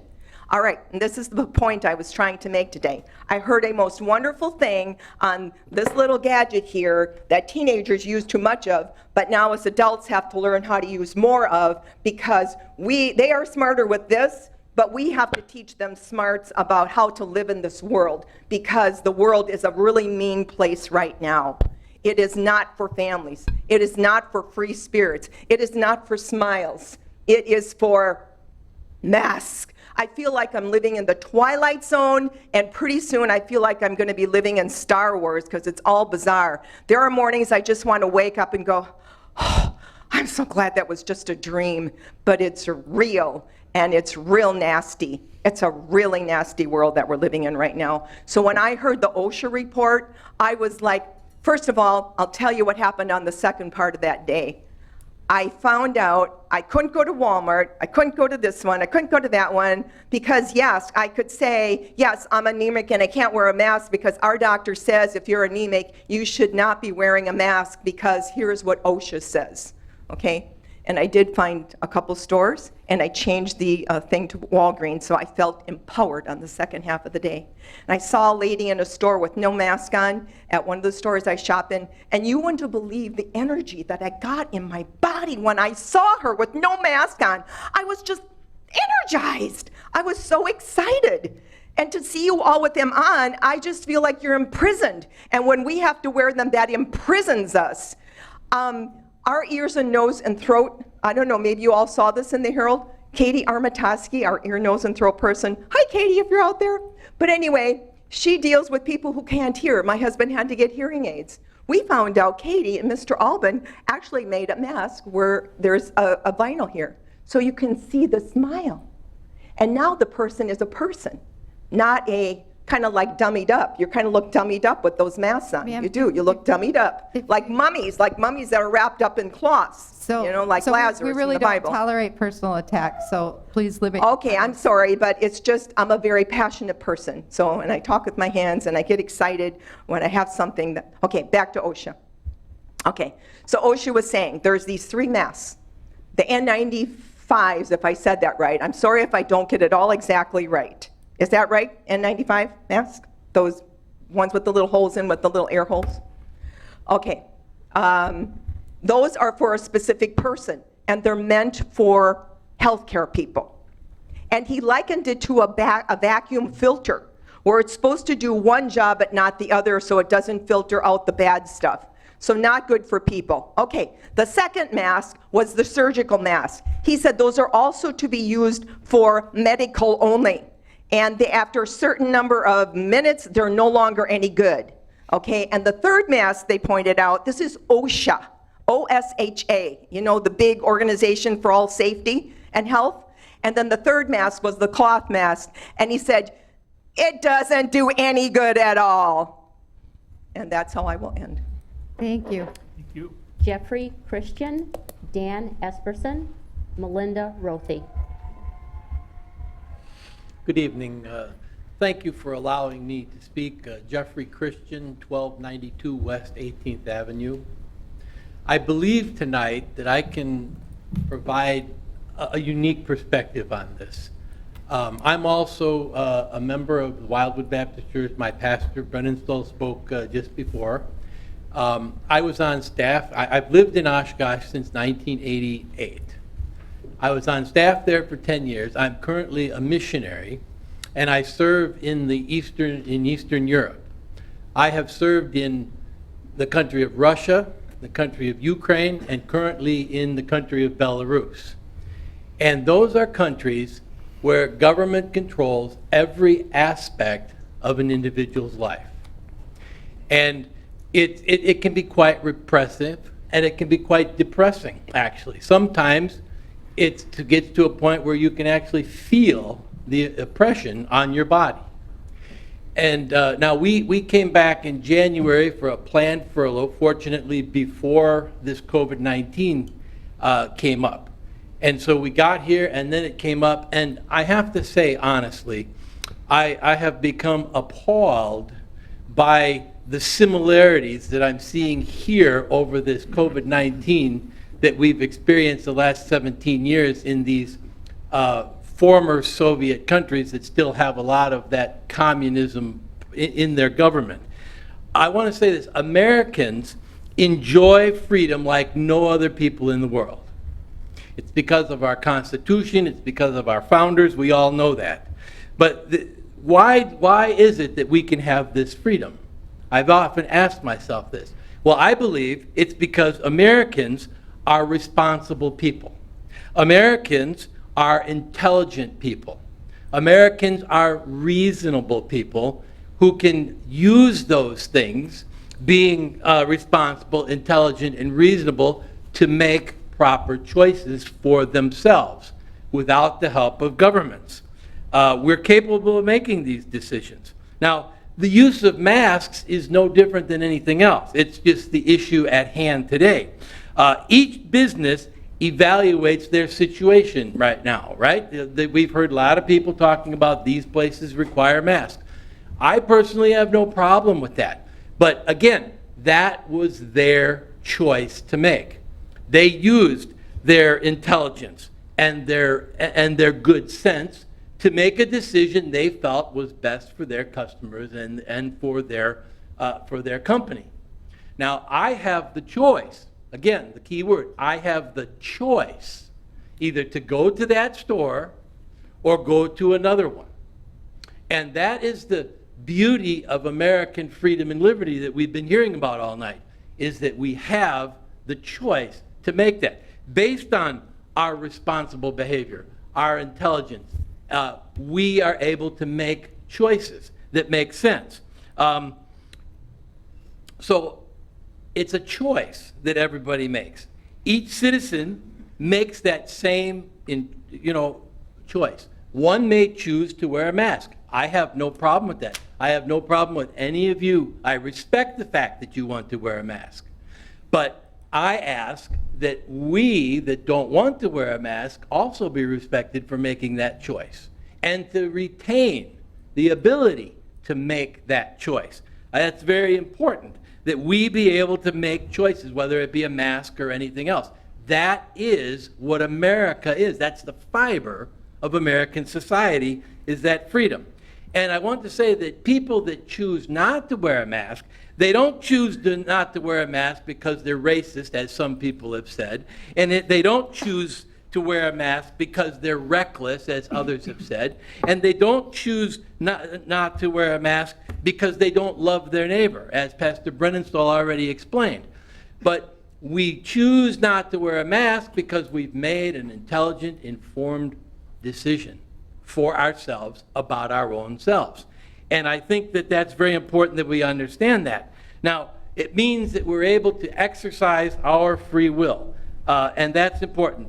Government does not have the authority to impede the free will of the citizens. Now, I want to say that I respect each one of you, and I respect the difficulties that you face every day in this job as city council members. But we elected you to the positions you hold because we trust your judgment. Can you please If we didn't trust your judgment, we wouldn't have elected you. We trust your judgment. And so I'm asking you today that you trust our judgment to be able to make informed, intelligent, responsible decisions for ourselves, each one of us as individuals. Mr. Christian? Yes, ma'am. You've exceeded your time. Thank you. I'm finished. Okay. Thank you very much. Thank you so much. Dan Esperson, Melinda Rothy. Good evening. Dan Esperson, 617 Tyler Avenue in Omro.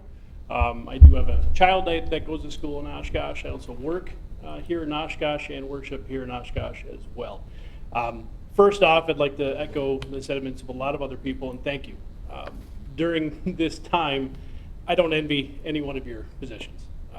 Very difficult position in general already, and then to be faced with decisions unprecedented is very difficult, I'm sure.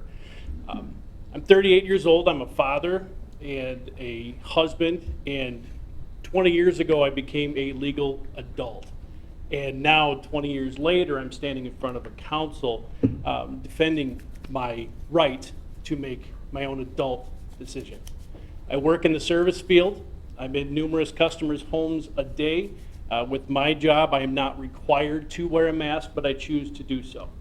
I do it because I see the fear and the anxiety in some, I wouldn't say most, a minute number of my customers, they do have that fear and anxiety.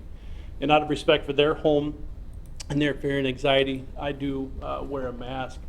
After just a few minutes of working in their home, I am feeling the effects of it as well, so I do have to excuse myself to get a breath of air outside. I think the biggest issue that I have with it not is whether masks work or whether they don't work, or the stigma behind wearing them or not wearing them. It's the fact that I'm not able to make the decision myself. God has given me the job of taking care of my family. I'm responsible for my family's health and well-being and their security. I have been given all the tools I need to accomplish that goal without help from government or from outside sources. I want to be able to make the choice myself how to protect my family, the way that between me and my God we see fit. That's my job. I take my job very seriously. Any logical, educated father, man, or person, woman, would be able to make that decision as well on their own. You'd have to live under a rock to not know what's going on. Whether or not the masks work or they don't work, I'm not a scientist. I know the effects they have on me. I know they have the effects they have on my wife, my family, and my close friends. I'm here saying 20 years ago I became an adult. Let me make a choice to accomplish the job that my Creator gave to me to take care of my own family. Let me do my job. No offense, I don't need any one of you to tell me how to do my job to take care of my family the way that my God tells me and the way I see fit. So I do ask you, take into consideration, I've sat here through all of this, and we keep repeating the same sentiments over and over again. We are smart enough, we are educated enough, let us make the choice. And it's a win-win for you guys, because that takes all the tough part off of your shoulders and puts it on us. If the decisions I make cause and effect, for 20 years I've had to deal with that cause and effect. For the decisions I make, there is a consequence. Let me take a consequence. Let us take a consequence for our families. Let us do our jobs. We don't need you to do our jobs for us. We're praying for you. Again, difficult time. I don't envy any one of you. We do ask that you hear us and you take what we have to say to heart. Again, thank you for your service, and God bless you guys. Thank you, sir. Thank you. Melinda Rothy. She's not here. That is all that I have registered. All right, we have a stack of registered comments to go through here. I'm just going to read off the names, and I think we all received in our packets what indicated is pro or for or not for, opposition to. So we'll start with Thomas Hallquist. It appears Mr. Hallquist supports a mask mandate. Amanda Bain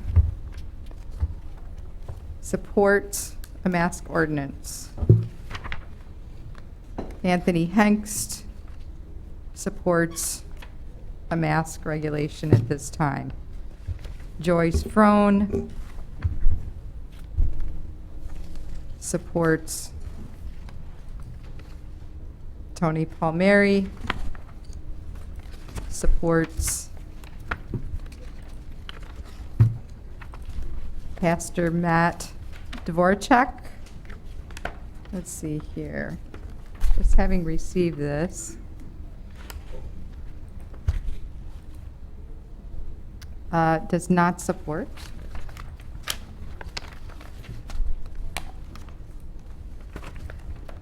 This is a repeat, Mr. Hallquist. He registered comments previously, as did Amanda Bain. It's a duplication. Stephanie Bartels.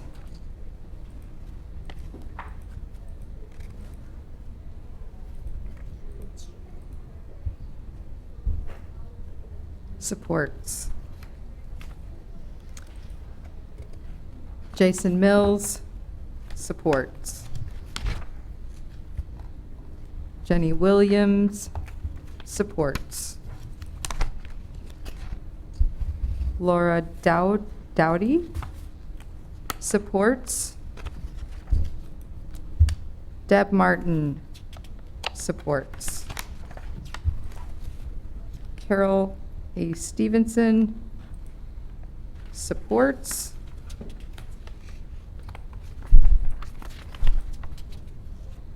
Patricia Alquist supports. Lindsay DeVries supports. Mallory Schneider Birschbach supports. Ralph DiBiasio Snyder supports. Cynthia Field supports. Risa Hull supports. Molly Smeltnick supports. Ellen Robertson supports. Mandy Mitchell supports. Angie Lee supports. John Lemberger supports. Aaron Shearer supports.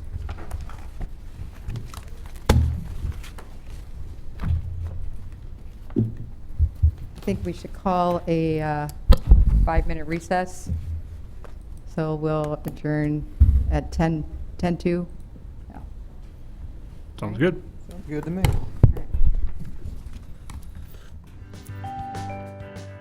The Oshkosh Common Council is currently in a break. For a schedule of all GovTV programming, visit our website at oshkoshmedia.org.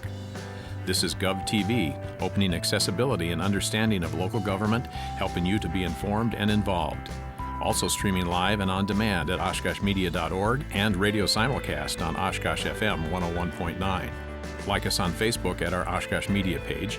For a schedule of all GovTV programming, visit our website at oshkoshmedia.org. Please stay with us. Coverage will resume shortly.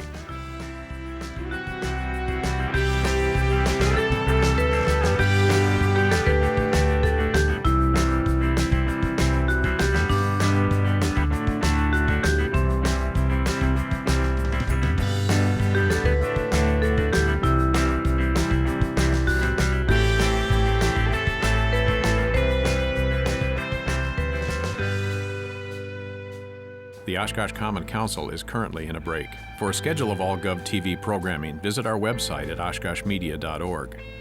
This is GovTV, opening accessibility and understanding of local government, helping you to be informed and involved. Also streaming live and on demand at oshkoshmedia.org and radio simulcast on Oshkosh FM 101.9. Like us on Facebook at our Oshkosh Media page. For a schedule of all GovTV programming, visit our website at oshkoshmedia.org. Please stay with us. Coverage will resume shortly.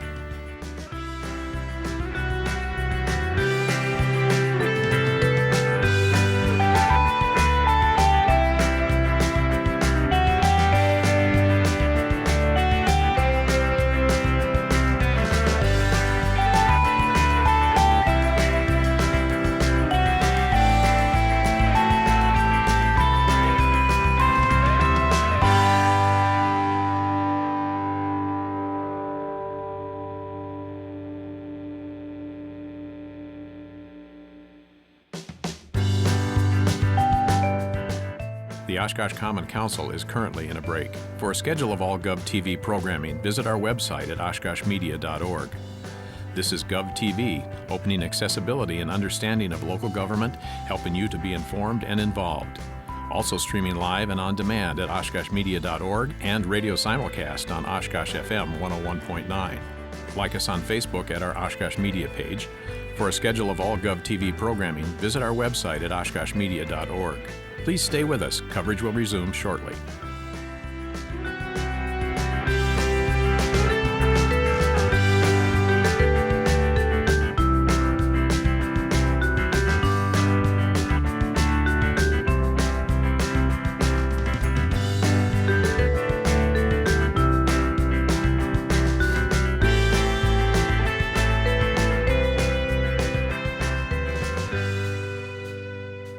The The Oshkosh Common Council is currently in a break.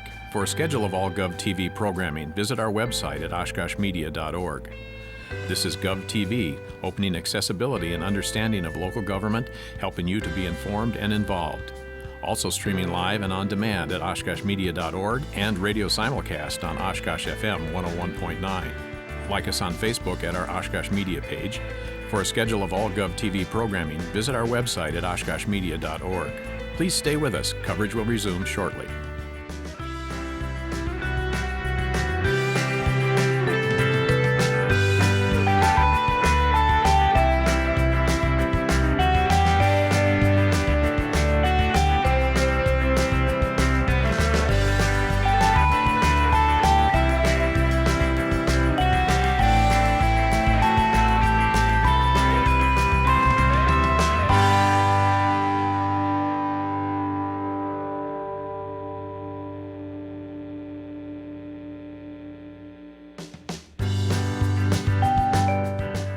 The Oshkosh Common Council is currently in a break. For a schedule of all GovTV programming, visit our website at oshkoshmedia.org. This is GovTV, opening accessibility and understanding of local government, helping you to be informed and involved. Also streaming live and on demand at oshkoshmedia.org and radio simulcast on Oshkosh FM 101.9. Like us on Facebook at our Oshkosh Media page. For a schedule of all GovTV programming, visit our website at oshkoshmedia.org. Please stay with us. Coverage will resume shortly.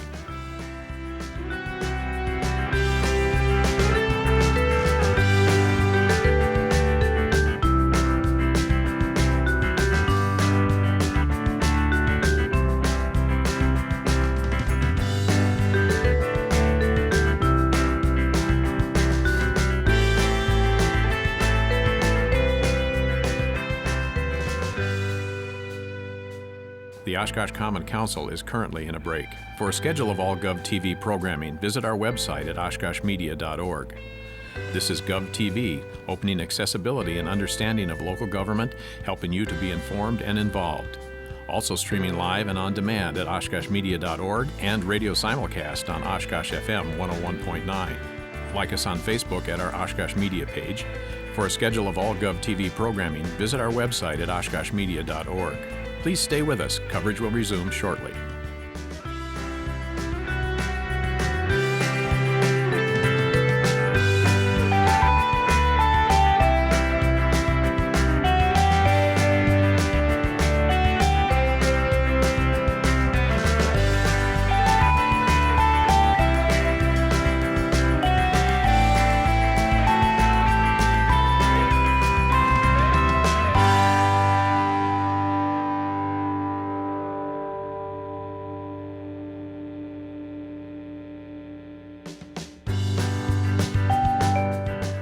The Oshkosh Common Council is currently in a break. For a schedule of all GovTV programming, visit our website at oshkoshmedia.org.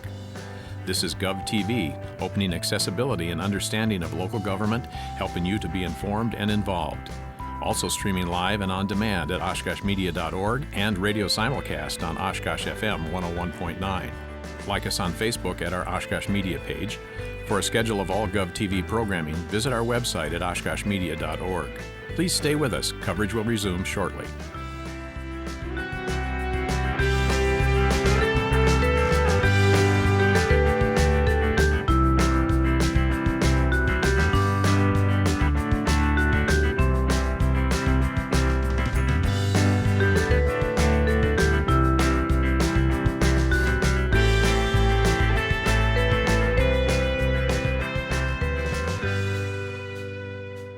The Oshkosh Common Council is currently in a break. For a schedule of all GovTV programming, visit our website at oshkoshmedia.org. This is GovTV, opening accessibility and understanding of local government, helping you to be informed and involved. Also streaming live and on demand at oshkoshmedia.org and radio simulcast on Oshkosh FM 101.9. Like us on Facebook at our Oshkosh Media page. For a schedule of all GovTV programming, visit our website at oshkoshmedia.org. Please stay with us. Coverage will resume shortly.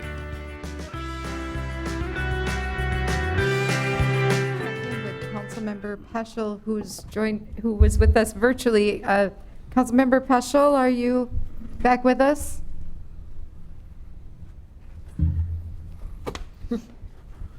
Hello.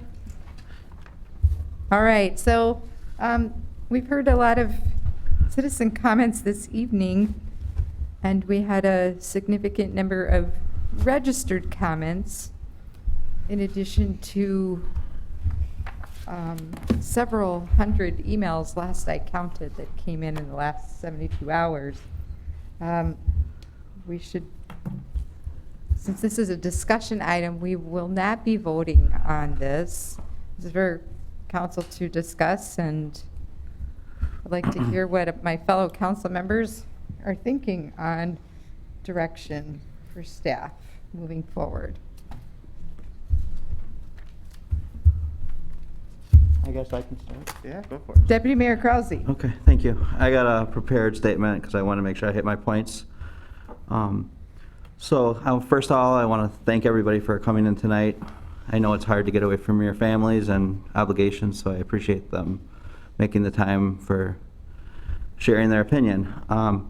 Besides the people that came in tonight, we received over 250 emails in the last 3 or 4 days, plus another 30 that were read off, with overwhelming support for a mask ordinance. There were approximately 15 against the ordinance. We are elected to serve the people of Oshkosh and be their voice for what's best for the city. Every city and town are in different situations. The voice of the people that call Oshkosh home should be reflected up here and drive our decisions on this matter and all others as well. I think we can all agree wearing a mask isn't fun any way you look at it. I personally am required to wear one in a non-air conditioned building along with safety glasses for 8 or more hours every day. I think we all can agree as well, none of us want this virus or want to pass it on to our family and friends. It is real and it is not a hoax. Claiming it is ignorant at this point, and at worst, it's very reckless. Wearing a mask may not be 100% effective from spreading the virus. That issue is debatable, as we all are reminded of daily, but real science says it slows the spread, which is what we all should want. People are dying. To break it down very simply, Winnebago County releases daily numbers of what's going on, how many people have gotten it, how many people have died, such stuff like that. Basically, for every 1,000 people that contracts the virus and tests positive, there's 18 deaths. That number reflects Winnebago County and mirrors the state level as well at a larger sample size. It's basically 1.8% of all confirmed cases. If you believe that number is low or high, it really doesn't matter. None of us want to be one of those 18 out of 1,000 that goes, takes the test, find out they have COVID, and ends up not surviving. I wear a mask to protect others, not to protect myself. That's how it works. On those boxes people were talking about, it doesn't stop from people from contracting it. You aren't safe from other people not wearing masks. You're protecting them. The people that are choosing to wear a mask are not scared individuals. They are the people trying to keep our community safe and healthy, which is what we all strive to do every day. They are the true patriots of this city.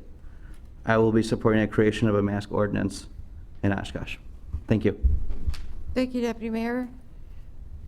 Councilmember Erickson? Thank you. I just want to say thank you to everyone who shared their thoughts with us. I appreciate all of the perspectives and experiences that were shared. From my own tally of emails, phone calls, and people showing up tonight to speak, I've heard from 186 people in support of a mask ordinance and 75 against. So in some of the emails and phone calls I've received, I've heard from small business owners asking us to support a mask ordinance to take off the pressure on them to make these difficult decisions and keep their own employees safe. I've heard from teachers who want masks required so that they can get back to in-person classes.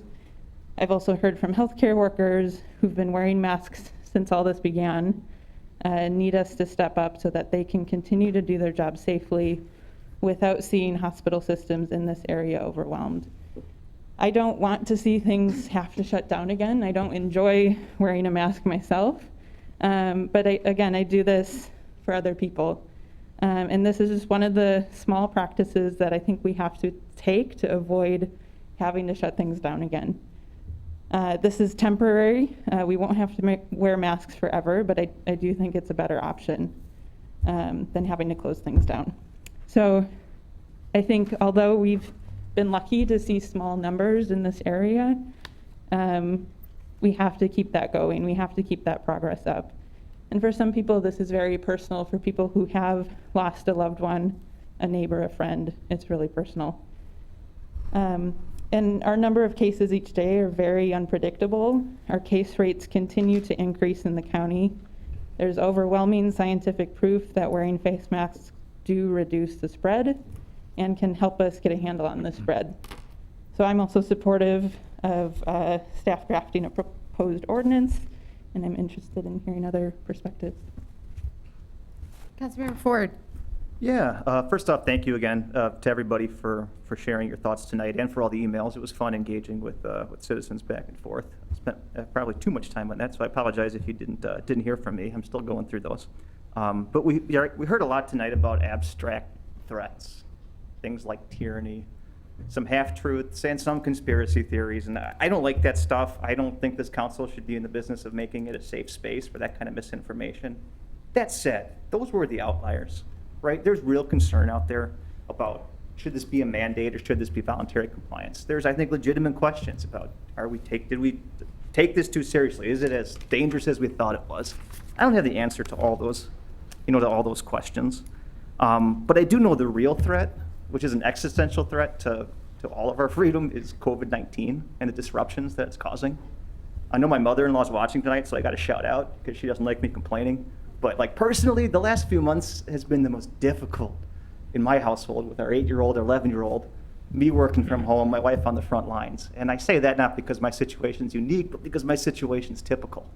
I'm in favor of doing something to get us closer to normal, something that allows us to learn how to live with this thing until we get a vaccine.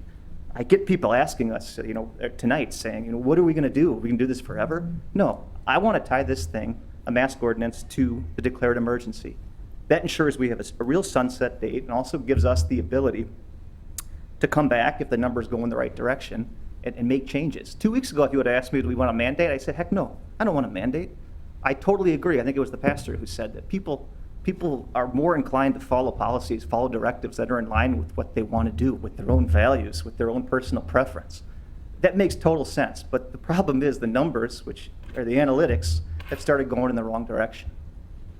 I don't want that to happen. I don't want that disruption to our families, to our school lives, to our economy.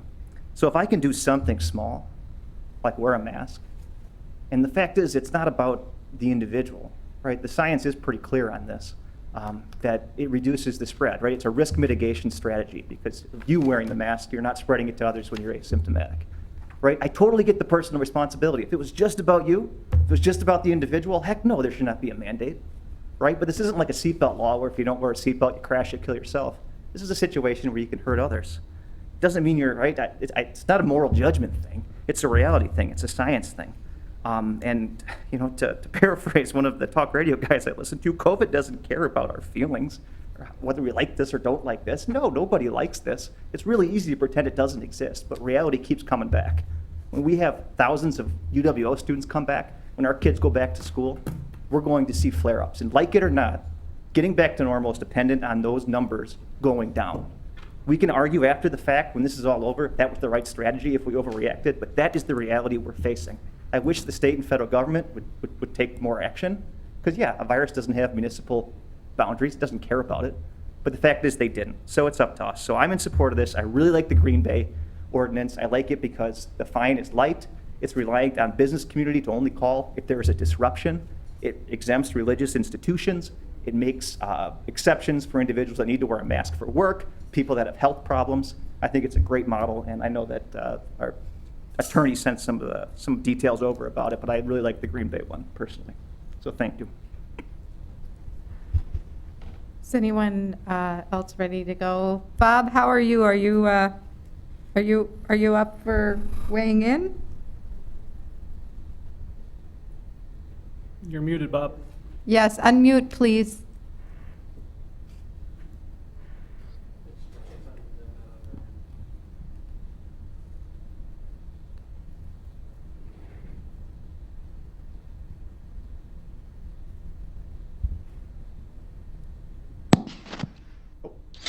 Oh, there we go. I hear something. Can you hear me? Yes, now we can. My headphones aren't working the best tonight. All right, where to start? So first, I want to thank all of you that came and spoke tonight. I counted roughly 36 individuals that came and spoke.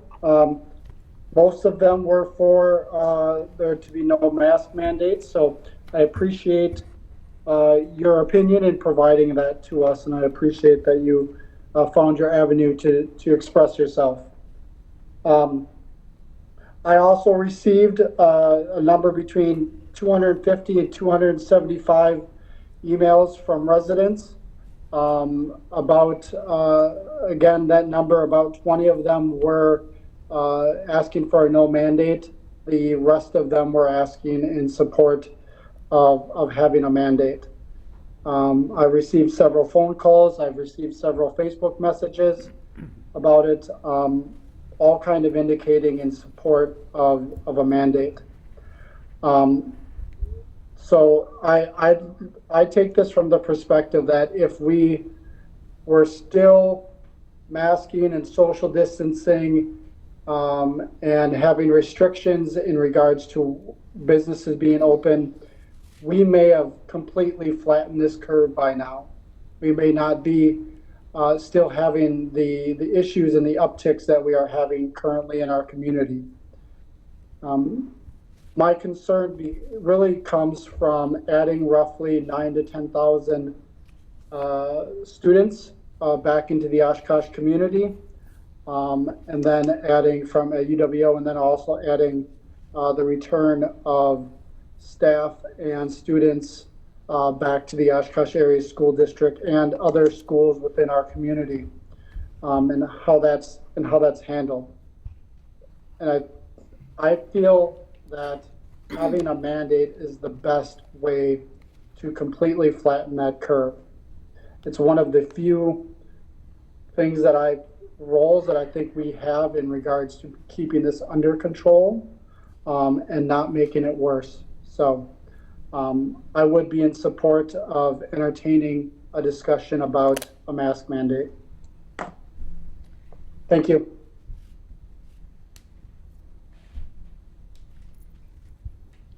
All right, I guess I will go Councilmember Alice Nosby. ahead of Mr. Mugerauer. So, I'm keeping an open mind, and I have not closed off to any conversations. And I do want to say thank you very much for all of the emails that we received. I was out of the area and did not have much for internet access or email access, so there is still quite a few that I need to respond to, so my sincere apologies of not being able to get to them prior to this evening, and of course want to thank the people that did take time to come out of their day. So I guess this is what I'm going to say, because obviously so far, you know, I've heard from 5 council members, and I haven't yet heard from Mr. Mugerauer. So this is, you know, I guess what I'm going to ask. I haven't. Oh, I'm sorry.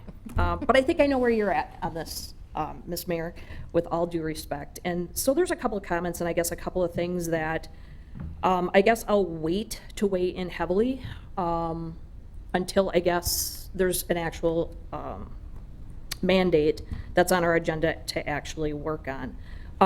First and foremost, I actually thought our last council meeting, I thought Attorney Lawrenson as well as the mayor did a phenomenal job with a proclamation regarding masks and basically putting out there to our community. We certainly didn't give them much time to really respond to that. So a couple things strike me because I think it was very, very well thought out. I thought there was a lot of great points, and it was both for wearing the mask as well as acknowledging civility for those that have their reasons for not wearing the mask. So by then now saying we need a mandate, does that mean that our proclamations and how I guess that's weighed in by our mayor, do our proclamations just absolutely have no weight or bearing in this community? So I'm going to take that as a no, which is unfortunate because again, I thought it was very well-rounded, very well thought out, and basically applied to the entire community. And again, thank you to the both of you, because I think it really was probably one of the best proclamations that has been read in some time. So a couple things, I guess, that I would like to know too, what are the metrics? When I look at the original metrics and the Safer at Home order, it was to flatten the curve, and it was to give our hospital facilities and our doctors the ability to be able to get everything that they needed to have in place in case we are overwhelmed in the community. And rather than celebrating the fact that I think Theta Care, the Aurora system, as well as Ascension and Mercy, I think did a phenomenal job. So, I don't think that's been shared at all.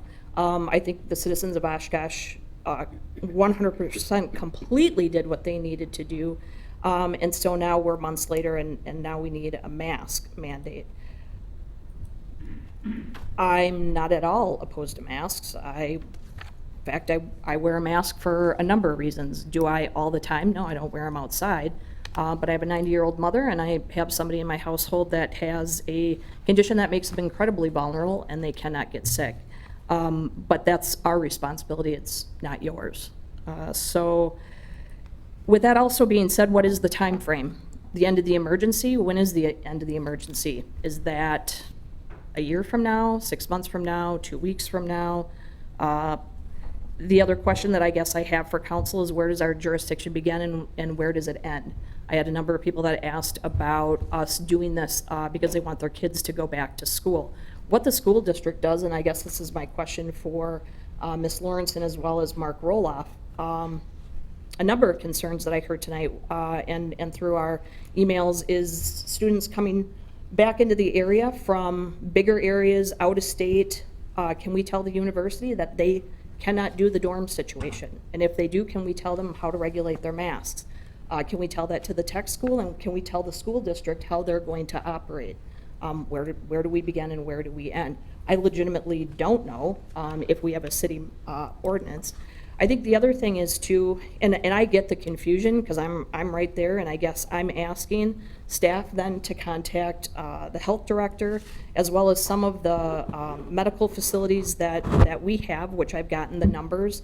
The numbers are very unique compared to, again, how they're conveyed. There's data, and then it's how it's conveyed.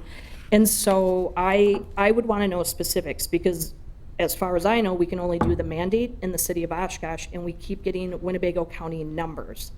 So how is that relevant to us if the majority of the virus is in Amro, Winneconne, Neenah, or any of that? I know when I asked what is in the city of Oshkosh, I was told HIPAA.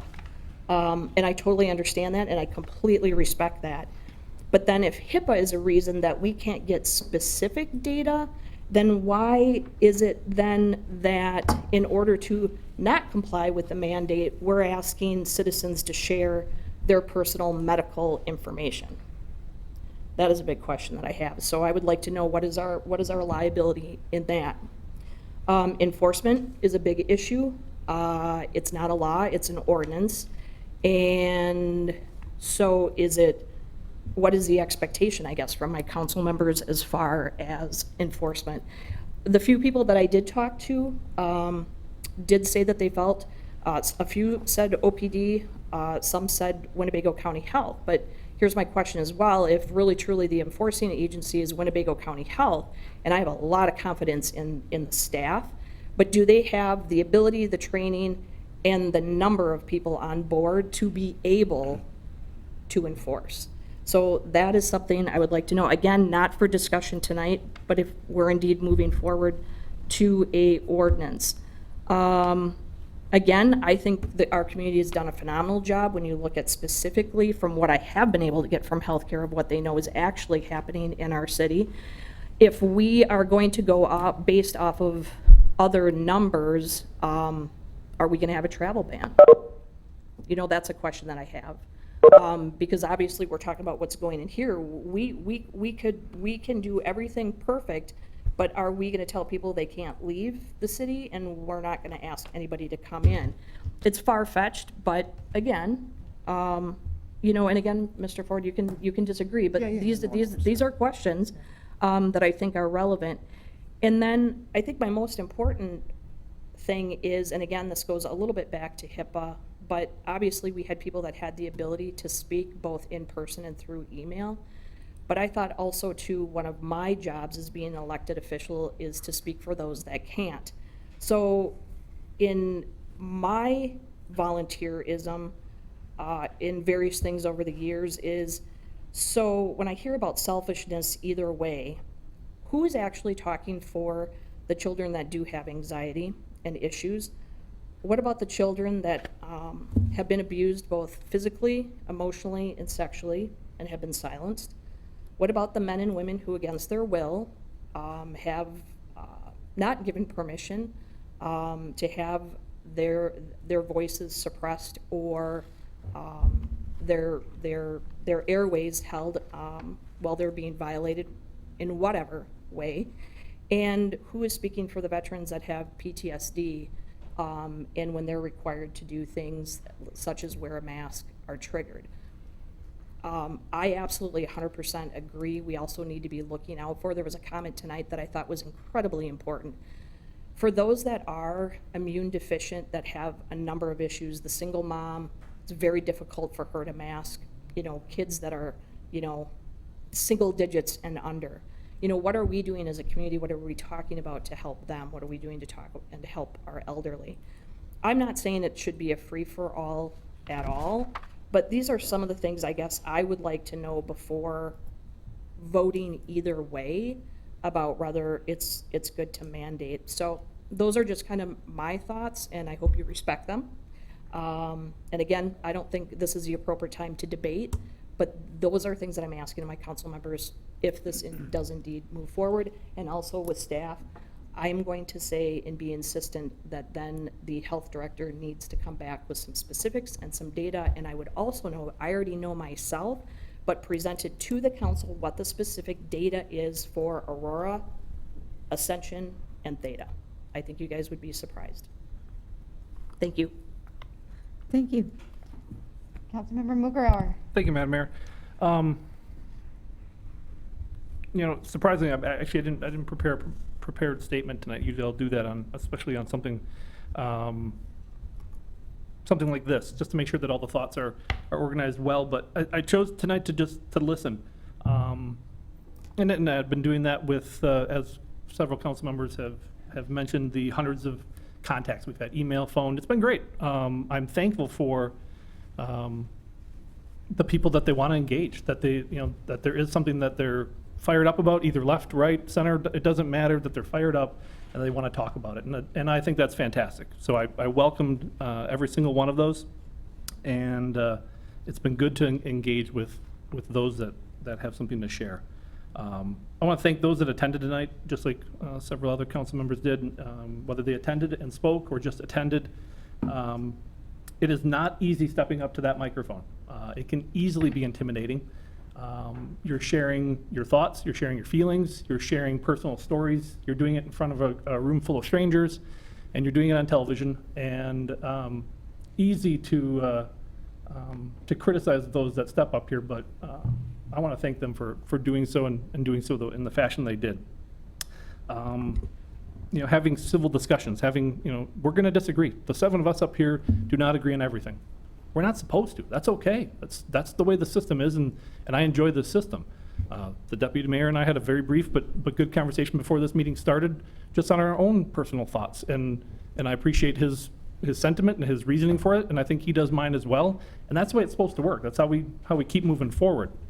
So I don't question anyone's integrity up here. I don't question anybody's motives in terms of what they're thinking, what they're looking to do. I think they're trying to each individually make the best call, make the best judgment, and hopefully convince a few of their colleagues to go along with them. So I appreciate everything you guys have said so far. I guess I have some random questions, some random thoughts.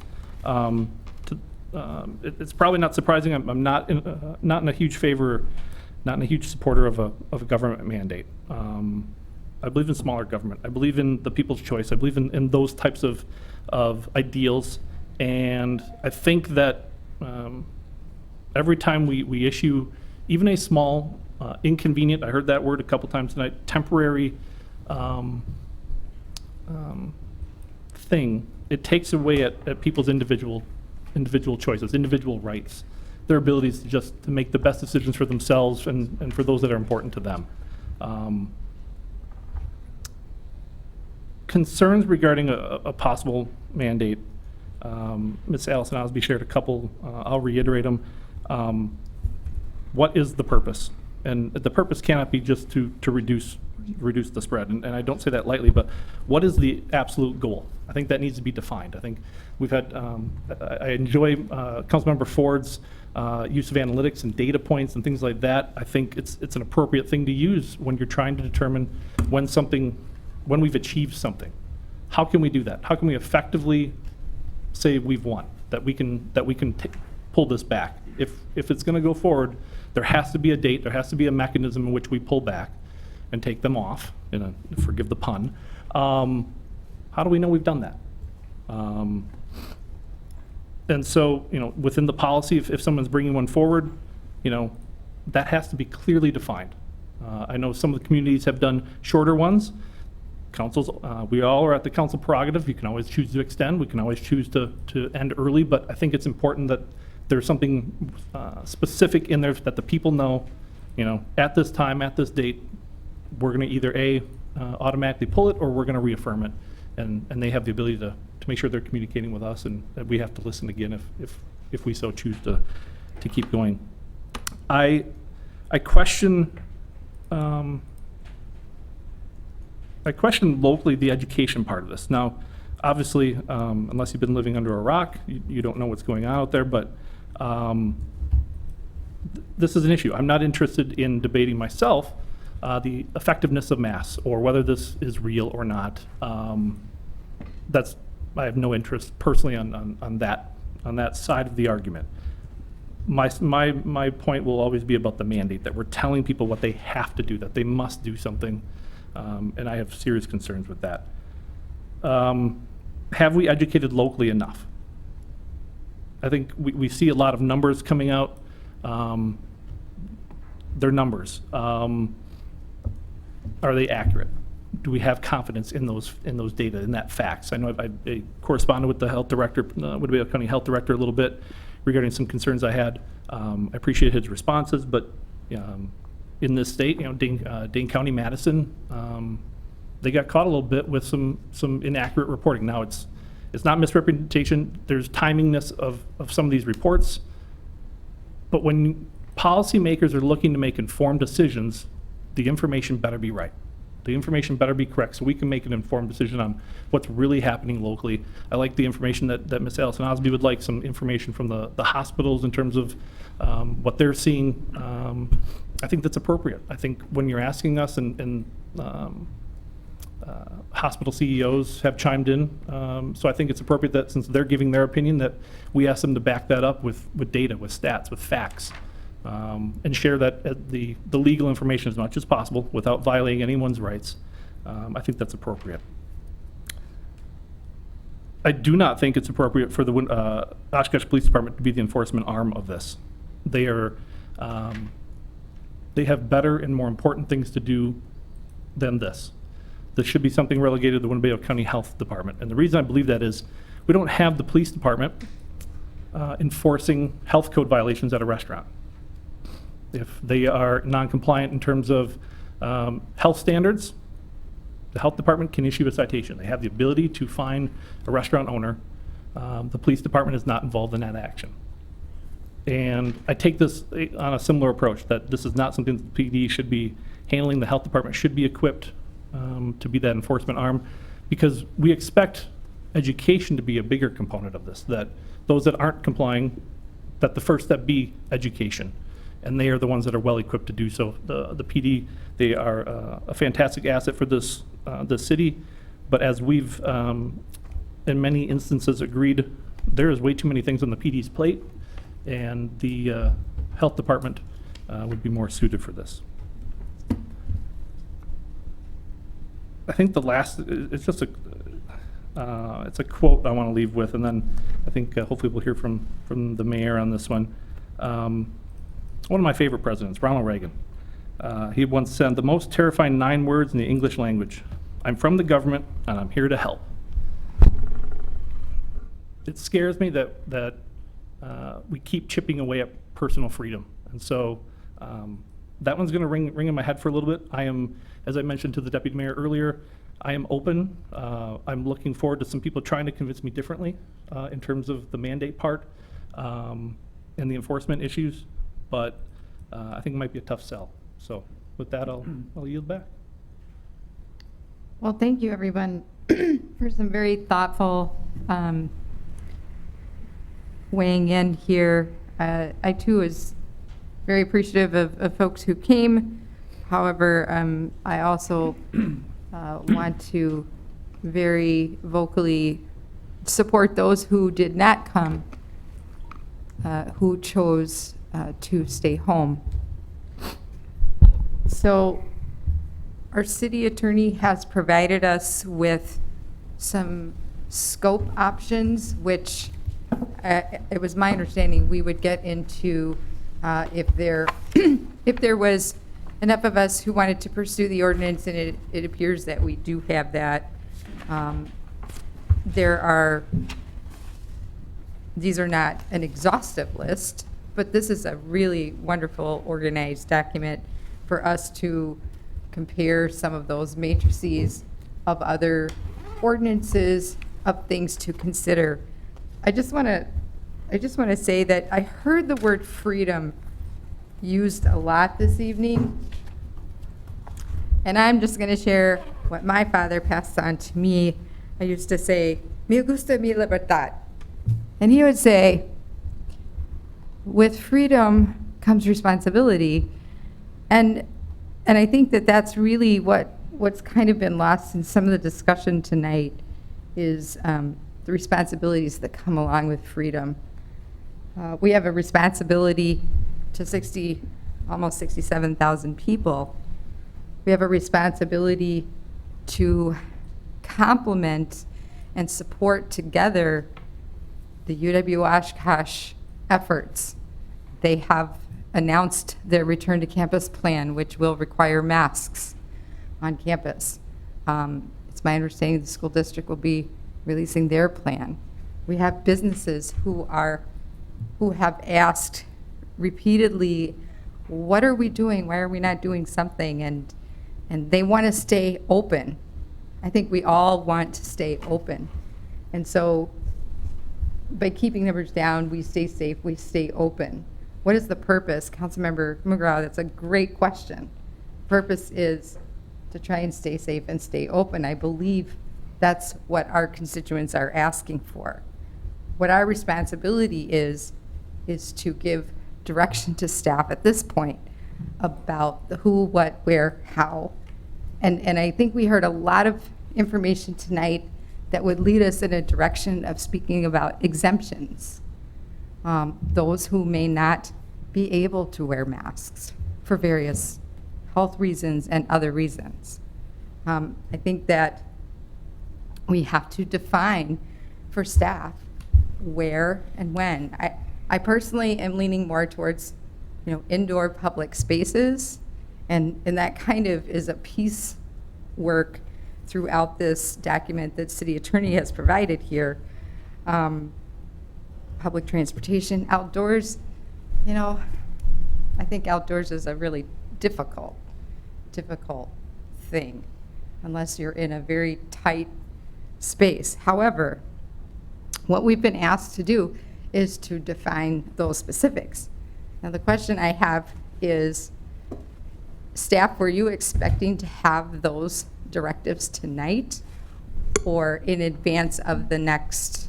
At what point do you need that to craft what we would be considering at our next council meeting? What I was thinking was if I can kind of run through and just get a feel for kind of what you said, your comfort level with the different levels, then I can take that and do a draft ordinance. As you talked about, when the first question is kind of, do you want an ordinance? From everybody who's spoken, it sounds like you do want us to give us some direction. So then we would want to look at that, the scope, the exceptions, enforcement, and finally that duration. Yeah. With scope, the big thing, I guess, is just what the mayor just ended with. Are we looking at within buildings only, and is it city buildings only, or buildings, any building that's open to the public? And then is it just the public? I would assume it would be just the public areas of those buildings, but that's the direction that I need to start putting it together is what exactly would you like to see in the ordinance? Yeah, the idea is, the city attorney and I met on this and just said, okay, there's those 4 general areas. So the scope and exceptions, they could go a little bit hand in hand. But if you say you just want to do buildings, okay, now let's dig deeper within buildings. What exceptions would you feel are appropriate? And then general exceptions, and the city attorney highlighted that in the handout she gave you. There's different types of exemptions. And, just going down there and, one is age. I mean, that's a fairly straightforward one. Give us a number so that if we're going to have an exemption for children, what age do we want to do the cutoff? And you can go down. I think we covered a pretty good amount of these. I think I heard different ideas either from the public who spoke tonight about concerns they had or council members. I think we hit on all of them. So I think if you go down this list, you'll be able to give some pretty good direction. Now you'll have to debate that a little bit, because even though it seems like there's 5 that are interested, when you dig deeper, you may have disagreements amongst yourselves within the features about what things, whether you vote for it or not, you'd still want to see that feature. So those are the things that we're hoping we can get from you. So the idea, Mayor, is to, yes, get this direction so that when we bring back an ordinance, that it's generally in that format. You still have the prerogative to say, I thought about it a little more, and this exemption that I had, I'd like to amend. That's absolutely within your prerogative, but it'll give you a much better document to work from. And just to note, I mean, what we did is we looked at the information from the CDC, from other, from the Wisconsin Department of Health, and from other cities that had passed ordinances to kind of help look at that, make that list and see, what exceptions and what persons might you want to exclude, so. So my suggestion, Madam Mayor, would be to go through the first page. What generally would you like to see the regulations apply within buildings, public transportation, outdoor areas, and those are generally the 3 areas we thought on the scope. Then we can talk about exceptions once you get there. Yeah. So, and you'll see you'll start jumping into exceptions as you get into the scope. But if you can just hold back and just say, okay, when we get to exceptions, we can talk about that. May I ask a question of council to kind of kick the discussion off? The mayor alluded to, indoor indoor spaces, inside buildings. I think one of the parts that concerns me is, are you interested in spaces only open to the general public, or all spaces? For example, we've got many great businesses here in town that have made very good decisions in terms of how to bring people back. They've closed the buildings to public access or very limited public access spaces. And so for us to now upend and change hundreds, if not thousands, of businesses' operational plans based upon our prerogative, if they've been working and they've been based off of CDC and Winnebago County Health Department guidelines, are you interested in changing their plans for personal side of it? Like, so I'd like to know. Yeah, that's a really because good question. There's lots of good business plans that have been implemented already. And I guess, so my question, to follow up your question, because before I could answer that, I want to ask City Attorney, for those businesses that have gone to, significant investments in time and resources to set things up in a way that keeps us safe and stays open, is there a situation in which they can make a space private and circumvent anything that we would come up with here? it would depend on what direction you give. I mean, if it only applies to public areas in the building, they could make a space private, and then it wouldn't apply to that. For example, a large office complex only allows access, maybe doesn't even allow access at all, but only allows access to their vestibule. And you can't access any other part of their business, for example. Then would the remaining part of their business be required to mask up 24/7? Or would their existing policies and procedures that they followed, CDC and Winnebago County Health Department guidelines be applicable and be allowed to stand? So for those that are interested, I think that's a big point for me, or a big question for how you guys want to proceed. Councilmember Erickson. Yeah, thank you for that question. I agree. I think I would be interested in seeing this only apply to areas that are open and accessible to the public, so kind of under 1C, yeah. So if it's, a private office that the person is in their office, no public comes in, I think that's fine. It can be exempt. What about like the employee, like common areas or break rooms where there may be, I don't know. How do Well, people that's, feel again, about that's one of those things where Yeah. you can dive deeper into that and give us some guidance on that. For example, our break room, we exempt. It's our equivalent of a restaurant. It's the Right. place where employees eat. So they're eating actively. So we've done that in terms of our own regulation. This would overlay that if that was not exempted. If it was exempted, then we'd continue to do what we're doing right now. Councilmember Allison Asby. So I guess that is a good question, because a number of offices who are, they're not open to the public. Because when I think open to the public, I kind of think like retail, restaurant, bar, bank, things like that. But what about like for CPAs, bookkeepers, Who are attorneys? Meeting one-on-one, you mean? Yeah, well, not only that, but, where technically their doors are closed. I mean, it's a public building, but the doors are closed, you're locked. People are, inside, but it's by appointment only. Is it easier to say if you're, like in that situation where the doors aren't open, where people are going in and out, are they exempt? Or, is it if they are so many people within that organization are exempt, if it's under 10 or 12 or whatever that magic number is? I think it would be excessive to tell a business that doesn't have people flowing in and out. I think that's really excessive to try to mandate them. Deputy Mayor Krause. With the businesses like the CPAs and the attorneys and people like that, the way I look at it is they're providing a product to the general public. So if I go in and get my taxes done and somebody 4 feet away from me doesn't have a mask on, they should have to have a mask on. That's a general public location. Even if you're the only one in the office. Well, that person that has no mask on sees a lot of people every day. They go home to their family. I have to sit 4 feet away from them. I'm protecting them with a mask, and they aren't protecting me. That's a public space. So That's my what if opinion. so I'm just going to throw this out there. What if we start with the premise of any indoor space where you cannot socially distance, and then we start working on exceptions to that?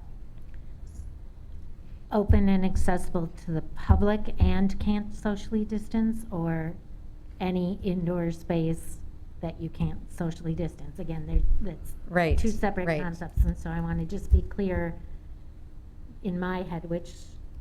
So social, commercial, educational, institutional, government buildings where, yes, it's publicly accessible, and where the And we- social distance, what if we start there and then we Okay. start carving out the exceptions?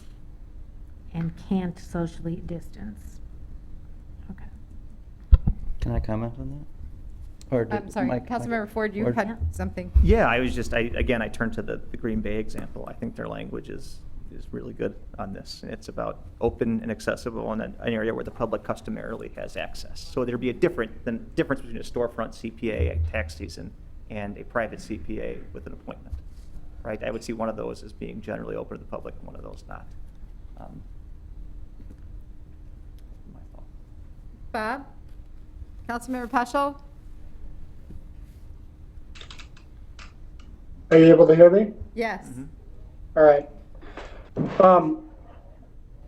So, Attorney Lawrenson, explain the difference between 1B and the second portion of 1C, where it says will only apply to areas that are open and accessible to the public.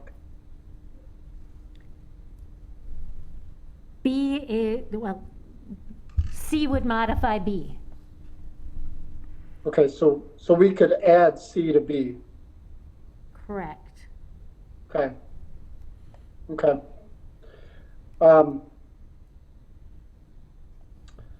I think if we were to amend those two to be one, I'm comfortable with that. I think that hits on what we may be trying to get to. And I think it also gives the restaurants and the entities that would be utilizing this still the ability to manage their spaces as well. So without us fully enforcing the idea that social distancing has to be built into this, I think that I think that they've been provided, or even in some cases have provided us the guidelines of which they're going to follow in regards to that. So I don't know that we have to regulate or build in social distancing to that. That's all I have for now. So if I understood that, you're recommending B plus the second half of C on that first line? Is that right? Buildings, as I understand it, buildings and indoor spaces, and only where they're open and accessible to the public.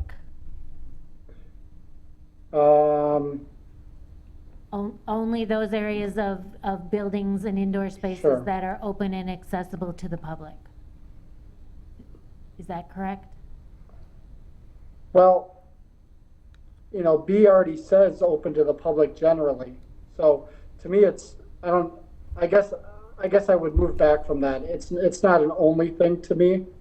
I think that maybe B as itself only best represents how my feeling is. Because I don't want it to be only to the areas that are open and accessible to the public, because those that provides a lot of leeway in undefined areas.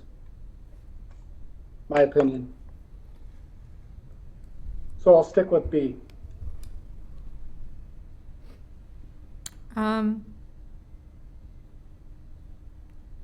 Yeah, I think I'm pretty comfortable with B, and but I do want to say that to Councilmember Allison Osby's point and to Councilmember Mugrauer's point, that those places that do have private offices that there's no one in, I think we could build it in that it's masking when you're in the presence of another individual in less than 6 feet in those private offices. That's the way I'm kind of interpreting it. I think I'm getting the gist of what Okay. you guys want, and you can amend it. Right. I have enough to draft something to put in For front of you, location, and- for location, yeah. okay. And I personally feel like, yes, public transportation. I don't know how other council members feel. Yeah, I agree.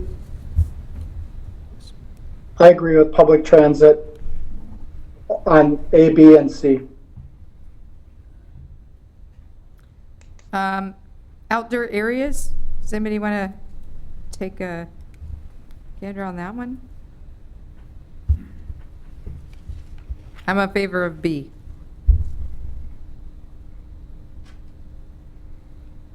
I'm in favor of B as well. So that would be anytime you're within 6 feet of someone not in your immediate household.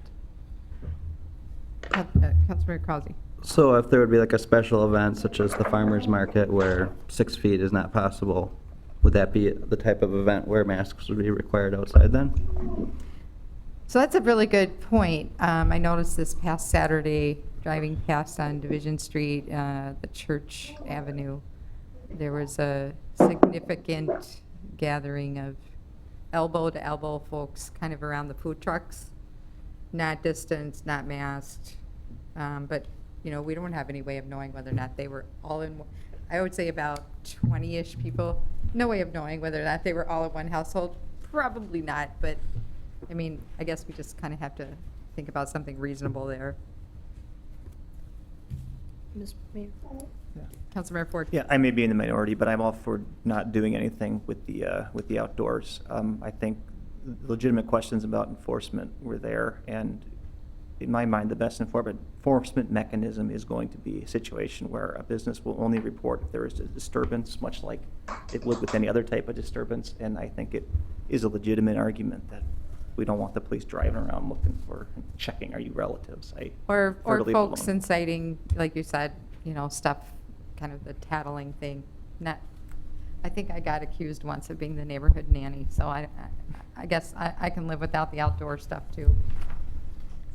Anybody else? Can I just weigh in on one more Yep. time? I think one of the people that were in support of the mask mandate, they said that if 50% of the population don't wear a mask, it doesn't help at all, but if 80% wear, it'll help. And I just see if we'd have like a farmer's market type event, if 80% of the people wore masks and complied with an ordinance, that would help. But if we would just encourage it and say 40 or 50% of the people would wear them outside at the farmer's market, that wouldn't help at all. And that's our most attended public gathering every single week.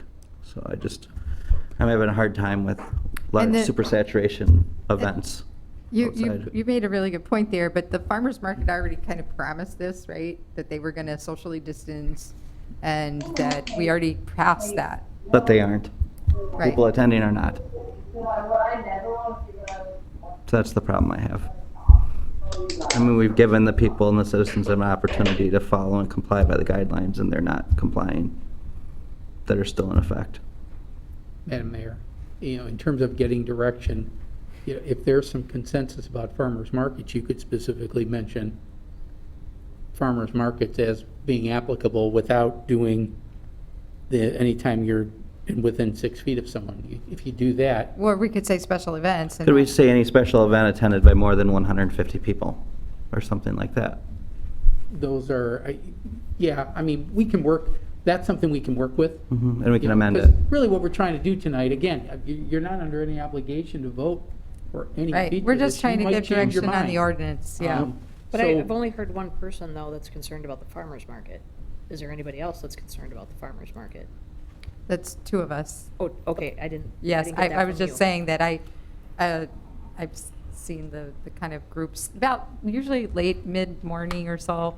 They just tend to like get really kind of chummy over there with. Oh, I'm sorry, I thought you had said that you didn't expect anybody to ask if they were from the household, so I got the impression that it's happening, but you weren't willing to. That No, was I my said interpretation. I could live without the outdoor, like, requirement, but. Gotcha. I'm not the only vote here, so, is there like a couple of options there that you can go with, Lynn? Yeah, because we can put in Okay. farmer's market, you All can right. say, I don't So we like got- that, and we can We got scratch the it out. where. We've got the location piece.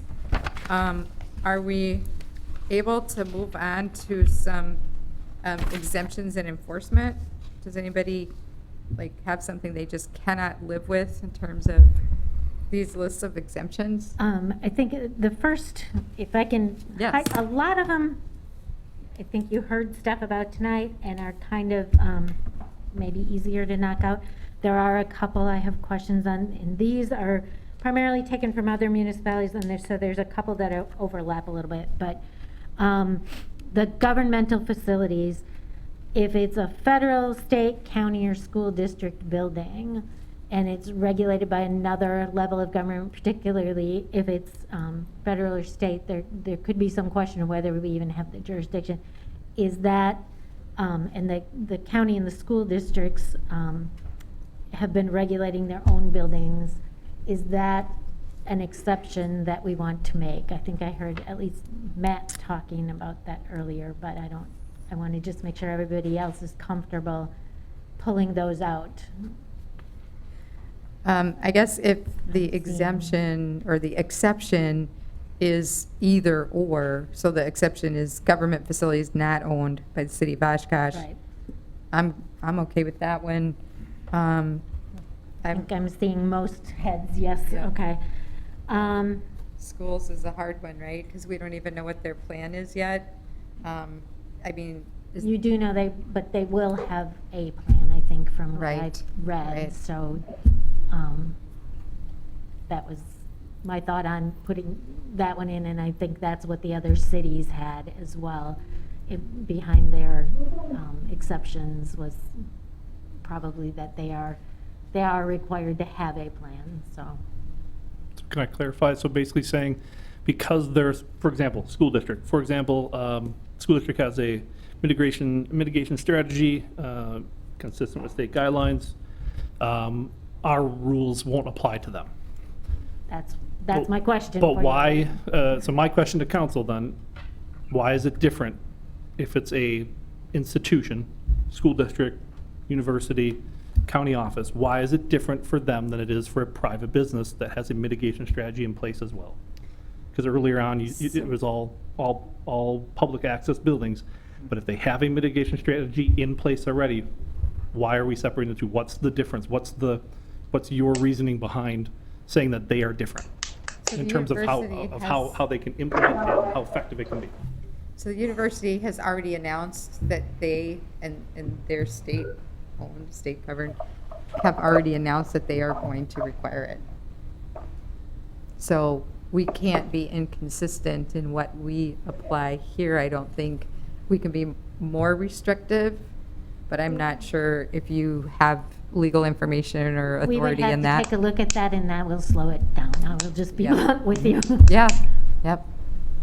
Well, Councilmember Ford. At the risk of being too esoteric, for me, it's the difference between a public and a private entity and the ability of accountability, public accountability, and specifically for those of us making the rules and actually implementing the policies. That's the difference, in my opinion. So are you for or not on the exception on those institutional? I'm fine with the exceptions. I think we want to make them partners. Councilmember Causey. I'm okay with them making their own decisions. They're ran and supported by governing bodies, school boards.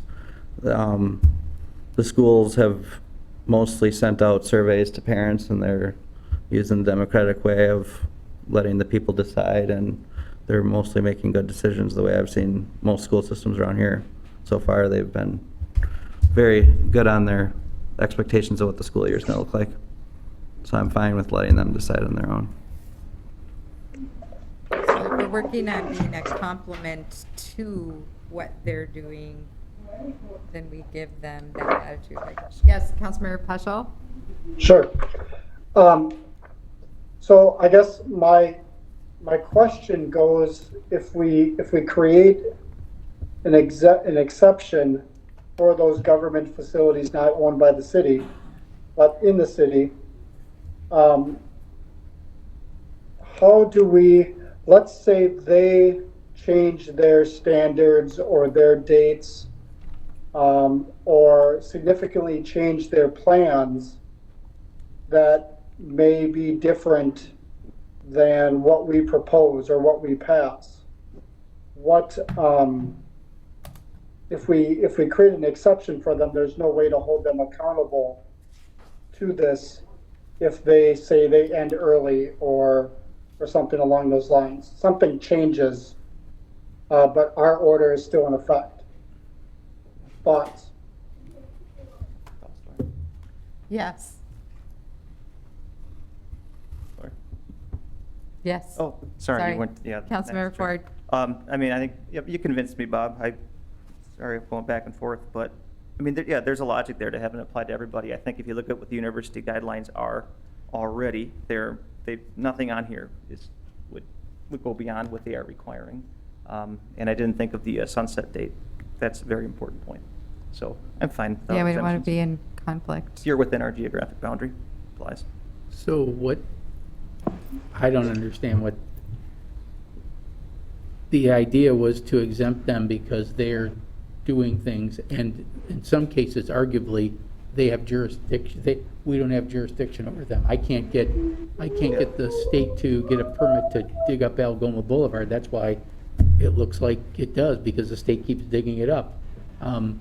So I think what Ms. Lawrenson was referring to is this would delay it because we would be doing additional research, because we'd have to find out what's our ability to tell the state or the federal government that we have jurisdiction over them. That would be an issue. I think it would just take more time. So for Green Bay, they have, UWGB is in the city limits, correct? Yes. So certainly, I would imagine, perhaps we can, how do they address that in their ordinance? I didn't quite catch that. Did they at all? And they have upon termination of the the declaration of state of emergency unless extended. And that's kind of where I'm leaning in terms of scope, is up through our termination of our state of emergency unless we extend it. Not to jump ahead a little bit, but their state of emergency sunsets on August 19th unless their council reaffirms it. Mhm. Ours does not sunset. Ours currently is in effect in perpetuity until we say it's over. Right. That's two totally different sunsets. So having a specific date is, even though I'm against what we're talking about, having a specific date is something that I'm fully in support of, because it gives a goal. There is a potential end date that people can work towards, that they can say, hey, hunker down for X amount of time to improve a situation, instead of just saying it's going to be in place until we say we don't want it anymore, which it could be years. So doesn't it make sense to do 6 months and reevaluate it before the 6 months? Revisit it? That's the that would take fourth us- issue. I just like to. I know, we kind of bounced into Yeah, that. I think we have enough that we can give you, you're debating the specific issue. I think we can put it there, point it out, you still got to make a decision on that. That way, then you can give some more thought to it. We didn't want to copy one community's and just Nope. do Right. that way, because Superior covered it kind of how the buildings are covered in the first item that Ms. Lawrenson made. So, I think mean, Superior and Racine address the government buildings. Green Bay, I don't, just skimming it through real quick here, I don't see that they addressed that issue at all.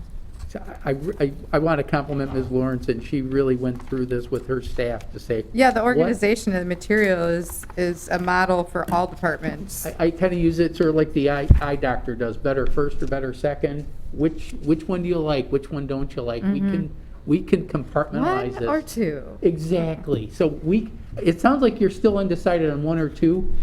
We can come back and say, all right, here's some unfinished business. And, rather than it's getting late, we want to try to get some direction.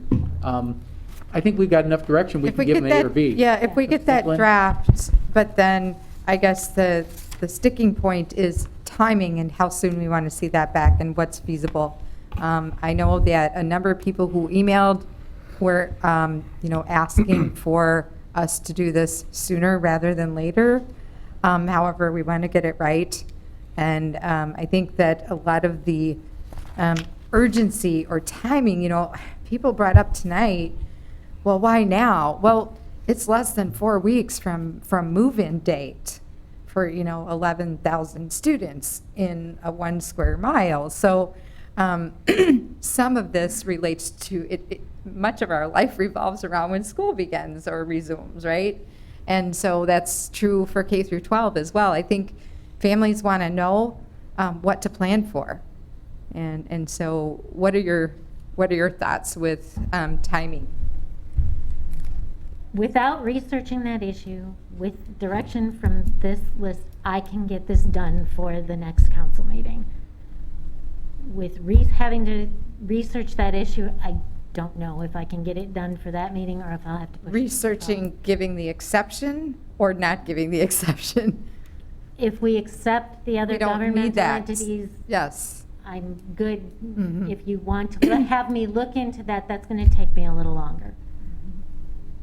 I should also note, I'm not going to be at the next council meeting. I'm going to have, I'm on vacation that week, but, you know, it would probably be the following council meeting. I think we're going to need it sooner rather than later. If we go into the end of August, we're going to have a challenge as it relates to that school year starting And we can try to take a look at it, and if I can get you an answer, I will get you an answer. I just don't want to promise it Right. for the next meeting and not be able to have the time to actually take a good look at it. Since you're on that subject, I'd like to ask a question. Ordinance usually requires 2 readings. I can assume there's going to be a fair amount of support to get that done in one, that they would move to skip it. Is that correct? That they would move to adopt on first? I'm just confirming That is legally. not a question for me. Generally, it's a 2 reading requirement, generally, okay? But once it's passed, no matter when it is, how long until it actually becomes effective? Is there a publication date that has to occur? And then what's the timeline in terms of when it actually becomes legally enforceable? Great question. We published the ordinances the Saturday following the council meeting. And the moment it's published, it's then enforceable? Enforceable. Okay. We always put effective on passage and publication unless we put it out for some reason. But that's our normal practice. So do we have enough support for making exceptions on the government building? Or I know Bob and Mike, it sounded like you guys did want to make the exception or did not because of the timing. Correct, and not because of the timing. I mean, my preference would be to just not mention the buildings, and then we can figure out after the fact if it applies to them, but I understand why legal wouldn't want to do that. So I think that the timing's probably more important, so whatever works for the timing would be my suggestion. I think it's important to note then that it's suggested that, in a nutshell, it's suggested that we rush and not get the product right. No. I think that's what I just heard in that, and I respect Councilmember Ford, and I hope he knows that very much. But I think what I just heard was that we get it passed and that we correct it later, and that's not cool. That's not what we're looking for. It's got to be right up front, and I'm concerned about the inconsistent application because it was mentioned, complement our partners, that school district, county, state, fed, they would be our partners in this, and of course I hope that, and I see no reason why they wouldn't be. But why are we not looking at the business community as our partners as well? So I think the inconsistent then application of cutting out or carving out other public entities is going to be a problem. Mayor, may I? Yes, Councilmember Peschel. Sure. So I guess I want to move forward with there being no exceptions, with no exceptions to government facilities, in that sense. So I also think that no matter what it is, it should be on the next meeting. I think this is part of a public health emergency that we're working on. It's something that we've been talking loosely about for about the last month. There's been plenty of time to research and to look into this stuff. This isn't that new to staff. The sentiment's been there. So, Mr. Peschel, I have to disagree. 2 weeks ago, we had a proclamation. The day after we were asked to put it on the next agenda, we had 2 weeks' notice. Ms. Lawrenson and her staff have been working diligently. I just have to disagree. If this research is necessary, other communities are exempting government buildings because the jurisdiction issues will arise. Yeah, I don't think we're telling the Social Security Department what they're doing. But if we don't exempt them, then we are effectively telling them. That's my concern. And I think our assumption was that those exemptions were pretty standard in most. And that, why we don't like some other ones is if they're silent on it, they haven't thought it through. In 2 weeks, staff has thought this through, but it's only been 2 weeks. I'm sorry, Mr. Peschel, I just had to speak up about that. Yeah, I'll just be quick. Any insinuation that I don't take this seriously or that I'm not detail-oriented is totally inconsistent with, I think, my record on this body and the record in my career. So frankly, I just didn't appreciate that. Thank you. We can prepare something with the exemption. If you want to take it out, you can take it out. And I would encourage council to think that through. We're in a position, we can prepare an ordinance for you. Half the time I will look. It's just a matter of, there's a lot of stuff going on. So is council okay with putting it on for the next agenda with the exceptions and that point being debated, given that that information is available at that point?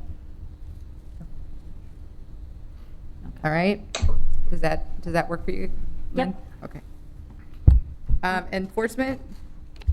Quick on the, still on the exceptions, children, CDC says age 2 and over. The ordinances go up to age 6. It's somewhat of a tolerance for the communities.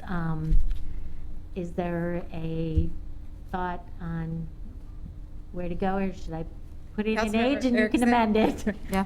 I think I would prefer exemption for anyone 5 and under. That seems to be the most consistent across the state, I think.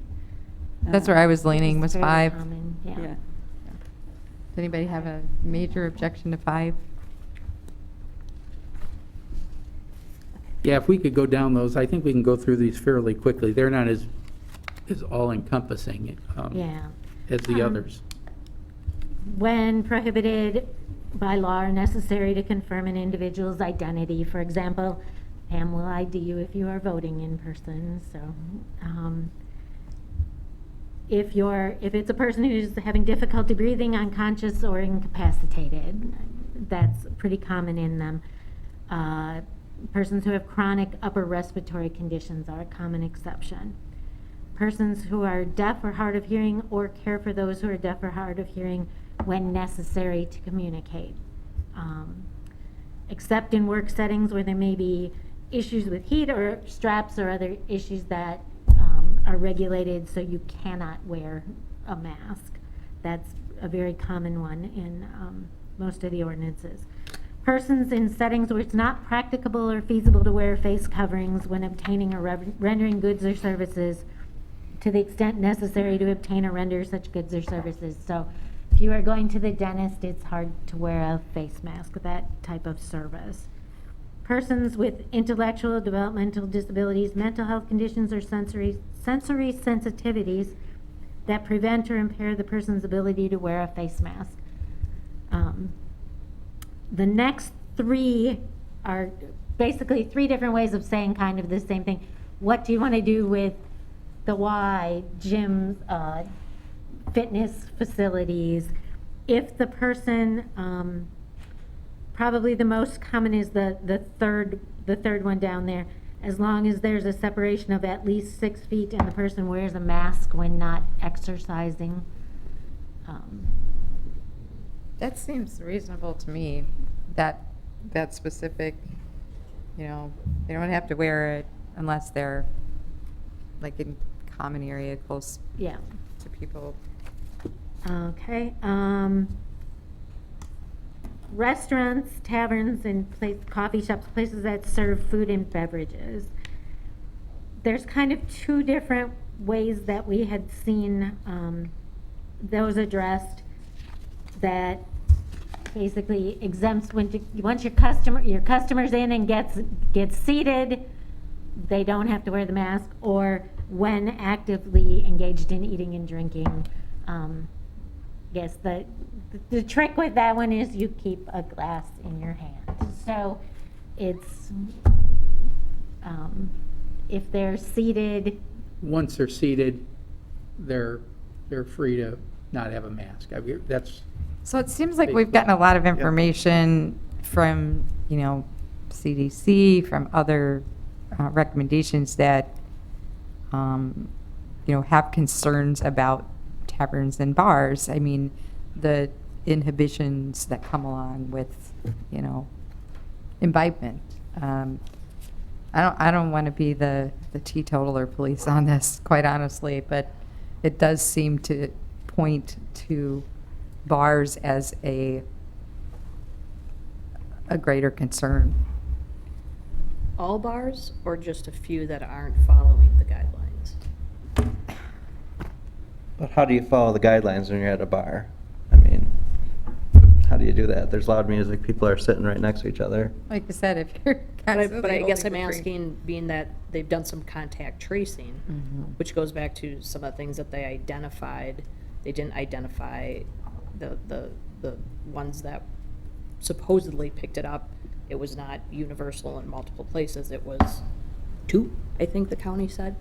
So, and Mr. Krause, while you may not like the questions I'm raising, I certainly offer you respect in the tone that I give. I would appreciate that same thing. Oh, I am giving that in return. You're just perceiving it the wrong way. All right, guys. I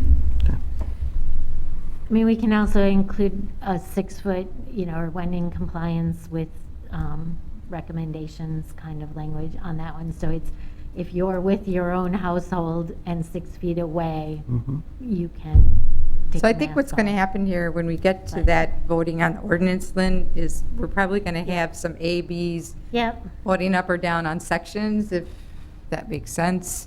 Is that what you guys are Yeah, leaning towards? this might be one of those you want Yeah. to give it some thought, Yep. rather than just trying to Yep. iron it all out. But you kind of understand the basic issue here. And, everybody's got a different opinion, and, but 4 opinions will drive it.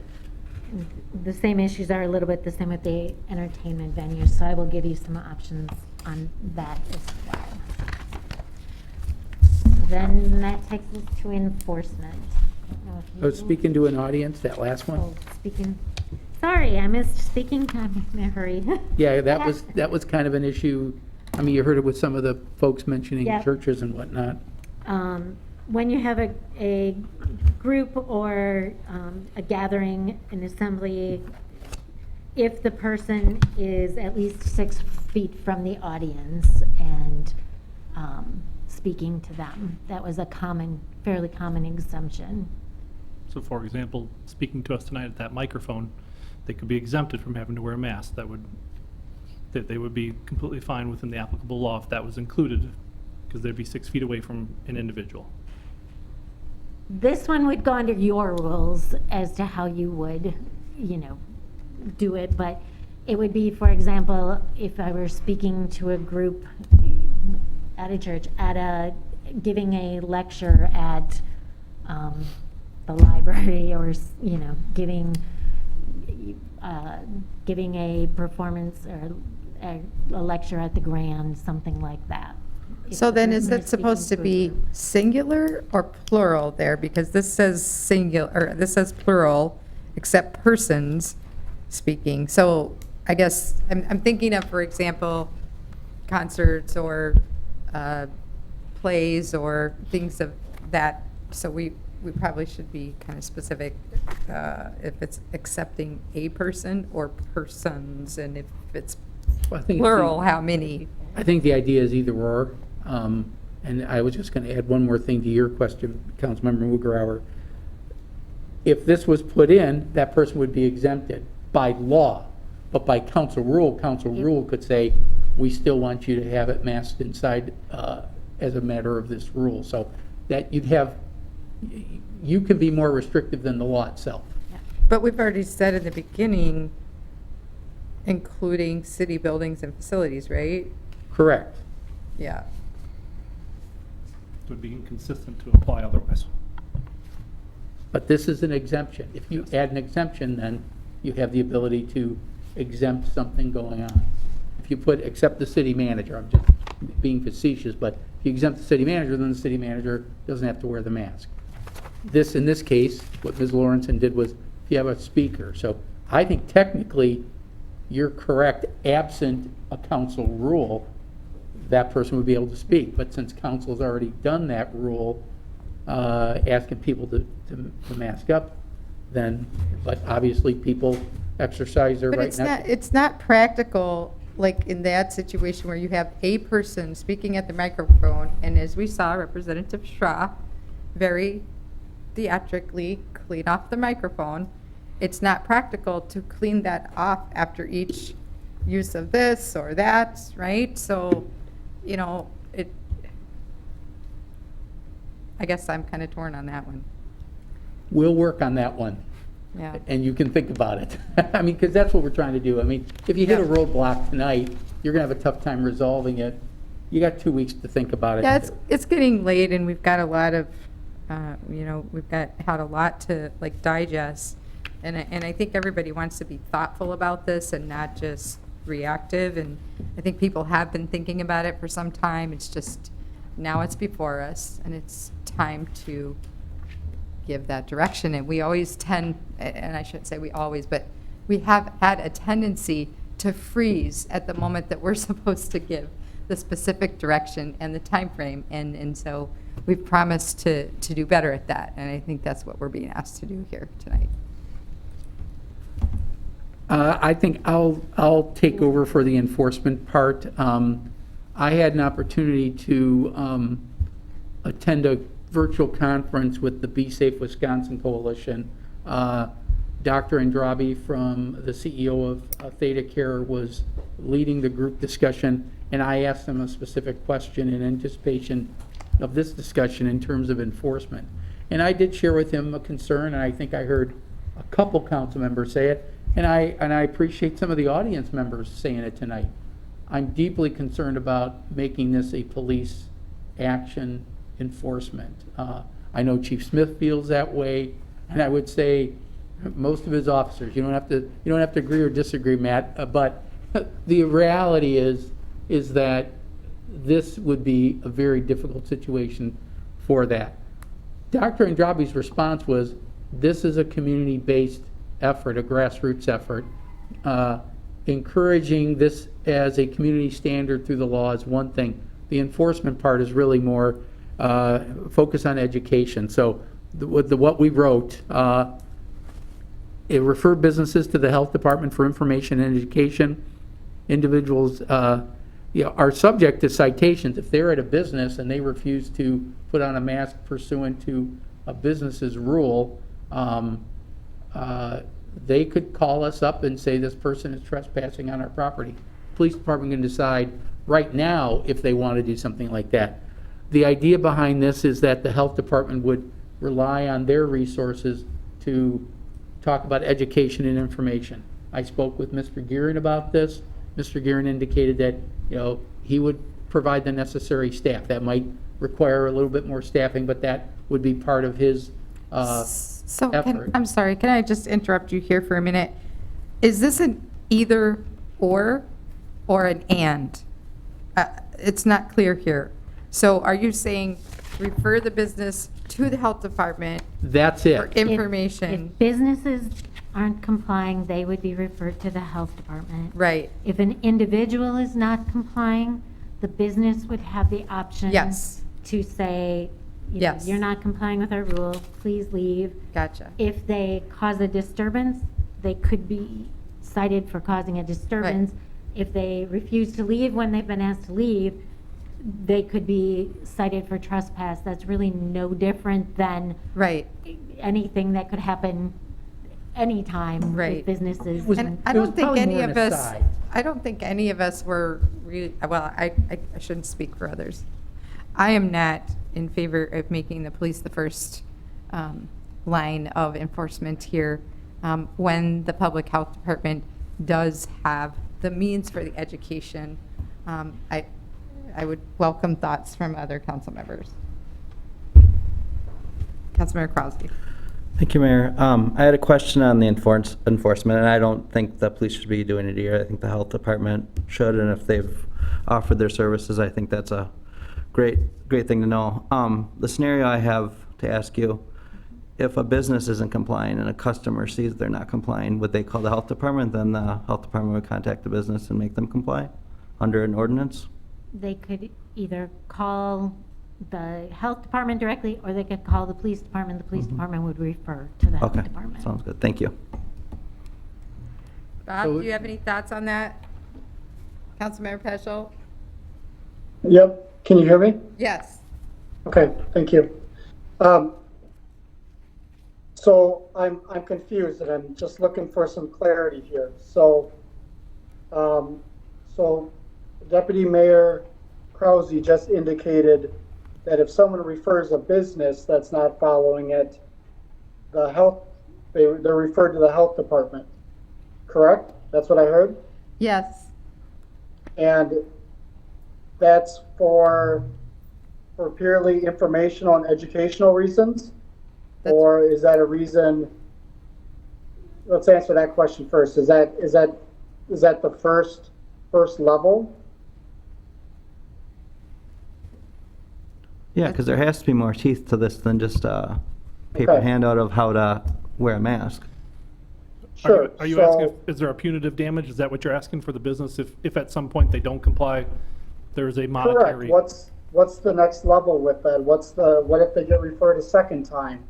You know, what do we do about that? Do we give them more information and more education?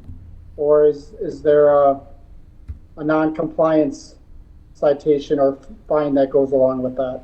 Is there a liquor license? I don't know, if perhaps Deputy or the clerk or Ms. Lawrenson, is there anything that can be tied with for example, with a tavern, a liquor license? Some cities have penalty sections that say basically they could take action against a license, or if you have an incentive provided through the city that they would remove that. That was not what was being proposed by staff here. Yeah, that was deemed punitive, and the whole idea is to focus on education.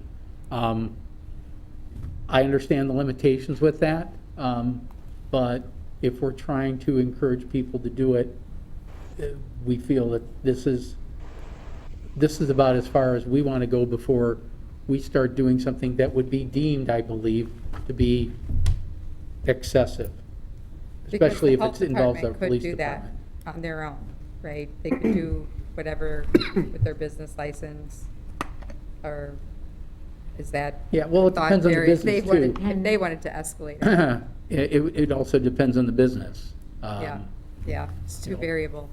Councilor Ford? Yeah, no, I'm in agreement. I would be against any type of punitive damage. I think the goal of this, the end goal, right, the goal of this policy is to have a positive impact and have compliance and have people on board. It's not about raising money. It's not about penalizing people. It's about having a community response, as representative. I'm out of my league here. As Deputy Mayor Krause said, it's that 80% number. Right? Yeah, I think we can what get gets that us there? number. Yeah, I think If we can get there. 80% compliance, it's 30% reduction in transmission, right? Yeah, honey, not bees. Right? Something like that. Does that give you enough? We'll prepare with this scope. I'm sorry, Councilmember Peschel, did you have something else? I'll let City Manager Roloff go. That's fine. I think it's just a matter of we can prepare it the way that staff has proposed, and council, please give it thought, and if you have some changes you want to suggest, we can, the council can entertain that. You still in 2 weeks have the prerogative to change any of these things or vote up or down. I mean, there's no obligation you have tonight. We'll give you that information. All right. Then the last one is effective. How long is it, or expiration. duration. Pick which E you want. We're trying to go SEEE. So expiration or effective is really that one. There's a variety of ones out there. Staff doesn't necessarily have any strong opinions one way or the other. We have a state of emergency. That's probably the longest time you would put on it. Others have put a date certain and then reaffirm it. That has its pros and cons because you could have it coming back here over and over again, and that might be something you may not want to do either. So couldn't we look at something like, let's say 6 months, or let's say, the first council meeting in January unless it's superseded by county, state, or federal. I mean, wouldn't we have that capacity? We could build in something that if it was superseded, it would automatically repeal. I guess the question is, do you want to go out, 2 months, 3 months, 6 months? What kind of range are you, looking at? Councilmember McGrath. Thank you, Madam Mayor. I think, just because you threw the number out, I think 6 months is way too long. I think especially with many of the discussion points, not all, but many discussion points centering around school and returning to school, whether it's college or K through 12, that's 5 weeks from now. I think an 8 to 10 week personal window, that would be a more desirable window. It gives a chance to reflect upon the actions for, leading up to school returning, and then once school returned, a short, so basically 4 weeks up to it, 4 weeks after school's returned, gives you a good window of time in terms of effectiveness of it, concerning adding, upwards of 10,000 bodies potentially to the city's population in, Labor Day weekend. I think that's been one main concern, was just the influx of students either going into the classroom or also coming back to town.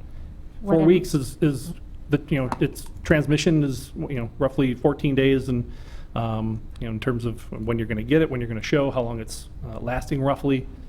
4 weeks up to it, 4 weeks after puts you at, end of September. What I might suggest then is put it the end of September, and what we would do is bring it back that second meeting in September, and you could look at it and just, do we want to let it expire or extend it at that point? I mean, you could do the end of September, the end of October, whatever month you decide, but, the second meeting of whatever month, then we could put it on to bring it back to potentially, revisit it if you felt there was a need to at that time. Yeah. Councilmember Ford. Yeah, totally agree. I mean, I think these are extraordinary times. This is an extraordinary measure. We should be a little bit uncomfortable with this, and we should have to face up to it at regular intervals, especially as the science and the numbers change. So, yeah, every 4 weeks makes sense to me. With the first one being the end of September. I would say, yeah, end of September, because if schools and campus or whatever reconvene that first week, or what is it, the 2nd of September-ish, then You'll know by mid-September the potential effectiveness or what's occurring from there, I think. Also, I like the sunset or the superseding clause. That wasn't something that was written, but the superseding clause in terms of state or federal, that would be something I think it'd be appropriate to include, just so that we don't have to necessarily, delay action, bringing it back to us after a certain amount of time, that it ends. All right. I think that gives us sufficient direction. You'll have a few options available to you next time. So just going back, and this is somewhat tangential. So item D under council discussion was discussion of council rules on remote participation by public during the course of receiving emails and phone calls regarding the previous topic on the mask ordinance. A number of people expressed that they would like to attend, would have liked to have the opportunity to attend this meeting virtually. But because of the way that our council rules were written previously, you were forced to only submit those items through email unless you personally attended. And there are those who are comparing it to the elections and the polls and having to make a choice with their health or being engaged. So that's why this is on here for us to discuss whether or not, and perhaps hear from staff how that could be accommodated, whether council wishes to allow that accommodation. Can I ask a question? Councilmember Ford. Do we have the technology to make that realistic? We had a discussion among staff, and then, because Mayor Palmieri and I talked about it at our preparation meeting. We would have to change a few things to make it possible. For those of you who watch county board meetings, we would have to switch to a situation like the county board in which public comment on all items happens at one time. And what the county has done, even with their situation, is they first permit people in person address the council or the county board first. But it's for everything on the agenda. It's not just for one item, it's for every single item. So that way, everybody comes, they know they're here at a certain time. You hear everybody. We can try to sort it as best we can, but there might be some, Pam can sort it with our technology for people who register to speak and show up, but virtually, think of a Zoom meeting with, 90 people. But you could also register to speak with the Zoom, because in order to get access to the Zoom, wouldn't you? We would need somebody here. Or not Zoom, WebEx, I'm sorry. Yeah, but we would need a separate person, and Mr. Newman's here tonight, and that we would have somebody like that that would monitor the folks who would want to speak. But the idea would be people in person first, people virtual second, and then you're done with all public input, and then you go about your business and take your votes, similar to what the county board does. It's not perfect, but that's why I personally don't like the county board meeting approach, because you kind of do soup to nuts with everything, and then later on in the meeting, you're talking about testimony somebody may have given 10 items ago, not just time-wise, but your thought process completely changes. So that's the downside of it, but that is really the most effective way we could accommodate it. Deputy Mayor Causi, you wanted to say something? Yeah. If it's public comment, would it be possible to get them to record a message and just play it back? I mean, instead of having them real time in person on a virtual setting? That would add another layer of technology that something can go wrong. I don't know if I would necessarily. I'm sorry, I didn't quite understand what you meant. Basically give a video message. A video message. I mean, everybody has Oh. technology to record a message on their smartphone, and they could email it to us. Well, and we not could play it everybody back. has smartphones though, right? Well, and I could probably speak to that from the security standpoint, is you would have to pre-screen every one of those recordings to ensure that the content is appropriate for broadcast and for the meeting, and that it actually applies to the agenda. Sure. So there's a lot of risk there, and if you get a large influx, I don't know if you're going to have the manpower to actually screen those real time. Is there a way to, not prioritize, but provide, because it's my understanding there's only a certain number of licenses or a certain number of lines or whatever Right now when our- you do that. Can it be reserved for residents of the city? No. Right now, the way the licensing works is you can have 100 participants. You can't select or exclude because you don't know who those attendees are to begin with. You can designate your host, which right now, for something like tonight, that's me. So I'm logged in and everyone else is a participant. You can have up to 100 participants under our current licensing. We can allow people into a lobby and then admit them into the meeting as we can, but you're only going and basing that admittance on whatever you see as they type their name in. So you really don't know who that person is until you've actually let them into the meeting. Does that, I guess going back to Councilmember Ford, does that answer your question? Sounds like a soft no. Complicated. His Thank no you. to No, it his does. That was question, adding but- another element. Yeah. That was an Yeah. overlay that, Correct. Correct. Tony, we could do it. It's just that it's more, go watch a county board meeting. It would be similar to that. Wieldy. And there are some, concerns about that. I can tell you're smiling behind that mask, Lindsay. Hard to hide it sometimes. Good, you're hiding it. So does the value, I guess the question is, does council feel like the value of allowing participation, given the limitations of that additional level of participation, outweigh the downside? I think we've given additional options in terms of emailing the city manager's email loop to provide written statements that are part of the public record. I think if anybody, and correct me if I'm wrong, the city manager Roloff, but the county board did not always allow for public comment. Did they, remember some issues regarding like the racetrack and things like that where they weren't allowed, and they've since amended some of their options in terms of public comment. And I could easily be wrong on some of these things, but I don't want to be compared to Winnebago County's Board of Supervisors, and it's a very limited scope in terms of when you speak and how you speak. And we've taken a very good stance. I think previous councils have laid a great foundation in terms of allowing an abundance of opportunities to speak to us, whether there's 2 options of public comment at the front end and the end. Each individual item, I think it's appropriate that they speak at each individual item, that when we have something specific that it's relevant at that time, we can engage sometimes with those individuals. I think doing it as a lump sum up front would reduce our ability to interact with those individuals if we needed to on a specific topic, because we're not allowed to talk on it until it's on the floor.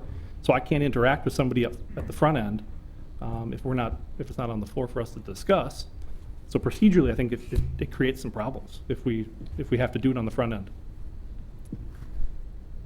So again, is it worth denying those who have health concerns about congregate meetings, denying them the access other than email only? I guess that's, yes. With tonight's attendance by people that were not in support of an ordinance, I have a highly big suspicion that people that didn't show up in support of the ordinance feared there would be no social distancing, and there wasn't in the hallways. So I mean, I think that's why a lot of people didn't show up. So if we could have did a virtual comment section, they would have probably participated a lot more. So, I think it would be beneficial. Mayor, may I?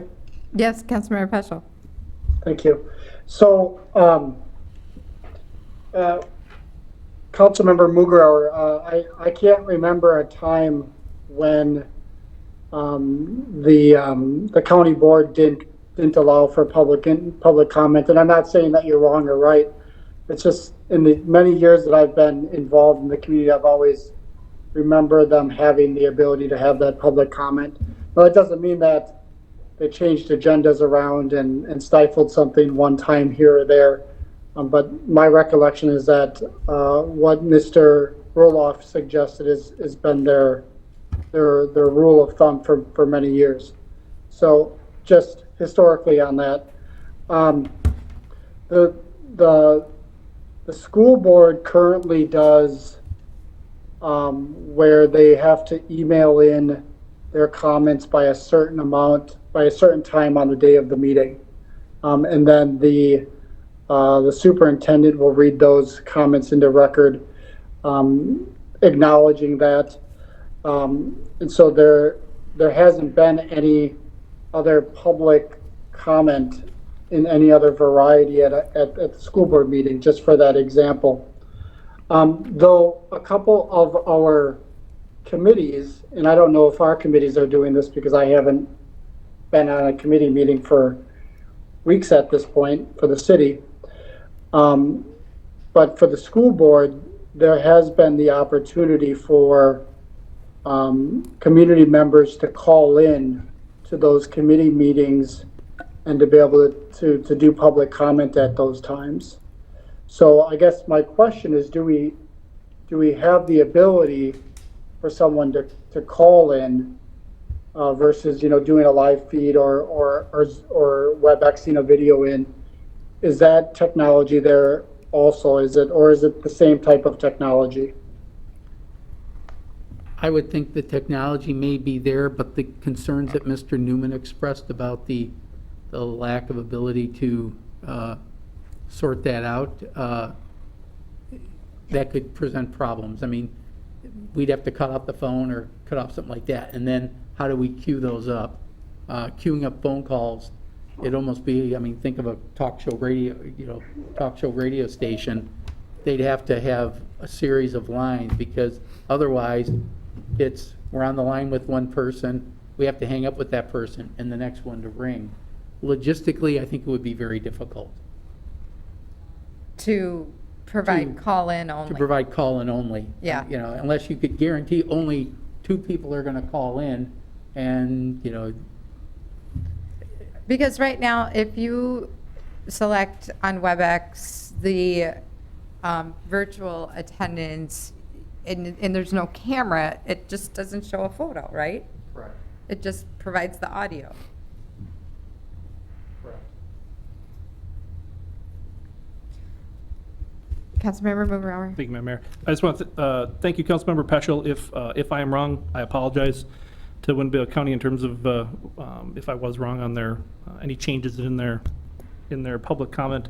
I usually could be mistaken, and if I am, then I'll take that back, and I apologize for that.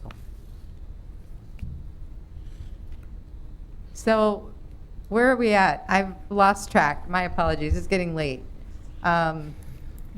We would like to pursue what like an A and a B option would be for that virtual participation by those who wish to participate but not in person for whatever reason. And doesn't that go along with our accommodations that we have on our, we used to have?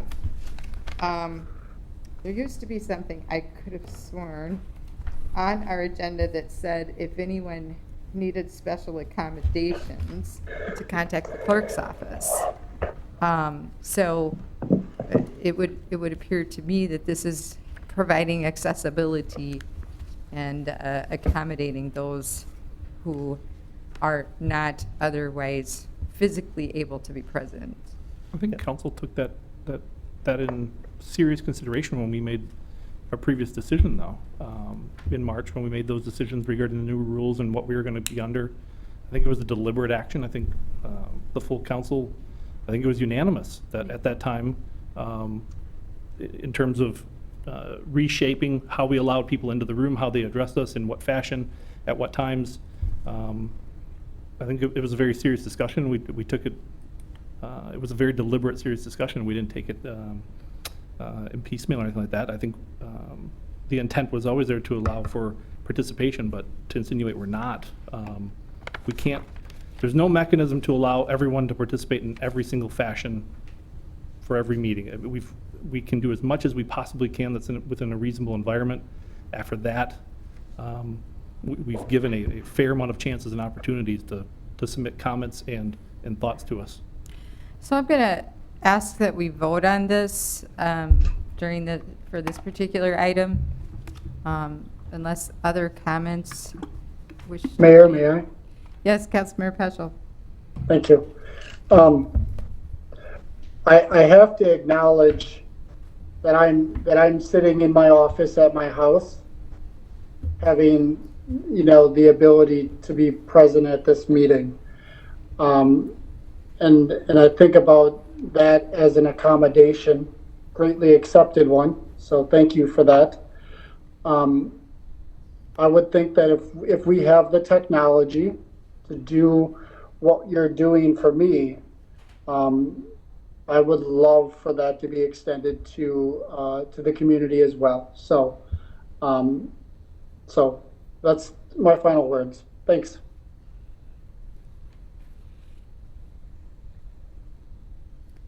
All right, let's take the roll on yay or nay on adding that for public comment virtually. No. There's no We're motion. not clear on what the motion is. Somebody needs to make one.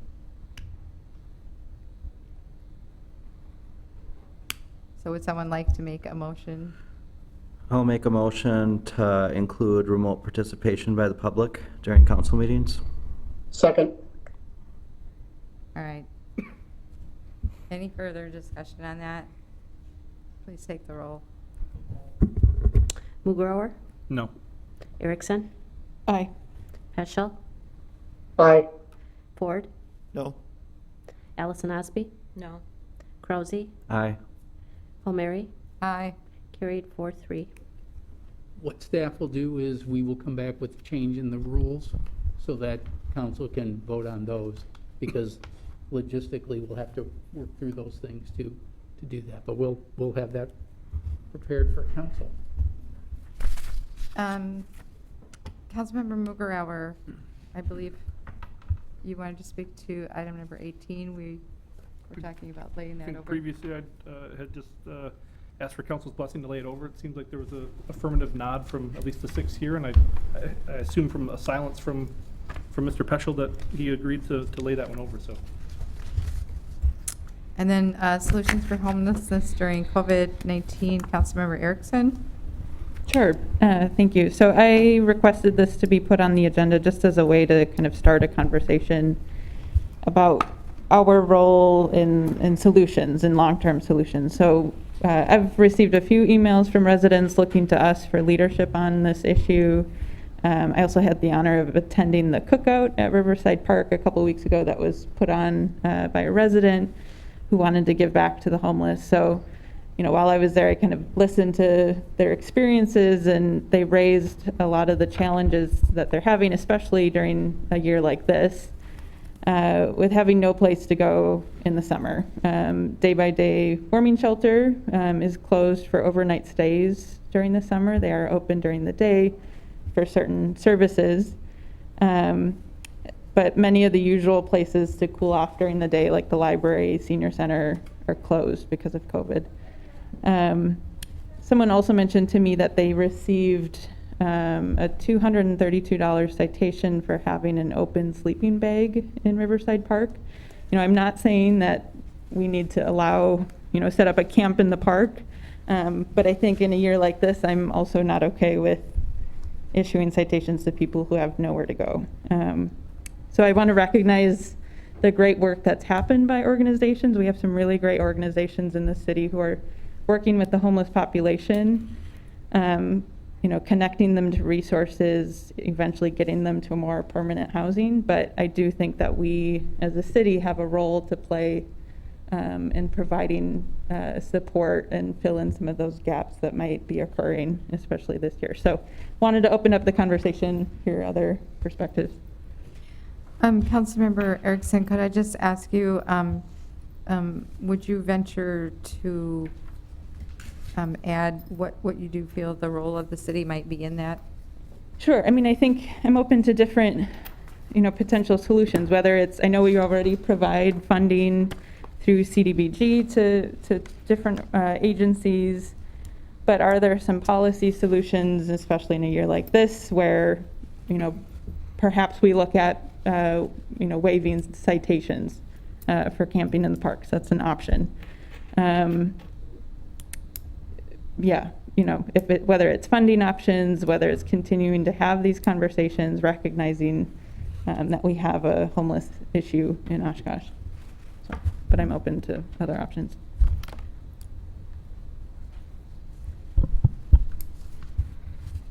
I was just curious, city manager or other staff, has anybody had experience with like FEMA trailers after disasters or during disasters?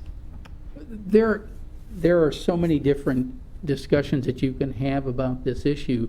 The question is what is the city's role with this? We are in unique times. Under normal circumstances, this really got started more recently because of the heat wave that we had and the issue about cooling centers. And I had written the council an email about that. And we're going to have that problem with any facility you talk about because we have to have social distancing. The library, if it wasn't for social distancing, would be open, and the homeless do utilize that. They would utilize the Salvation Army. They would use other places. I had an opportunity to speak with the new director of Day by Day Warming Shelter, Molly Butz. She and I have met a couple times already.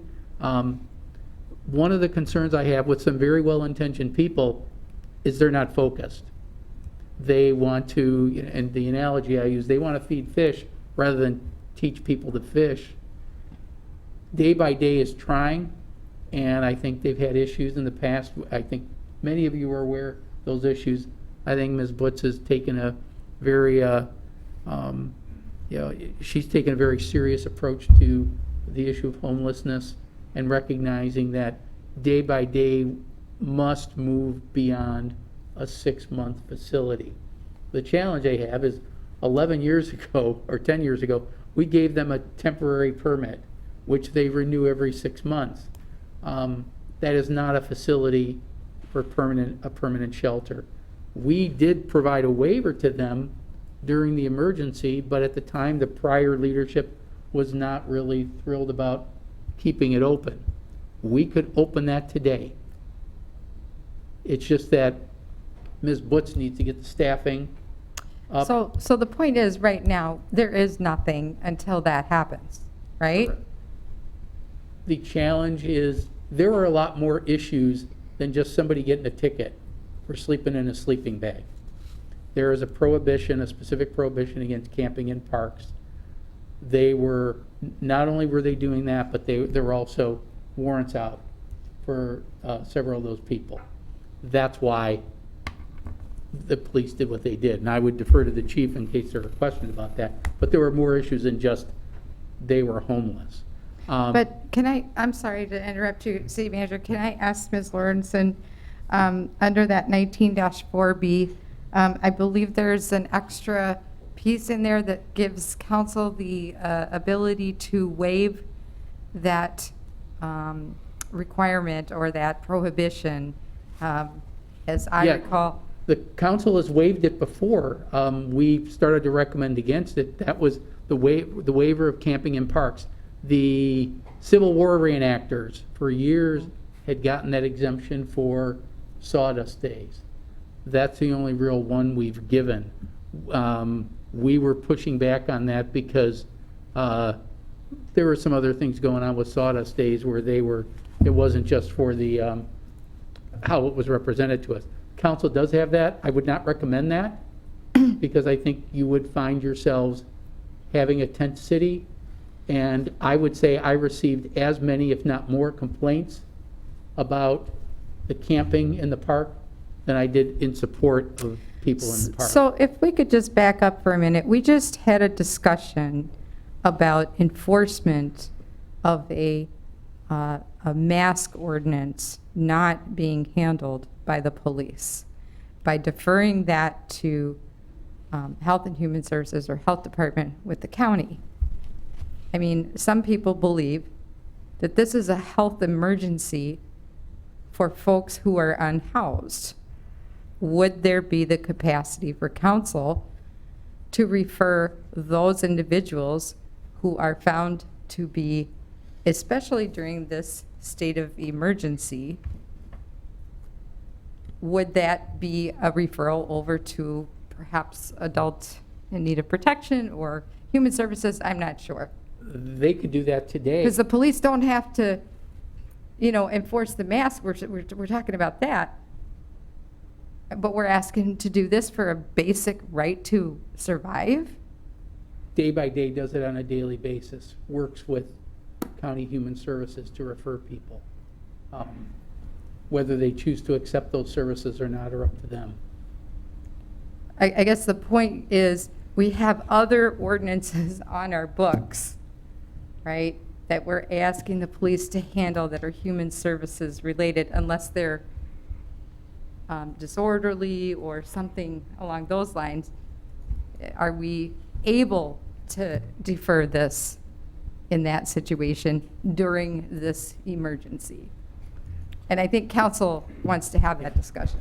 I think if you wouldn't, Yes, while Councilmember the chief Bogart. is coming up, part of the discussion we just had on the mask thing though is, and staff is going to bring forward a resolution that says if the proprietor can't get them to comply, they can call the police for trespassing.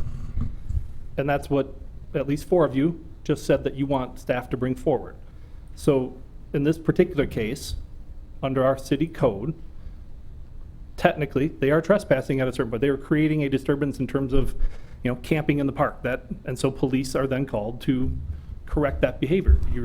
At least 4, if not 5, suggested that ordinance we're going to bring for the mask do the exact same thing.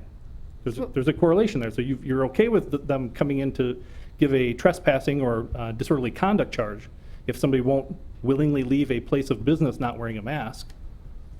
It's not that much different. So is it a disturbance when someone who's camping in a park doesn't have an address, but not a disturbance? If somebody's camping in the park for, I don't know, EAA? I think that's an oversimplification personally. I think then council needs to have a discussion on if that particular municipal ordinance is something that they would like to still see on the books. Then it's more of a discussion of, is that a correct policy for the city to take? The stance that they want to have. I think if before Chief speaks, as long as I still have the floor, I think, this issue, this has been a longstanding issue. This is nothing new. COVID has not drastically impacted or changed the situation in the city of Oshkosh yet. It will, it could, but this issue is not that much different from any years past at this exact moment in the middle of summer.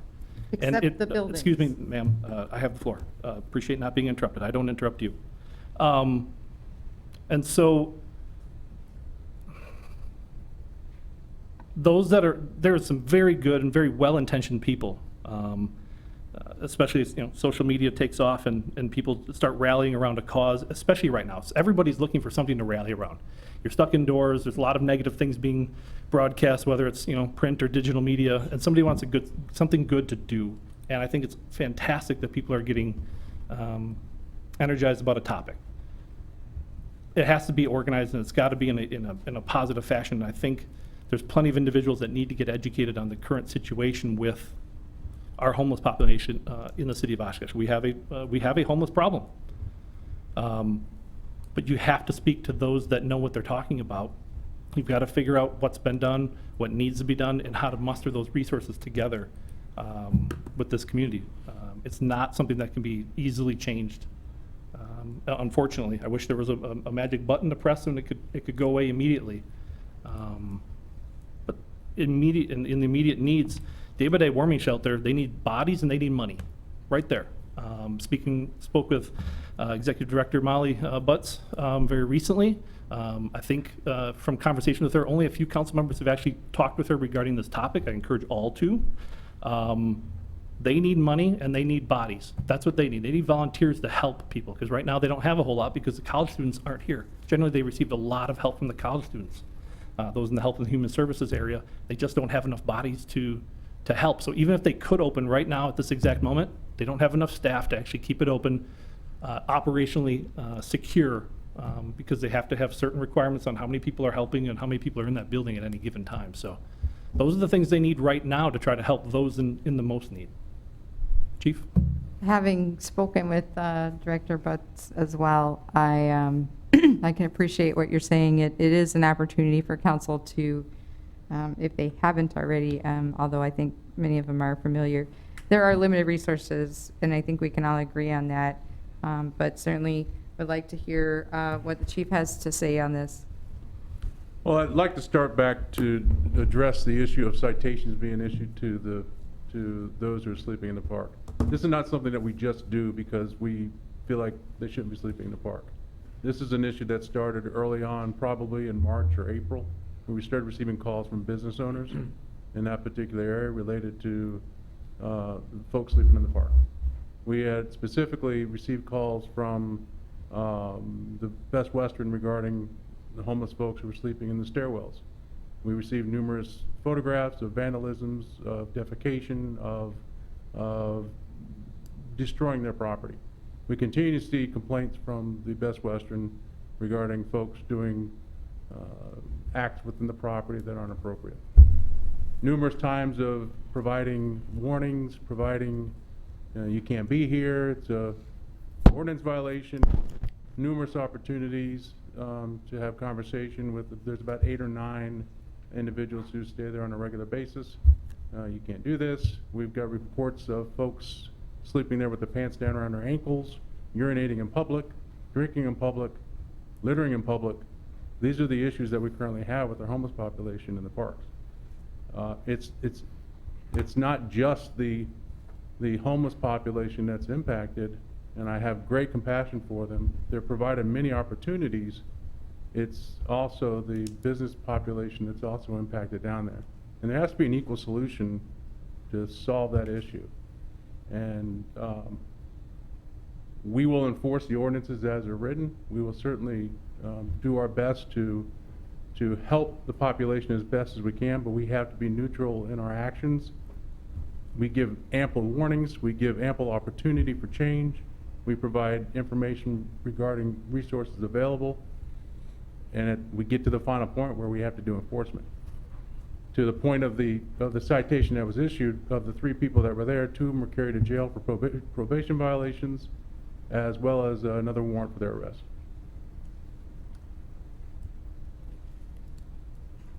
Councilmember Alisonsby. Thank you. I've had multiple conversations with Molly Butz, as well as a few of her board members, and gracious enough to be able to actually meet with one of the board members along with Molly Butz, and certainly offering and saying that if there is a point in time at all in which there is a need right now, obviously there is, you know, that I was very confident that there would be full council as well as staff support. One of the things to keep in mind too is that in this particular situation, I did ask her what her conversations were with staff, if they knew who the individuals were that, you know, received citations. The comment that was made to me was that they were very familiar with them. And one of the issues is because they do, the day-by-day has very broad and very lenient guidelines as far as who they accept in. Not knowing who specifically they were, but some of them are not allowed on the day-by-day property. So if they're having that challenge, I have no doubt in my mind that there was obvious reasons that perhaps they were issued a citation. In addition to the conversation we were having that Ms. Erickson brought up, you know, regarding, you know, what's going on now, what can we do? They are doing things. I mean, they obviously, I think a number of you probably seen the outreach that they decided to do, and I did not get the impression that that was just a one-time thing.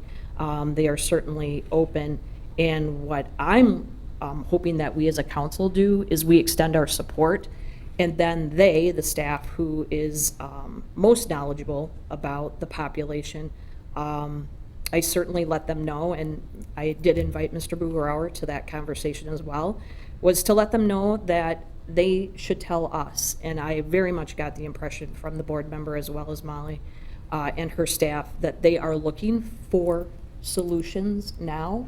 They are most knowledgeable, and they know that they can come to us to try to figure out immediate needs. Councilmember Peschel. I have nothing else to add at this point. Okay. All right. So does anybody else want to? I will be meeting with the entire board next month, and I'll be happy to report back to council on the results of that. But Molly and I are going to keep talking. You know, Molly, for those of you who don't know, Molly used to work for the city, so we've had a long working relationship, and I think she's going to be a breath of fresh air for day by day. So I'll report back to council.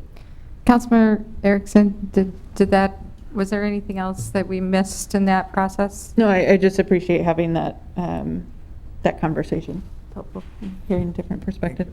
Thank you for bringing it up, Ms. Erickson.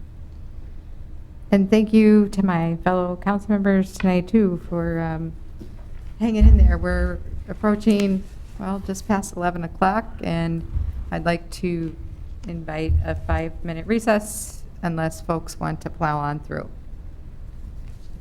Let's keep going. Do it. All right? All right. See no objections. Okay. Just wanted to be considerate here. All right then, so we are now at the report of council liaison for board and commissions. Since the last, I don't think there have been any that have taken place. Oh, rental housing, right? Yep, we had rental housing last week. Yes, we just had an update from AdvoCap and their implementation of the RAP program, the Wisconsin Rental Assistance They have spent about 31% of their funding, so they still have funding to spend to provide tenants. They pay landlords directly for tenants who are behind on rent because of COVID. They have 936 on their wait list. 104 are from Winnebago County and about 60 are from Oshkosh. And they are hoping to get it spent by end of October. But some of the issues that they raised that tenants will still likely need assistance on being behind on utilities and water bills. That was something they identified at Advocate. So, Something, all right. Madam Mayor. Councilmember Mookerauer. Thank you, Madam Mayor. I don't have a council report. This is just under council member statements and just a point of privilege maybe. Earlier, I inferred something about one of my fellow council members, Councilmember Ford, regarding the during our mask discussion. I wanted to apologize. Didn't mean to infer. If I have a question regarding something that was said, I should have asked for clarification instead of I think the wording choice I used. So I just wanted to apologize publicly. Sorry for that. Thank you, appreciate that. Thank you, gentlemen. City Manager, announcements and statements. Thank you, Madam Mayor. Couple things before I get into my list of things. I'm going to be going on vacation August 5th through the 16th. I recognize that's in a council meeting. And I think I'd mentioned the next council meeting is 30th anniversary. So I got some home obligations. With that said, though, August 12th, because as Ms. Ubrig has on number 28, because of Election Day, council meeting is automatically moved to Wednesday the 12th. If we are ready with the ordinance, I would suggest we find an alternate location for our council meeting. Obviously, the logistics are very challenging. They were more challenging than we had when we had the discussion on race a few weeks ago. That was manageable. This was a challenge. It might be helpful to have a larger facility. Are you suggesting the convention center again? I'm suggesting anything that's available. With only 2-week notice, I don't want to promise something I can't deliver on. That would be my first choice, but if that isn't available, certainly look at another location. Did Chief Smith or Stanley have something? I didn't even ask. I didn't even ask him, but I. Thank you. Even behind that. Logistically, tonight was a challenge, and it would be helpful to have a facility available to us that we can accommodate people in a manner. We were answering questions in the hallway that we needed to answer for our citizens, and if we can accommodate it in some way, if it's going to be a large discussion that we can manage it, it would be helpful for us to have space available, because we don't have facility here, especially in the COVID situation, to really manage it well and to accommodate your needs as an elected body in order to bring people where they need to be to and move them around. It would just be helpful for us. And I think that Chief Stanley would speak to the COVID side of it. I give you to you. Thank you. Yeah, I would concur with the city manager and Chief Smith that logistically it is becoming very difficult. You know, the COVID issues aside, that the distancing and the facility space that we have here, people overflowing into the hallways, into the break room, you know, that there's a lot of fire code conditions that I'm very worried about. You know, that those are exit pathways, you know, when we are blocking stairwell doors and, you know, these doors, that, you know, we're going to start to have some implications around that where we're going to need to take some action. You know, and the last thing that we want to do is limit the opportunity for the citizens to be able to come here because we don't have enough space logistically for them to spread out and still be fire safe. You know, so let me just get this straight. City Manager, when we spoke earlier today, and I asked the question, what is the capacity of the room and the hallways with social distancing? Do we have that number or do we not? Yeah, so because I was under the impression, I'm sorry, that folks were not going to be allowed in if it exceeded that number. Yeah, and that's the competing issues that we have. You know, by fire code, it's posted right over here on the wall, we can get 86 people in this room. You know, we've got direction that we're going to social distance in here, we're going to reduce the seating, we're not going to allow all those people into the room. You know, so we've got a conflicting concern about, yes, we want to socially distance, we want to isolate, so on and so forth. You know, but then still have to evaluate, all right, if we don't let all those people in this room, where do they go? You know, one of the things that we learned this evening is that they were very adamant about they did not want to spread further away from the door so that they could listen or to be in the break room. You know, we posed the suggestion multiple times of in the first floor lobby, you can view that as well. You can spread out further and watch it on your cell phones. You know, they were less than receptive to that idea.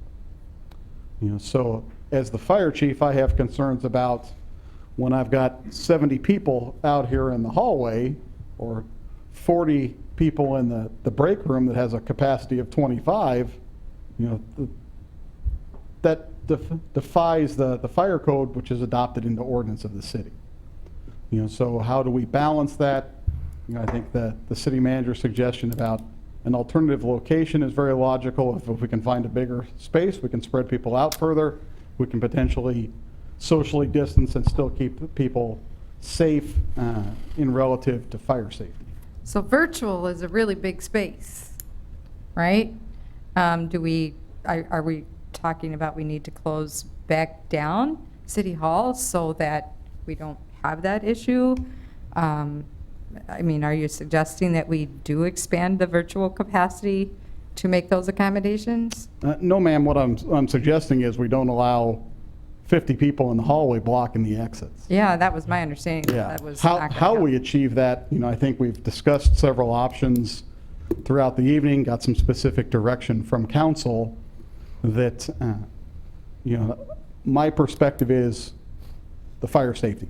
You know, the capabilities of the information technology systems and virtual meetings, not my wheelhouse. You know, I'm not being flip about that. It's just I don't know those things.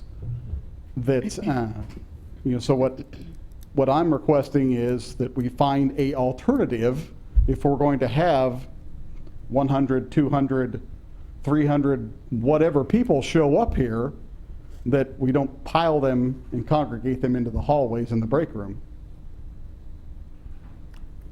So I'll be looking for an alternate location. Well, hold on a second. Before you say that you're going to be looking for an alternative location, Councilmember Ford, did you? No, I was just thinking the Grand would be great, because I always want to be on that stage. So let me just understand something. We have said that we were going to cancel events that were not able to be socially distanced. And now we're going to accommodate a greater number so that they can congregate. And I guess I'm a little confused because as the director of the state of the city emergency, I'm getting a little mixed message here, so help me understand this. Explain it to me, please. Sure.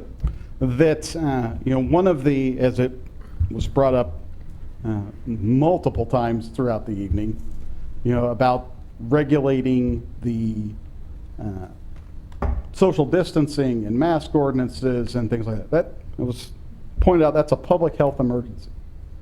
You know, while I am the emergency manager of the city, you know, I legally cannot enforce that public health matter. So I can't go out there in the hallway and say, look, you've got to stay 6 feet apart. I cannot tell them you have to wear a mask until we get an ordinance.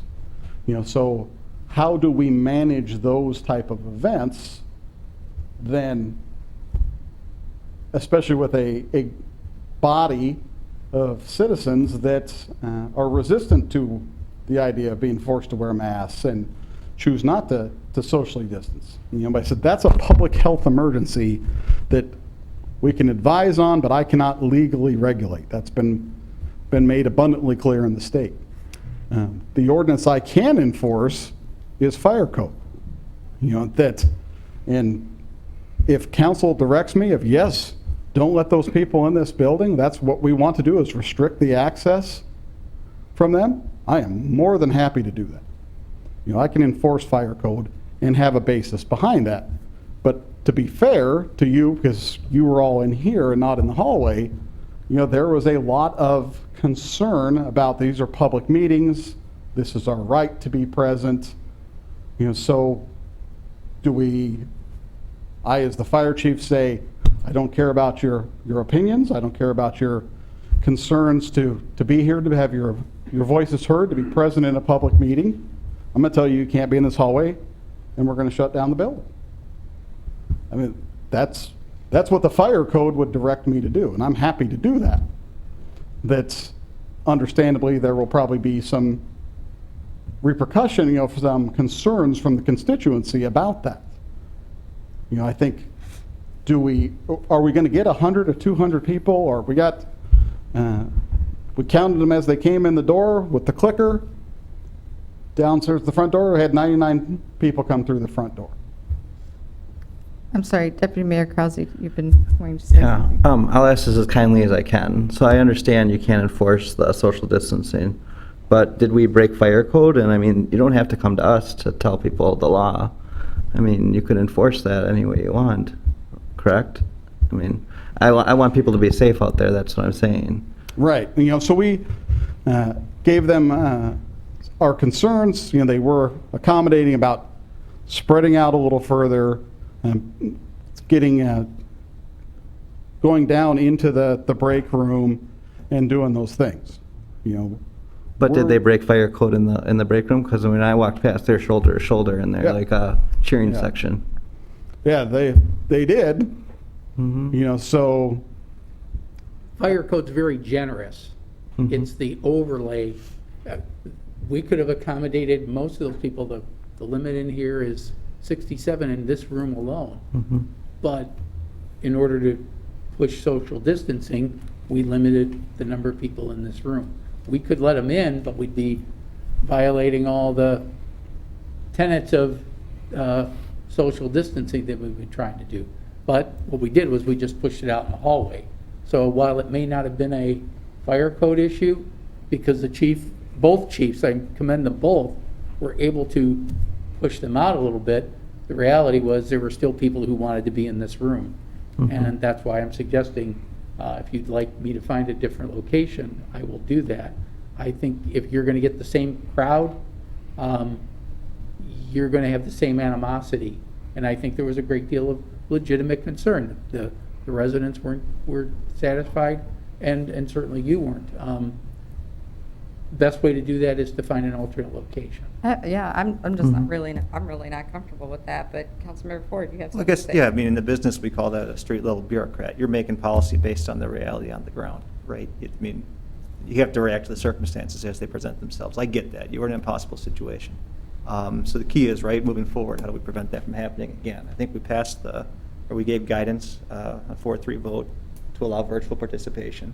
So we have expanded options that way, and if we do have a bigger location, preferably the Grand, I'll say that again, we can have more room to not put you in that possible situation. I would appreciate that. If I could just speak to one piece, that part of my responsibility is to keep everybody in the building safe. But each of you are elected officials. My huge goal is to make sure that none of our elected officials have, and I'm not saying that anything bad could happen or is supposed to happen, but I have a responsibility to keep you safe as well. If I can create distance from a group of people that are maybe not happy, that makes me a little bit more comfortable in making sure that we can fulfill our responsibility to each of you. That's really my concern. We did some street level negotiating, if you will, out in the hallways in order to accommodate folks here.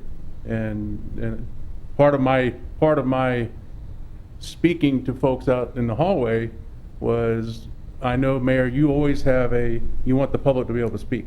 Yep. If anybody has an opinion, you want them to be able to speak during the right time. I assured them that you would provide them an opportunity to speak. And that was kind of an aha moment for everybody. But in order for us to manage any type of larger group that may come that wants to speak before you, we would hopefully ask that you allow us the tools that we need in order to manage that crowd. And this tool is just giving us a little bit more space, based upon the fact that we have 9 chairs. So did everybody register eventually? I mean, I know we only had 17 people registered today, right? And then the rest just kind of showed up impromptu, right? Correct. But they did register in the hallways with somebody? Yes, prior to the meeting, it was 17, and then 37 spoke. Yeah, there was So, but you people said- registering outside. But you to said there speak. were 99, I'm sorry. People in the building, just people bodies in the building, Oh, not all of okay, them so spoke. they didn't all speak. No, I they didn't all gotcha. speak. Okay, gotcha. Yeah, there were a lot of people that were still in the room there Mhm. afterwards who chose not to speak. They just wanted to be here. But I guess my question is, if we end up going with the Grand or the Convention Center or any other space like that, doesn't that kind of lend itself to us contradicting and encouraging larger gatherings and events? I think it gives us the ability to separate them out, to separate folks out. If I'm at the convention center, I can say, in this room right here, or this hallway right here, I can put whatever folks he Right. says we can put in a particular place. And Sure. we can manage that. We can make that happen for you. We can have the room set up in such a fashion that all chairs are, in a Yeah, rate we of 6 see- arrays. as we see have that already- We have that power and that capability in a larger space Yeah. and while council sets the rules, council also has the prerogative to just, not follow their own rules in terms of certain parts, but I think this would be a good, and not even the word compromise, but a good suggestion. in terms of, Accommodation. allowing, Right. to make sure that people who want to come speak, who would choose to either A, not go virtual or do not have the ability to go virtual, to come to a meeting and either A, have their presence felt or have their words heard as well in person. So a It- larger space is One of the other things that I appropriate. heard out there very loud and clear is that they wanted to hear, and they wanted to hear what you had to say. And I was on their phones helping them get to the city, to Oshkosh Media, to try to get them some audio, because they couldn't hear out here as well. So they wanted to hear your conversations. And because we've made the plans for August 24th for the public hearing, because we've concentrated all of our public hearings to that date, the idea of the convention center is the obvious first idea, sorry, Mr. Ford, but that might be our backup plan. We'll get you on stage at Carnegie. I guess the technology question would be, We've already had that Well, discussion, yeah. and that's why. They can handle that. That's why The one we positive, the did convention that. does have the hearing loop for those impaired, Yes, it does. that have hearing In issues. fact, the Grand does as So- well, so, I didn't know that, actually. yeah. Mr. Fitzpatrick, did you want to weigh in on Yeah, this one? maybe I can help, with the technology piece. The only 2 viable options from a broadcast perspective would be the convention center and the senior center for us, because we'd need a wired connection. So in order to accommodate some of the other things that we talked about tonight in terms of allowing other people to participate remotely, we need that wired connection. So those are the 2 facilities that with all due respect to Councilmember Ford, those would be the 2 spots. We could get Wait, you over I on the thought they grand did stage another I time. thought they did install a hearing loop at the Grand. They That's did. not what he's- But But it's that's the, not the problem. it's the broadcast. It's the piece. broadcast Get it- wired I have to get up on connection. this. Yeah. I trust their Well- capabilities. But to I find- think we do have a hearing loop on both of those locations Yeah. too. Well- The senior center and the convention center. Thank you, Chief Smith, Chief Stanley, and all the staff that helped with that adjustment and accommodation. It was very helpful, and I think that it helped set the tone for folks to feel like they were welcomed and comfortable coming to speak, so that's much appreciated. That was one heck of an announcement.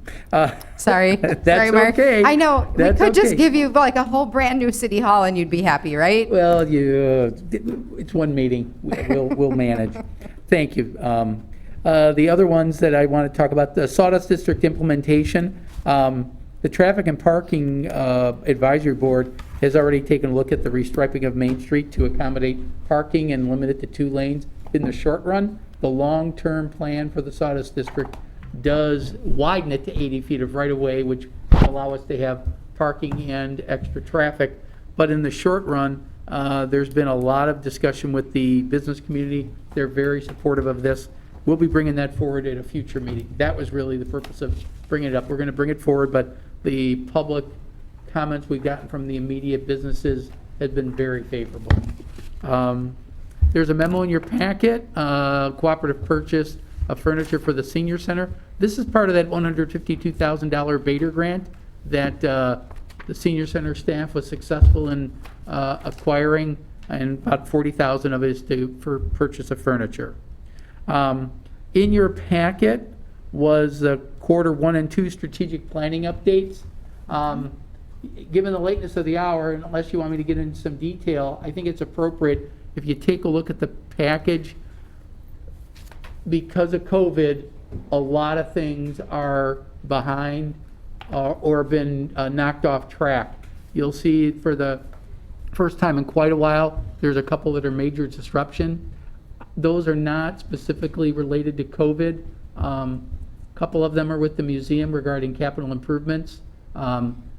Things weren't funded. They were anticipated to be funded, so that's caused the disruption. Some disruption is really just more delays with COVID. We discussed the overall goals of the strategic plan with several department heads. Our goals haven't changed even in COVID, but some of the activities that we can do to achieve those goals have changed quite a bit. So you were seeing a little disruption, and that'll probably continue through the third quarter, but some of those are ongoing ones rather than date certain ones, ongoing types of things, and they've been impacted. If there's any questions, I'm happy to answer them. Mr. Van Goppel's not here for that. He'd throw the next one. Any questions about the strategic plan? Otherwise, I'll let Mr. Van Goppel talk about the revised budget and financial resource part of the webpage. There's some new dashboards that Russ wants to talk about. Thank you. And I know the hour is late. I'll try to be concise and just show you a few things. On your screen, you'll see that we have a revised budget and financial resources page. And this page was in existence before, but we kind of reformatted it. And the top bullet point says current monthly dashboard. And if you go to that, what we have assembled, and right now we only have the general fund and we have the month of May, is a dashboard that's public, viewable to the public. This is the revenue variance page for the general fund. And get that scroll over.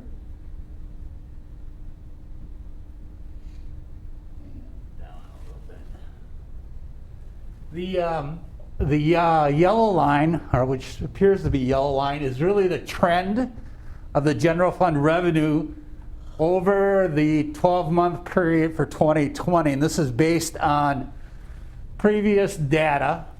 And then the blue bars represent the actual amounts that come in during the month. Again, this is through May.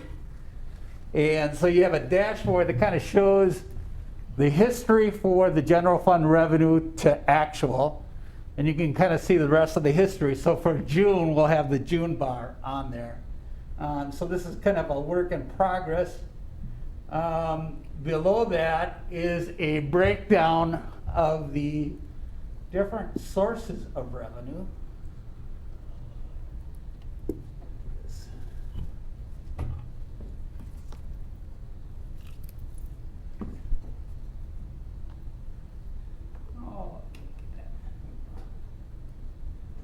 So that breaks it down by property taxes, and if we continue with the current trend, we'll be below revenue in taxes, but that's a little bit alarming, but you know, that's the situation we're in right now.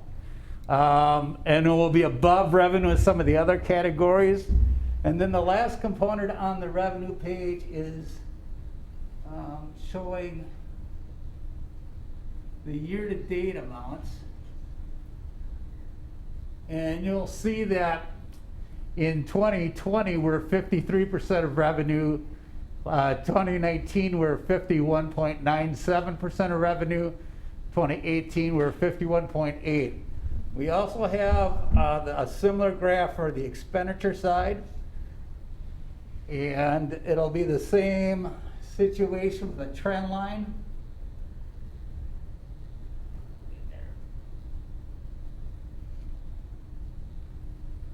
Sorry about that. On my mouse.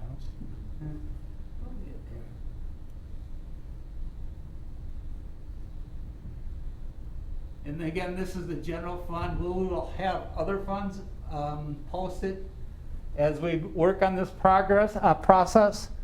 Again, the bars are the actual and the line is the trend amounts. There's also a narrative page on there too, but I'm not going to go through that this evening. But I just wanted to show you where you can find that. It's posted on the website, and we will have other funds in addition to the general fund as we move forward. Pretty excited about the ability to be transparent of where we're at during the year and to help you see where we're at as we progress through the calendar year. So that's pretty exciting, at least from a financial side and transparency side. So thank you. Thank you. There's a lot of work involved in that. Awesome. And it really helps, I think, folks see that in a visual way. Thank you so much. That's that Forecast 5 software that we subscribe to, and that really does some great analytics. I mean, it used to take days for us to do that stuff in the old days, so to speak. The other one is the outstanding issues that we have here. Unless there's any questions, given the lateness of the hour, happy to move on. But happy to answer any questions that you might have as well. If not, COVID-19, I think we talked a lot tonight. There is, somebody mentioned earlier, I think it was Councilor Allison Osby, about some data relative to municipalities. The health department has the capability now that we've got larger numbers that they can provide that information on a weekly basis. I thought council may have received it, but maybe they didn't. I'm not sure. I don't want to put you on the spot. No, it's okay. It should be in the weekly data report that gets sent out, I think, Thursday mornings. It's also on the website. If you go under COVID, there's a weekly data report, and then you can look at by municipality. Okay. And I've you got can last actually week's look at report. it all the way down to the census tract level. No, that's great, because I mean, I don't know if you remember, and it actually might have been prior to you, when I had asked that question, I got definitely blocked. So that's good to know that it's broke down by municipality. Yeah. So yeah, we can help you with that. Already mentioned the council meeting on the first meeting in August, get moved to August 12th. Promotion for absentee voting, just, we're working really hard on that. The numbers that you've mailed out requests is what, over 11,000, right, Pam? Correct. As of the end of today, we have mailed out 12,163. 5,163 were returned, so the return rate is about 42%. And and I did some extrapolation, normally, we've gotten back close to 90%. And if you assume that we're going to get a 90% return rate for the ones that Pam's mailed out, we'll have over 10,000. We normally get about a 25% participation rate in this type of election. That would get us 8,000 to 9,000. If we get 90% of those 12,000, we're going to be over 10,000. So we're going to get a very good participation from the public. But we're not giving up yet. And with that, unless there's any questions, I want to go to the PSA. Some of you may have seen, may have not have seen, but certainly it's just a little brief explanation about how easy it is to do absentee balloting. If you don't mind, I'd like Jake to run that tape, and I'm giving him enough time to walk over and do that. But really proud of the work that Pam and her staff worked with Jake and everybody in Oshkosh Media. Well, they got it right, so they had to get the information from somebody, Pam. It was a great collaboration. Absentee voting is easy. Individuals must first be registered to vote, and they can then request an absentee ballot. When the city clerk's office receives the voter's information, They will process the request and send an absentee ballot and information to the voter. On the inside of the mailing are the ballot and instructions. The August 11th primary is a partisan election, so it's important that voters select a party and then vote within that party when they select their candidates. On the ballot, indicate your party preference and then vote within that party on the ballot. Votes cast in that party will be counted. Votes cast in any other party will not be counted. When finished, fold the ballot, do not sign it, put it into the envelope, and seal the envelope. On the front side of the envelope, where it's highlighted in yellow, the voter signs Section 3 and a witness signs Section 4 and fills in his or her address. Remember, envelopes without signatures will not be opened and will not be counted.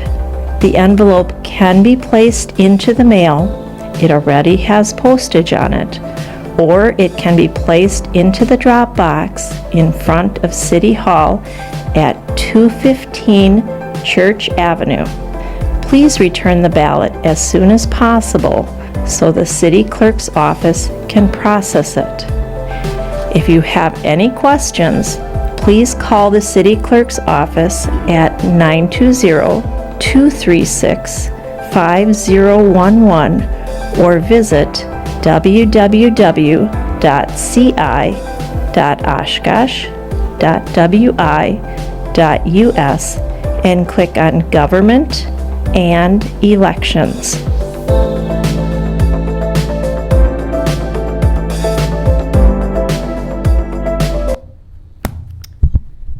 That's all I Very have, Madam nice. Mayor. Okay, before we adjourn, I have a question for the city clerk or the city attorney. So we had an oversight of an email that wasn't in the greater packet that was in our folders that had asked specifically to be read into the record. But this addresses item 20. So is there any reason why I can't do that at this moment since this was an oversight? You can read it into the record. Sure. Yeah, okay, all right. So the email was from Paulette Feld. There was a request, again, that that be read specifically regarding face masks in Oshkosh. The message is, it's time for Oshkosh to show that we truly are a forward-thinking community that cares about everyone. The debate about face masks has been raging as long as COVID. There's science that shows we can help reduce infection simply by wearing one. We can all live a close to normal life if we wore a face mask. This should not be an issue putting one group against the other, implying that some are afraid that not wearing a face mask makes you brave. A face mask is a matter of health. We live in a community that includes the third largest university in the state. In about a month, some of the students will return. There's a face mask policy in place for campus. It would make sense to have the policy for the city of Oshkosh to match that policy. If it doesn't, we'll have a free-for-all in the community. Our city schools will be opening in a month, however that looks. That would be safer for students and teachers if all of Oshkosh started wearing masks, and we work to get our COVID cases reduced. We also have the issue of adults being an example to the kids. If we expect our students to wear face masks, it's important they see their parents and other adults wearing them. Let's not leave it up to teachers. This is something that can be taught at home. I've stayed out of many places like restaurants and the farmer's market. Like others, I avoid places where folks are not wearing face masks. That also includes attending tonight's meeting. Please consider the emailed statements as much as you consider those who attend in person. We need to work together to make all of us feel comfortable. You will hear many excuses for not wearing face masks from folks attending the meeting. Please consider the source of the information these individuals share and the politics the individual may be attaching to their excuses. Trust science and the many real experts that have said face masks do help. Please make Oshkosh a leader on this issue. Thank you for your work on this, from Paulette Felt. All right, so take a motion to adjourn. So moved. Second. All in favor? Aye. We're adjourned.